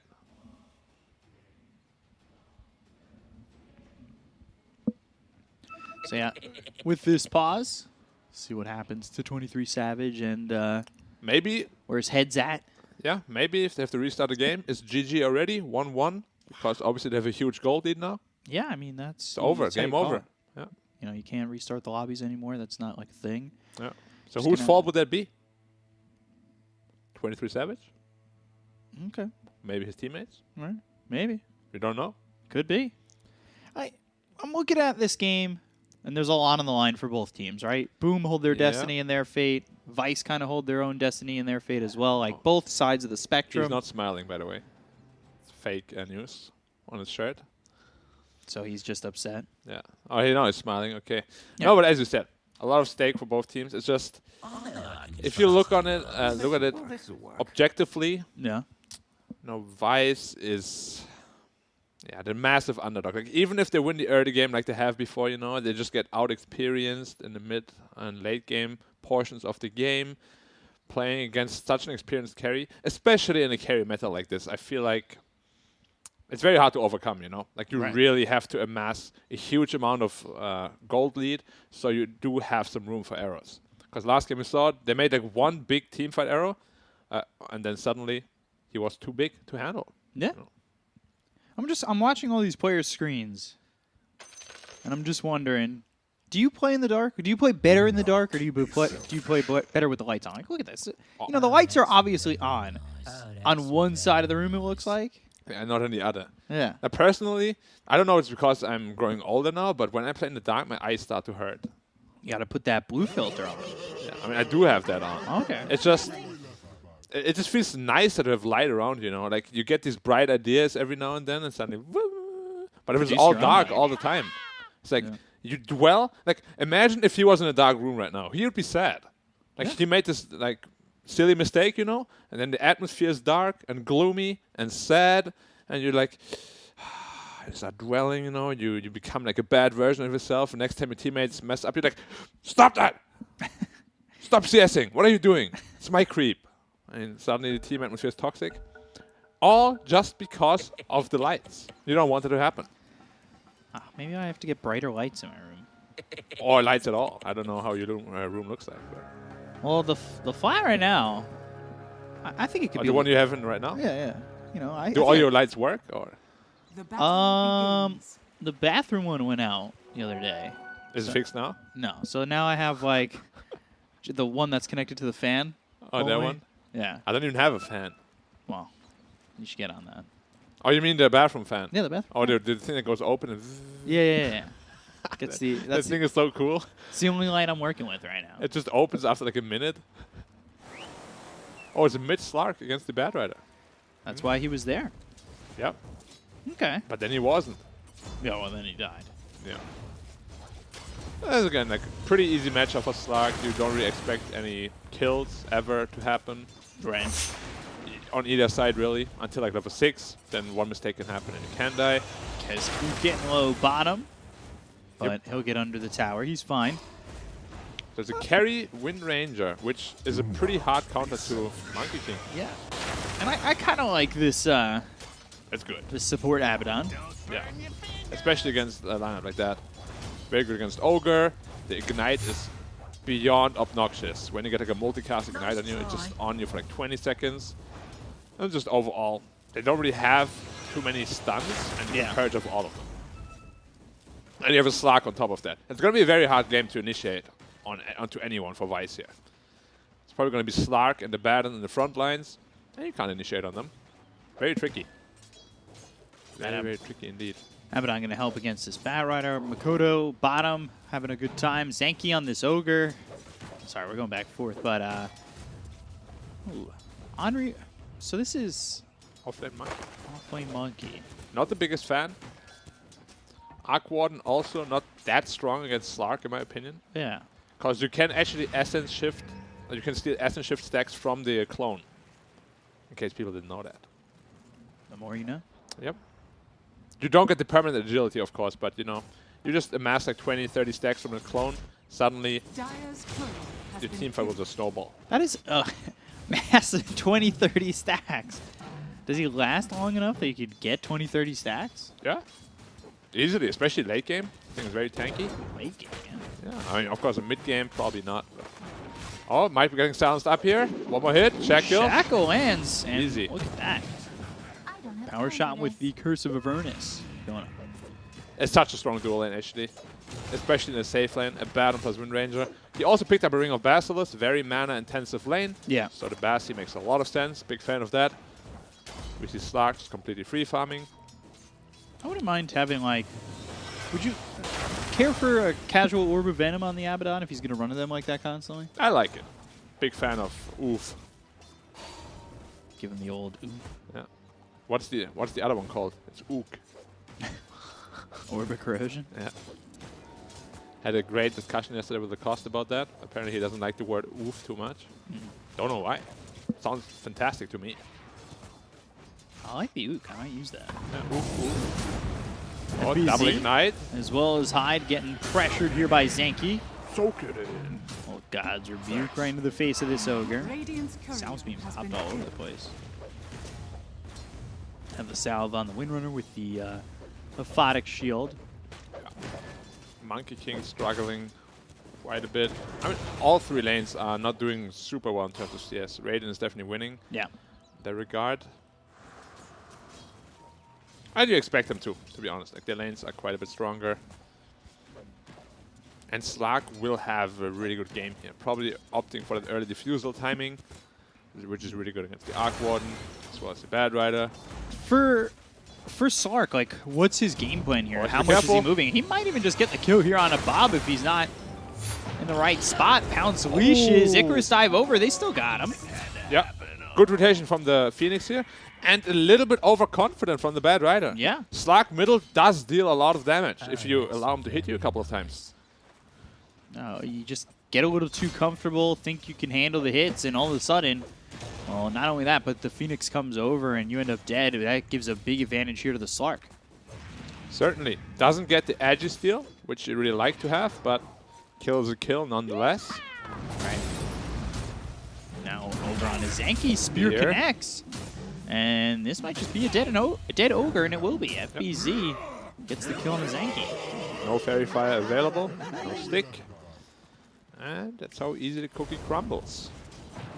Yeah, just getting a quick one there. Oh, Now 20. Wow, 2 health. It's the difference. It's that close. That extra circlet in his inventory just saved his life. It really is just a game of inches. Yeah, oftentimes it really is. Bad Rider stealing one of the bounty runes away from Radiant. So they secure 3 on Dire. Good stuff. Shackle. Does not latch. Power shot available in 1. But won't even try to go for it. Very unlikely will hit. And now Slark is level 6. Pretty much unpressurible. But Monkey's rotating top. Or rather, Bad Rider's rotating top, sorry. And then Mars. But he's just gonna be dying again. Yeah, I mean, under the tower, what are you doing, FBZ? He doesn't get the kill either. Yeah, he's going to survive. He won't even go down. Paolo's taking quite a bit of damage as well. I mean, Bob just did back-to-back times. Back-to-back times, yes. I was, Like, the rotation was very weird anyway. It's like level 5. It's like, just get to level 6 and then do it. You're giving the open lane to the Knicks, but, like, what does this really do to Slark? Yeah. Slark actually itemized into a bottle. Interesting. Usually a carry mid wouldn't really want to itemize into a bottle. Right. Because it like, takes away from your threats money. Or even like an additional Wraith Band. But he chose to do it. Palos now in trouble. Icarus dive. God's Rebuke into the Spear. dome, but they've got the spear and they should have the damage. They're actually splitting up, making sure that the stun can't hit both of them. They get the kill on a 1. Trying to kill the Phoenix's Courier Samael, but he won't get that. They get the kill on the Palace, and now they'll look for more. Zanky right-clicking away at FBZ as Hyde is an onlooker. But bottom, Makoto. Ooh. Got killed by the monkey. I did not caught expect it out. to happen. Windrun was off cooldown. I mean, I did not see what happened there. But that should not happen. Like, monkey has no way to really kill a Wind Ranger, like, ever. Because you have the Windrun ability, of course. So maybe playing a little bit too aggressively here.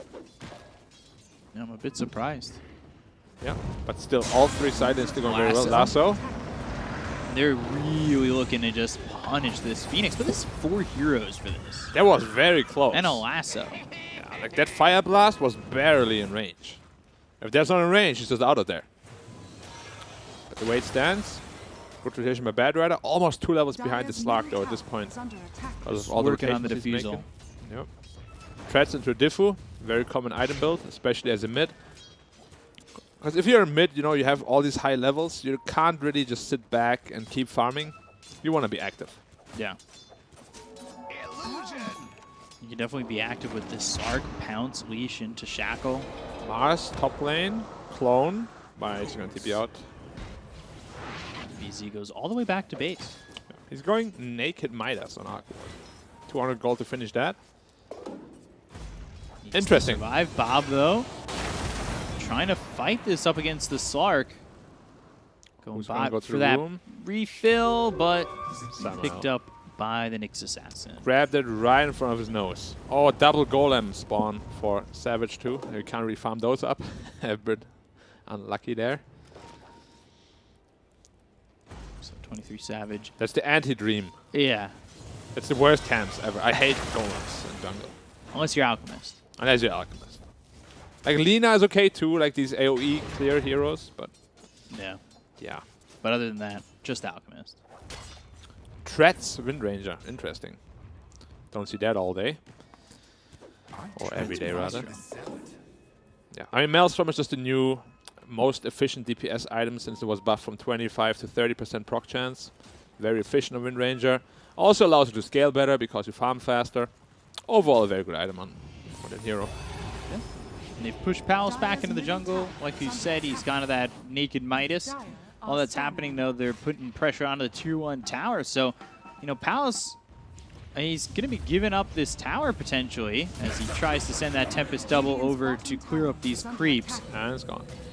Ooh, looking over at Bob once again into the ulti. Zanky now Samael coming around. 23 Savage needs to be careful. Little Ravage coming in for Samael. Oh my god, 3 heroes stunned, but they're still going to take out Bob. Little finish off Zanky. 23 Savage with a double kill. But now the Boundless Strike, the right clicks in, and finally a finish onto the Slark. Wow, nice snipe from Mikoto there. What a power shot. Yeah, should not be amounting to anything else. But it was still a decent fight. Usually if you're the aggressor and you trade evenly, it means you're still getting out ahead because the enemy can't make any aggressive moves. They're still kind of stuck on their side of the map. And you can see that in the net worth as well. Still up by 2k. Getting 2 permanent edgy charges on the Slark is also not too bad. Right. And the tier 1 top is still going to fall. So overall, a very good trade for Radiant, despite losing their Slark. Would prefer not to die, of course, but he's still sitting top of the net worth, and honestly, these 3 cores are sitting ahead of the cores of Vice by so much. Yeah, that's why they're almost 3k ahead. Bad Rider farming a jungle has to be one of the saddest sights in this patch. Like, it just doesn't do any damage. Break, but bottom, getting the kill on the Hyde. That was a free one. He'll get credit for that one on the Hyde. They also killed off his courier. Which will probably just result in a free bot tower for Dire, which opens up the map quite a bit for this Arc Warden, which is going to be pretty important. But at the same time, they're losing their mid. Yeah. I mean, they're not in a position really where they can choose to, you know, defend and push. As I say that, Monkey King is TPing in. But the question is, does he defend? Like, Balance Strike, that's not really defend. And that's that. Yeah. Like, okay, guys, don't push. Okay, you can have it. Delayed a second. Yeah. Tiny bit. I hope this Arc Warden is going to be one of the more active ones. I really hate to see Arc Wardens that just play defensively all game. Prepare to high ground defend. Yeah. Like, you're playing to lose, basically. That's where we've seen most teams struggle. Most Arc Wardens, except for one. Except I believe for it was Raven, right? I do believe it was Raven, yes. Mars itemizing to a Blink Dagger first. Again going with the Soul Ring. Maybe he has some new tech there. Have to see what the other regions do there. Ooh, Nyx Assassin, I believe, caught vision, or the Slark caught vision of the Nyx Assassin. He did, he did. They're still coming around, though. KezQ by himself has the borrowed time. Is anybody going to react for Boom? Not looking like it. Just looks like a freebie. So they're just going to let him get bullied to death. But that doesn't really matter. A lot of resources expended for pretty much nothing. A +5 kill. Doesn't amount to much. And of course, remember, Nyx ult does not break anymore. Yeah. Can come in very handy against this Mars as well as Abaddon. But not anymore. Diffusal, 400 gold. Do you think it needed that change, that break change? I don't even know why it broke to begin with, to be honest. So I'm happy it's gone. Made no sense to me. Like, he's not that strong that he can break you. Right. Look at his little tiny claws. Like, they can hug you, alright, yeah, sure. I'll give him that, but break you? Nah. They're kind of sharp. Abaddon just running uphill. Yeah. No ult yet, 3 seconds. Caught again, and 2. He'll get it off. He'll be fine. There it is. And there's the borrowed time, and there should be spear. a kill onto Zenki. Missed spear, doesn't matter. And a missed shackle. And a missed shackle.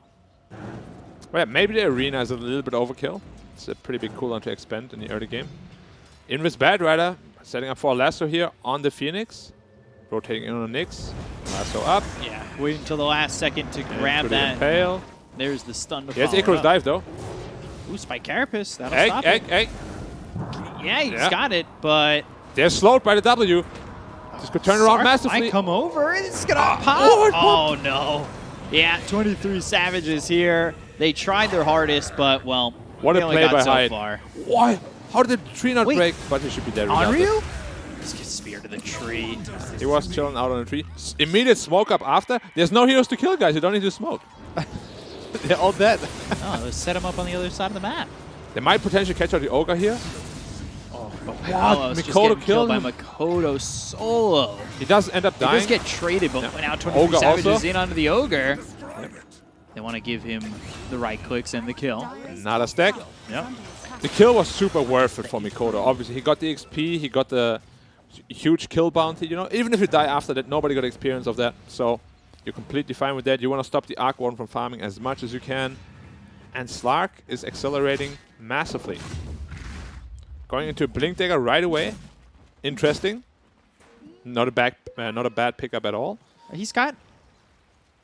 I want to say he's also got Ags queued up. He might go One or that the other. first. Yeah. I feel like one or the other. Like, you don't go both. You don't need both. Yeah, like, they're both mobility items. You don't really need that, as you said. Double damage bottled up on the Slark. Together with Diffu. Huge power spike here. Invis Nyx. They do have a sentry down. Monkey King. He's gets his tree cut. They were ready for that one. Power shot comes in. 23 Savage with a double damage gets the kill, and they've got the arena down around the Ogre, as well as the Tempest double. Right clicks in. Zenki gone. We'll get some stacks from the Tempest double, and he's at 9 right now, but 7 permanent agility. Yep. On the hunt here for the Nyx Assassin. Yeah, why not? They did see him, though. They did spot him out, so Nyx should be completely fine. No Vendetta to work with, though. And we see another Bad Rider struggling a lot. He's coming all the way around. 23 Savage is going to catch him out. He goes to the Spike Carapace, purges that off, gets the pounce, and still kills him off. Yeah, Goes with that DD all the rune, way around. No problem. Yeah, very worthwhile. And now just arrives at the top wave, which is pushing in anyways. So why not? Farm all these creeps. Yep, Diffusal Blade and Blink Dagger, minute 15. Very good time is coming out for him. Shackle. Blink Dagger. They've got the Shackle shot. That lands on a Bob. But here comes the Wukong's command. Can they follow this up with anything? They're already going to run out of the circle. So Makoto on the run here from Onryu. But Onryu doesn't really do that much damage. A decent amount, but not nearly enough to kill anything. And Zenki, he wants this, but he's not going to get it. And he's also going to lose his courier for this one. And his sentry ward.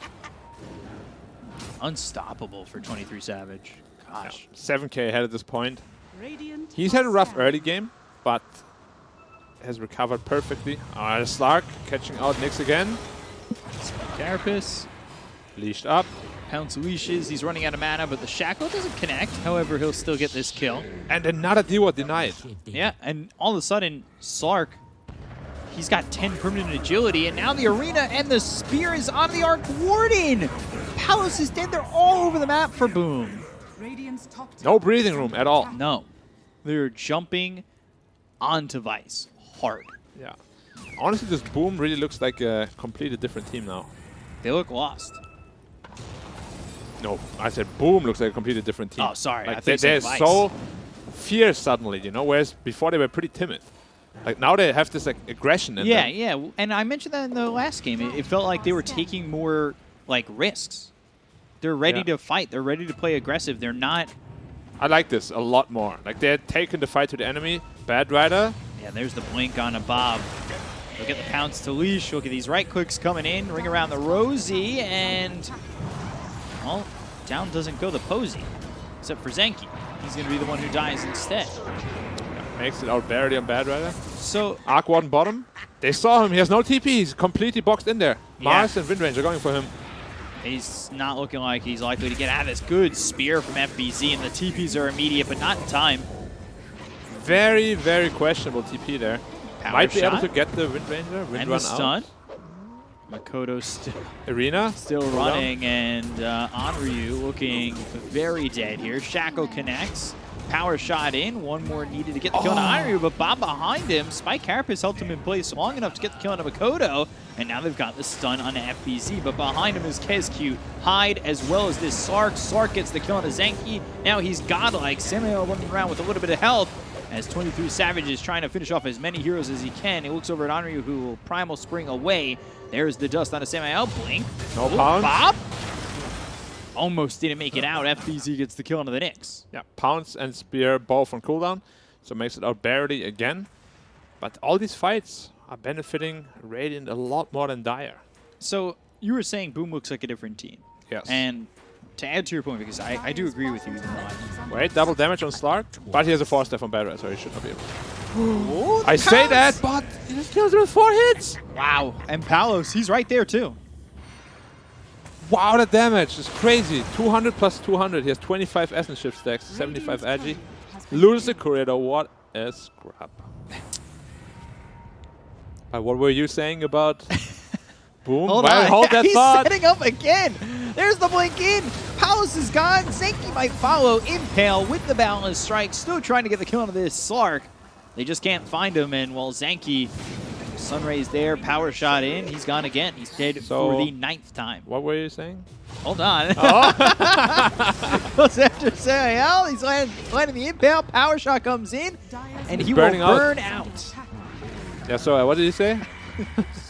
So what I was saying was I agree with you, even though I mistook what you said as Boom as Vice, but it doesn't feel like Boom's game is completely stuck on Makoto making something happen, which seemed like it was a lot of the time. Like he was the initiator and had to make all these plays from the mid.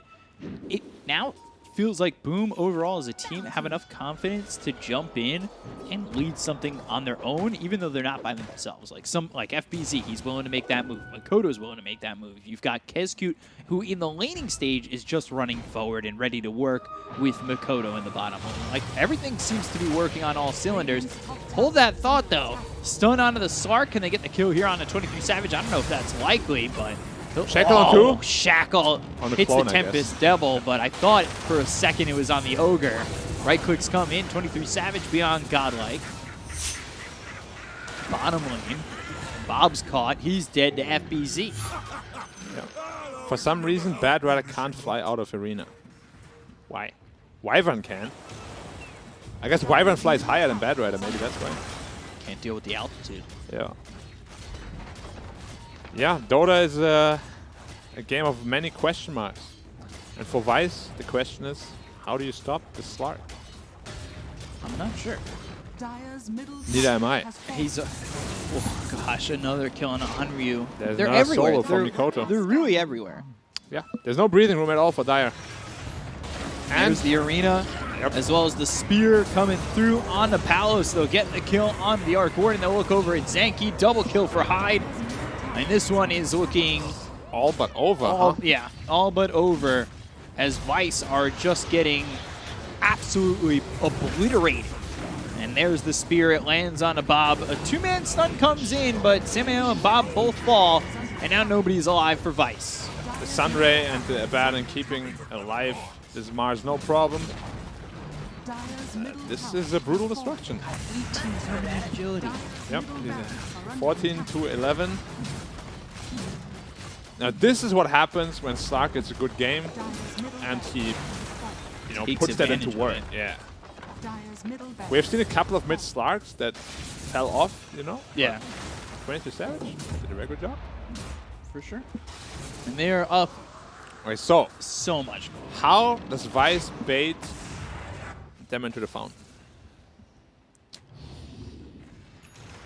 Although I'm sure Boom won't go there because as Major at stake. That's how they bait him in. Major invites. Major invites. Come on. Radiant's bottom tower is under attack. So as far as I know, the only way Boom is out of contention is if both Fnatic and Neon lose. Are they going to initiate here? Oh no, you're way too scared. Yeah, it's very scary, and well, they're going after Roche while this is happening. So, Shackle on Roche, right click's coming in. It's not the quickest of Roches, but it's also not the slowest of Roches. Yep. Just Wind Ranger, Abaddon. Very good.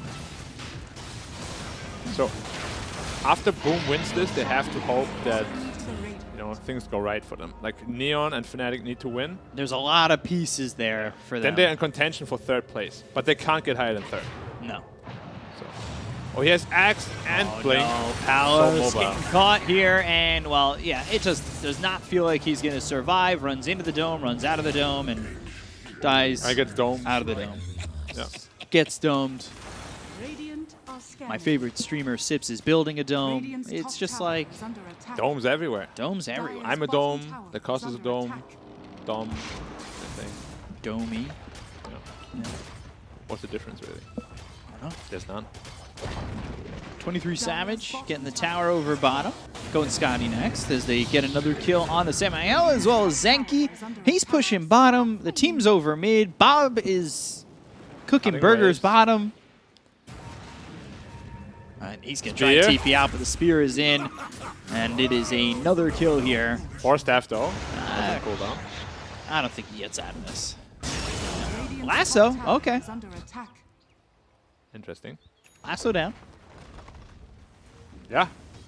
There's not much to say. Like, they just seem really lost and kind of just feels like a pop game at this point, You're just killing people everywhere on all lanes. Actually, and Monkey top, they're waiting for him already. Oh! They knew. And he's got another pounce! Oh, that was close. I thought they were going to meet. Looked like it. For a second. But instead just killed the clone. Yeah, gained some stacks here. 2, 3, 4, 5. Meanwhile, Makoto killing off Zenki once again. Gets like his 12th. Oh, 23 Savage. Oh, he sees him. Onto the cliff, down from the cliff. 23 TZ. Did you see that next level play? He jumped up the cliff to be able to see. Oh, you see that next level play? Hyde coming in with the Icarus dive. Mikoto tipping in. No focus fire available though. Supernova trying to stay in the circle. This is not looking good for Onryu. Eventually, the Monkey King is dethroned. He blinked onto the high ground to see the Monkey King on the trees. That was a super next level play. And then, because of that, they spotted him. Phoenix TP'd in, cut him off the tree. Damn. Looks like a revitalized Boom. That is some 10,000 IQ right there. Yes. Almost as high as his MMR. Not quite. Maybe next time. Rina on to cut these trees to maybe find Bob.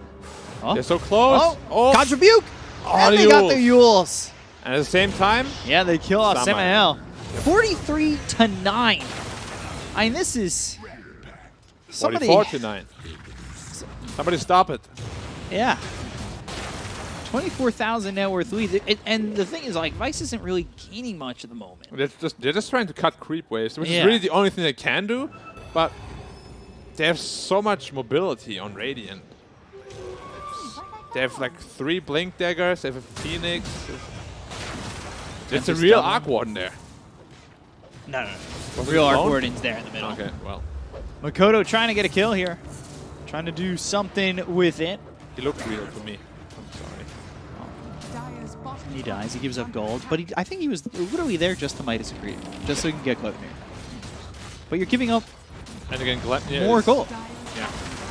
And stacks. Yeah. Gleipnir. Who's the owner of is Gleipnir? Not going to be, I don't know, Valkyrie?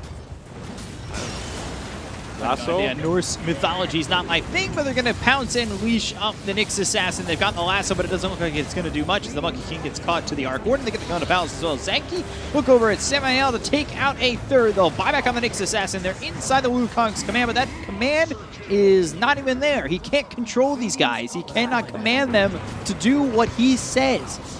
Unfortunately, he does what they say, and that's die and stay dead. Yeah, we have seen, like, in the first game, Vice played really well in the early game, you know? As you see Bob This get time taken it out fell here. apart really quickly. Yeah, as but I Bob's think it's dead mostly again. the draft this Yeah. time. Game 1, they had a really solid draft. Game 2, they fell a little bit apart in the drafting phase, and then, of course, boom. It's just a more experienced, better team, you know? So one-sided games like these can happen very easily if those two factors or conditions are met. Scotty picked up. TPs. Gleipnir. But a kill nonetheless on Zanki. Zanki can't catch a break. Zanki can't stay alive for more than 30 seconds at the moment as they try to go to tier 4s. The Aegis will expire. The stun hits on a 23 Savage. I'll purge that off really quickly as they go in onto this Nyx Assassin, and the Shackle connects as the Nyx Assassin dies. So you've been shackled to a dead bug. Onryu, he Rampage. falls. Buyback comes out from Onryu. They've got the triple kill. They get that kill on FBZ. 23 Savage really trying to find a Rampage somewhere. Shackle doesn't connect, but the right click's on a Zanki. That's an ultra kill. Is he going to dive in? Does he want to go in for it? Pounce? Boundless Strike? Where is he in the base right now? He's in such an awkward spot, but he finally gets away. He's still looking to maybe make it happen. Is it long enough? Has the timing been there? Yeah, he's got the Rampage. 23 Savage then dies afterwards. And like I said, major tickets. They dive into the well, and all of a sudden, 4 heroes are dead. They lost 4 heroes for a Rampage. I would say well worth it. No problem. Okay. I mean, you say that now.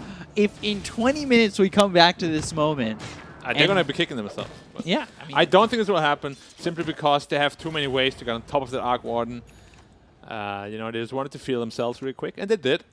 Probably prolong this game by about 5 minutes. I have seen this tape before where That teams... was a different tape, man. I've seen this one before. No, the tape was different. I'm worried. Don't be. I'm always worried. When teams make the move like that...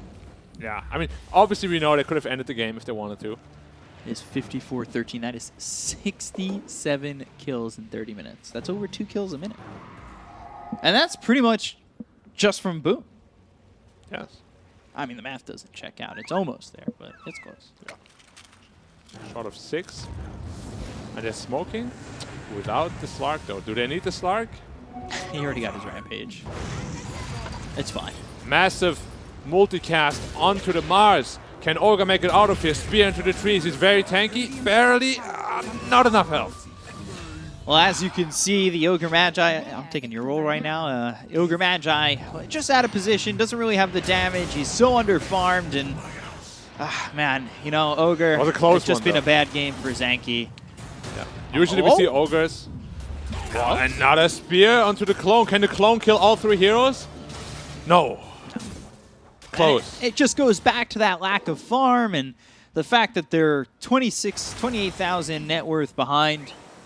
And, you know, maybe in a closer game, that matchup could go the way of the Arc Wardens, but here, not looking likely. Not looking likely. Arc Warden clone defending the base. Trying to, at least. Gleipnir. Fish bait. I like that. You just throw a fish at someone. And then if you leap at your own fish, you gain attack speed. Yeah. I don't think I've ever seen this, like, in use before. In a pro game. It's pretty good. It's 75 attack speed. It's quite a bit. Arena committed. Throw the fish. And there's the fish. That seems so insulting. I feel like in some areas of the world, throwing a fish at someone is the worst thing you could do. Probably. I mean, it doesn't strike me as very respectful. But no. Throws it onto the Slark. How much does it slow? It slows by 30% for 6 seconds. It's actually a pretty decent slow. of a pretty decent duration as well. I think I'm going to throw a fish at you one day. Slow you down by 30%. Yeah, and then you have to pounce me, though. That's For not 75% attack speed. top lane, tier 2 tower. Yeah. Still standing. Let's see if Boom decides to just close out the game, you know, end the suffering. Go after the Tempest double. In, out, in, out. Oh, he missed the fish. He tried. Tried to bait him with the fish. Look at the Tempest double, though. More gold going the way of Makoto, I believe. Why is it called fish bait, by the way? He's literally throwing the fish in his face. That's how aggressive fishermen bait fish. By throwing them at the fish. Oh, they're all chasing the monkey. Oh. Ah. Okay. Cutting the creep wave, still trying to give Palos an opportunity to farm it all back. Force Staff, Glepnir, Boots of Travel with a Midas. I mean, it's commendable, you know, they know this is the last chance they have. If they lose this, they're most likely. No, they're definitely out of the Division 1, I believe. Because it would be either Execration or 496, breaking the tie in the lower portion of the table. So of course they're gonna try everything they can, you know. Yeah. No tapping out, no giving up. Even if the game looks over. Maybe if they dive again, once or twice, you know. Major tickets. Oh, okay. He just come into the base. Triple Glepnir, Glepnir. all right. And Tuna. That's a start. You're getting there. Samuel gets a stun there. Maybe something happens. Radiant's bottom tower is under attack. Dragonwind's picked up. Deso next for this Mars. Oh, blink forward. Tempest double.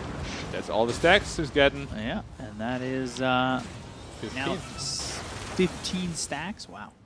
How many? He has 28 permanent agility. That's wild. Lasso. All right. It almost lasted long enough. They'll get the kill on the Samael. They'll look over at Bob, take out a second both without buyback. Balance Strike comes in with the Supernova popping, and now they will Sunray on top of the Tempest double, but not get the kill. They'll open up the racks and eventually take that. Still 3v5. Maybe an opportunity. The racks are gone. And there's next. So now the only thing on the list is tier 4s. Jumping An in arena deeper. around the Ancient. I mean, they're doing a good job of, you know, just staying away, waiting out spells and stuff, but I've seen this throne defense before by Miracle. So maybe. Anything is possible, in the words of Kevin Garnett. Are you Kevin Garnett? No. But he won the championship, and then he said anything is possible, which was the wrong sponsored line he was supposed to say. Okay. Today I learned. Roche available. Aegis Cheese, only the second Roche of the game. So playing it all very seriously. They had a little fun, you know, but now it's time to be serious. There's still a lot on the line. Yeah. Swift Blink on Slark. That is such a Slark item. Yeah, it's kind of disgusting, right? Yeah. With ult popped, he has like 800 something movement speed. See, he's at 550 already. Then he uses Swift Blink. I want to see it. I want to see it. Come on. Oh, blink, blink, blink, blink. 550.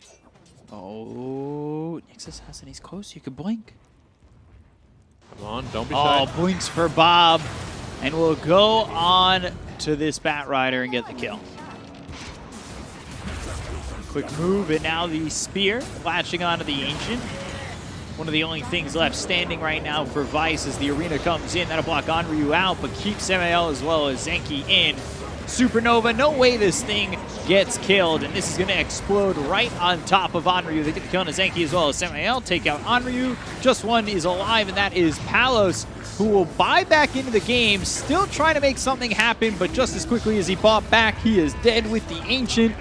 And the 2-0 is complete here for Boom, who just overwhelm and demolish the side of Vice. Yeah, no chance. Game 1 was relatively close. Good draft, maybe even a better draft, you know. They executed very well in the early game. Didn't quite deal with the PL properly, so stepped out of the hand. But this game, outdrafted, outplayed, no chance. Boom, executed them. Yeah, for sure. Boom come away with a 2-0. They keep their chances alive, and now things are getting close in the standings. Very close. Like this, we could see 4 teams tied at the top. Maybe we see a tie for the wild card. So many scenarios. To break them down, we've got the panel. Back over to you guys. Vice get their salamis sliced by Boom in this matchup. That was sticky. That was messy, and unfortunately not the same spark we saw from Vice in game number 1. And that means they are now done, not just in the tournament, but also in the upper division. For next season, they'll be going down to the lower division, the first confirmed relegated team. Feels bad, but, you know, when you're coming up against teams like this, you have to come with better ideas. But it's been a good run for Vice, but we will be saying goodbye to them in the upper division. But, you know, I'm excited to watch them try and fight up again for the upper division, the lower division next season. It should be interesting. This is where they belong, you know. I never felt like they are a team that belongs to the upper bracket. Upper division, so many mistakes being made. They're here, you know, for a reason, because they earned their spot. But looking at the way they played, they managed to win 2 games only, and that's, you know, kind of rough. Yeah, and it's, you know, when we look at how Omega Esports, for example, and Lil Gun, a couple of these other guys in the lower division are performing, you know, I think there's very comparable, if not even stronger performances happening in the lower division than this Vice Esports team. So, you know, it's going to be interesting seeing them come in, but of course that's a discussion for the future. But right now, Boom, they take the victory, they do it, and once again, you know, diving the fountain in a game like this, like how much confidence are they exuding right now, Lizzo? Yeah, they're prolonging the game for like 10-15 minutes unnecessarily, but you're playing versus an Arc Warden, you want to dive him, you want to kill him to prevent all those magnetic field shenanigans, and like you said while we were watching the game, they took 23 Savage's Rampage away in the previous series. They had a Rampage debt to make up for. They had to give him the Rampage Exactly. this game. They have to give him this kill. They have to give him the Rampage back. He's the newcomer to the team. You have to make him feel welcome. There you Thank go. you The guys. smile. Thank you guys. There's My also first Mom Rampage. in the background cheering for him. You know. That's adorable. Good job, son. Good Rampage. Good Rampage. Yeah. You murdered them. There's my boy. Drink their blood. Anyway, yeah, no, that was that went dark real fast. Anyways, good parenting. Really well performed by Savage. Again, good itemization. The team played really well around the Slark and around the Arc Warden. Pressured him. They smiled up. They warded up the triangle really well, which disallowed the Arc Warden from farming that travels very early on. After he got the travels, they found a couple of pickoffs, either with the Mars or the Wind Rangers, shrank the map really hard for him. Left Palace to some curious, peculiar item choices. Going Gleipnir can work, but you need to itemize it to damage afterwards. Yeah. Gleipnir plus 4 staff, definitely not the way to go for this game, because you're already behind. Going that defensive will not claw you out, will not help you get yourself out of that hole. Sadly, Vice Esports relegated.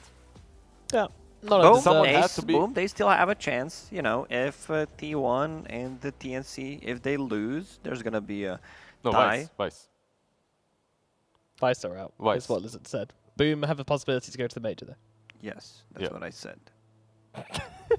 I'm very confused. Let's move on. But yes, you're absolutely right. Boom have a chance to go to the major still. If I believe that's what I said. I don't know. Maybe I'm wrong. But yeah, Boom, they still have a chance if a couple of things go their way.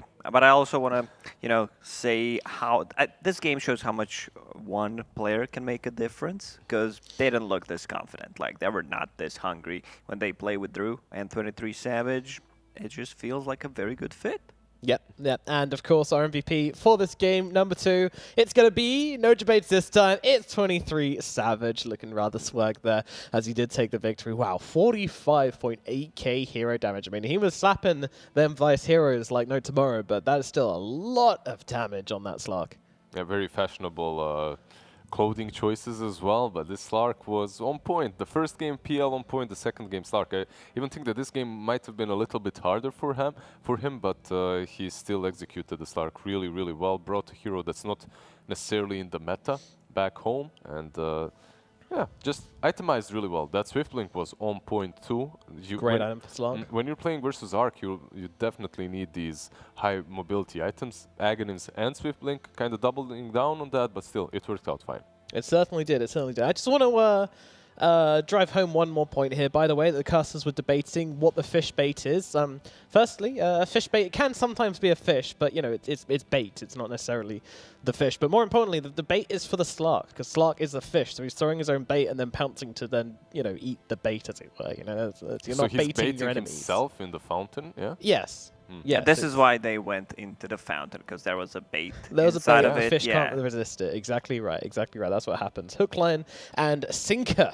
Now, guys, don't forget, of course, if you are looking for some new hardware for your computer, then check out HyperX. They're our official gaming sponsor for the PGL SEA DPC. Of course, do a range of very, very comfortable headphones, I'm sure you've seen, and of course, some very fast RAM as well. So whatever you're looking for, head over to HyperX and check out their gear. Guys, with this series under their badge, now it's time for Boom to basically sit and watch as the other teams fight it out. So, their only chance to get to the major is if both the series next week go exactly the way that that Boom are looking for. T1 has Neon, and I believe TNC has Fnatic to play, and both of these series have to go for Fnatic and for Neon in order for Boom to still have a chance. Will be interesting. We might see what. I'm wondering how they're gonna prepare for their 2 upcoming series. Yeah. Like, are they gonna, get popcorns, sit down, watch with a team, cheer every single time Fnatic and Neon get a kill? So yeah. Or will they do something more direct? Perhaps prank call them during the whole night. Yeah, DDoS. Good old 2015 DDoSing. Yeah. Somehow I think they're above that, but there might be some rules against that sort of thing, I believe. But you still can call them during the night and annoy them a little bit, or go in front of their hotel and shout and scream. It's allowed, right? Yeah. No rules against that. It's technically not, I guess. Technically not. Let's just hope Lizard never becomes a coach of any team, otherwise we'll have to be dealing with this shenanigans. People writing new rules to try and counter Lizard's shenanigans. Alrighty, let's have a look at how the standings are now looking after today's games. And of course, we see Boom still in that 5th spot, chasing hot on the heels of T1 and TNC. Meanwhile, poor old Vice, 1 and 9. There is no retribution for this team anymore since 496 and Execration. Sorry, 1 and 6. 1 and 6, yeah. It's is the monitor upside down? Yeah, it's the end of the day. My eyesight's going. 496 and Execration still yet to play each other, but unfortunately, because these are the 2 teams playing each other, one of them has to get a win. So there's no way they can get through. They are gone. Vice commiserations to them, but they are out of the tournament. And that's going to be just about it for today's matches. We are all done. Unfortunately, no interview with Boom today, but I'm sure we'll get a chance to speak to them in the future. And we will be seeing, of course, if they make it through to the major. Guys, closing thoughts for the day. Just very interesting series coming up. I would actually like to see this 3-way tie, if nothing because of the replacement that Boom have found. I want to see 23 Savage match up against TNC and T1. That would be extremely interesting. Yeah, definitely.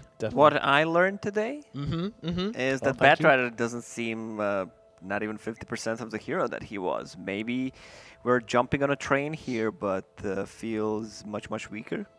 Yeah. Actually, it's kind of a good thing which they actually played it on Vice now. It's a good thing they played on Vice, because otherwise people would be looking going, oh, look, they played Batrider and won 100% win rate but since the patch. But now, thankfully, it's 50-50, so, people aren't going to be quite so debated by that, hopefully. But yeah, that Batrider looked kind of batshit, unfortunately. But there we go. Everything comes and goes in Dota. It is a cycle. So, talking about cycles, we have been going in a cycle day with our predictions. We've all predicted the exact same thing every single game, which means all of us together are the prediction kings for today. There we all are. We're all monkeys. We're all monkeys. I wonder who the head monkey is. Apes together, strong. True. Maybe we should all vote together every day and always be the prediction kings. Lift each other up. I love how Black is the monkey king. He's the angry monkey king, And why look are you at sleeping, by the way? Are you? Am I sleeping? No, you're not. You're not. You're just chilling. He's just chill. He's just a relaxed monkey. No, man, it's like, what up? I'll join your, I'll join your pack. Doesn't understand what's happening. He's just like following. Big Up is a small monkey.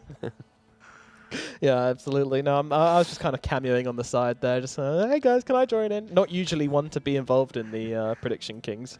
So, you know, it's a nice change. It's a nice change. Alrighty, well, guys, we do have another week of games coming up, but not many games, or at least in theory. That depends on the tiebreakers. But let's have a look at the next round of best of threes we've got coming up, and that will, of course, be on February the 24th, in which we have Execration versus 496. So that is a battle for relegation. Losing team gets relegated. The winning team gets to stay in the upper division. Everything on the line for those two teams. And then Fnatic versus TNC. Must-win series for TNC. Pretty much. I mean, they still stand a second chance if they don't make it through, but it gets very complicated if they don't. And meanwhile, Fnatic, you know, if they want to get that top spot, directly going to the playoffs of the major, then they need to win that series. So much on the line. You know, these last few games are going to be so vital. The pressure's really mounting up. I don't even want to know what the teams are thinking right now. I mean, I guess they have the experience behind both Fnatic and TNC, but there's a long rivalry there as well. I mean, who do you think is going to take it, Lacoste? Oh, it's a tough one. It's a really tough one. It's kind of a finish that I wanted to see. You know, it's not really fun when, like, you know, like 2 of the last series, 3 last series don't matter, but this is going to be hype.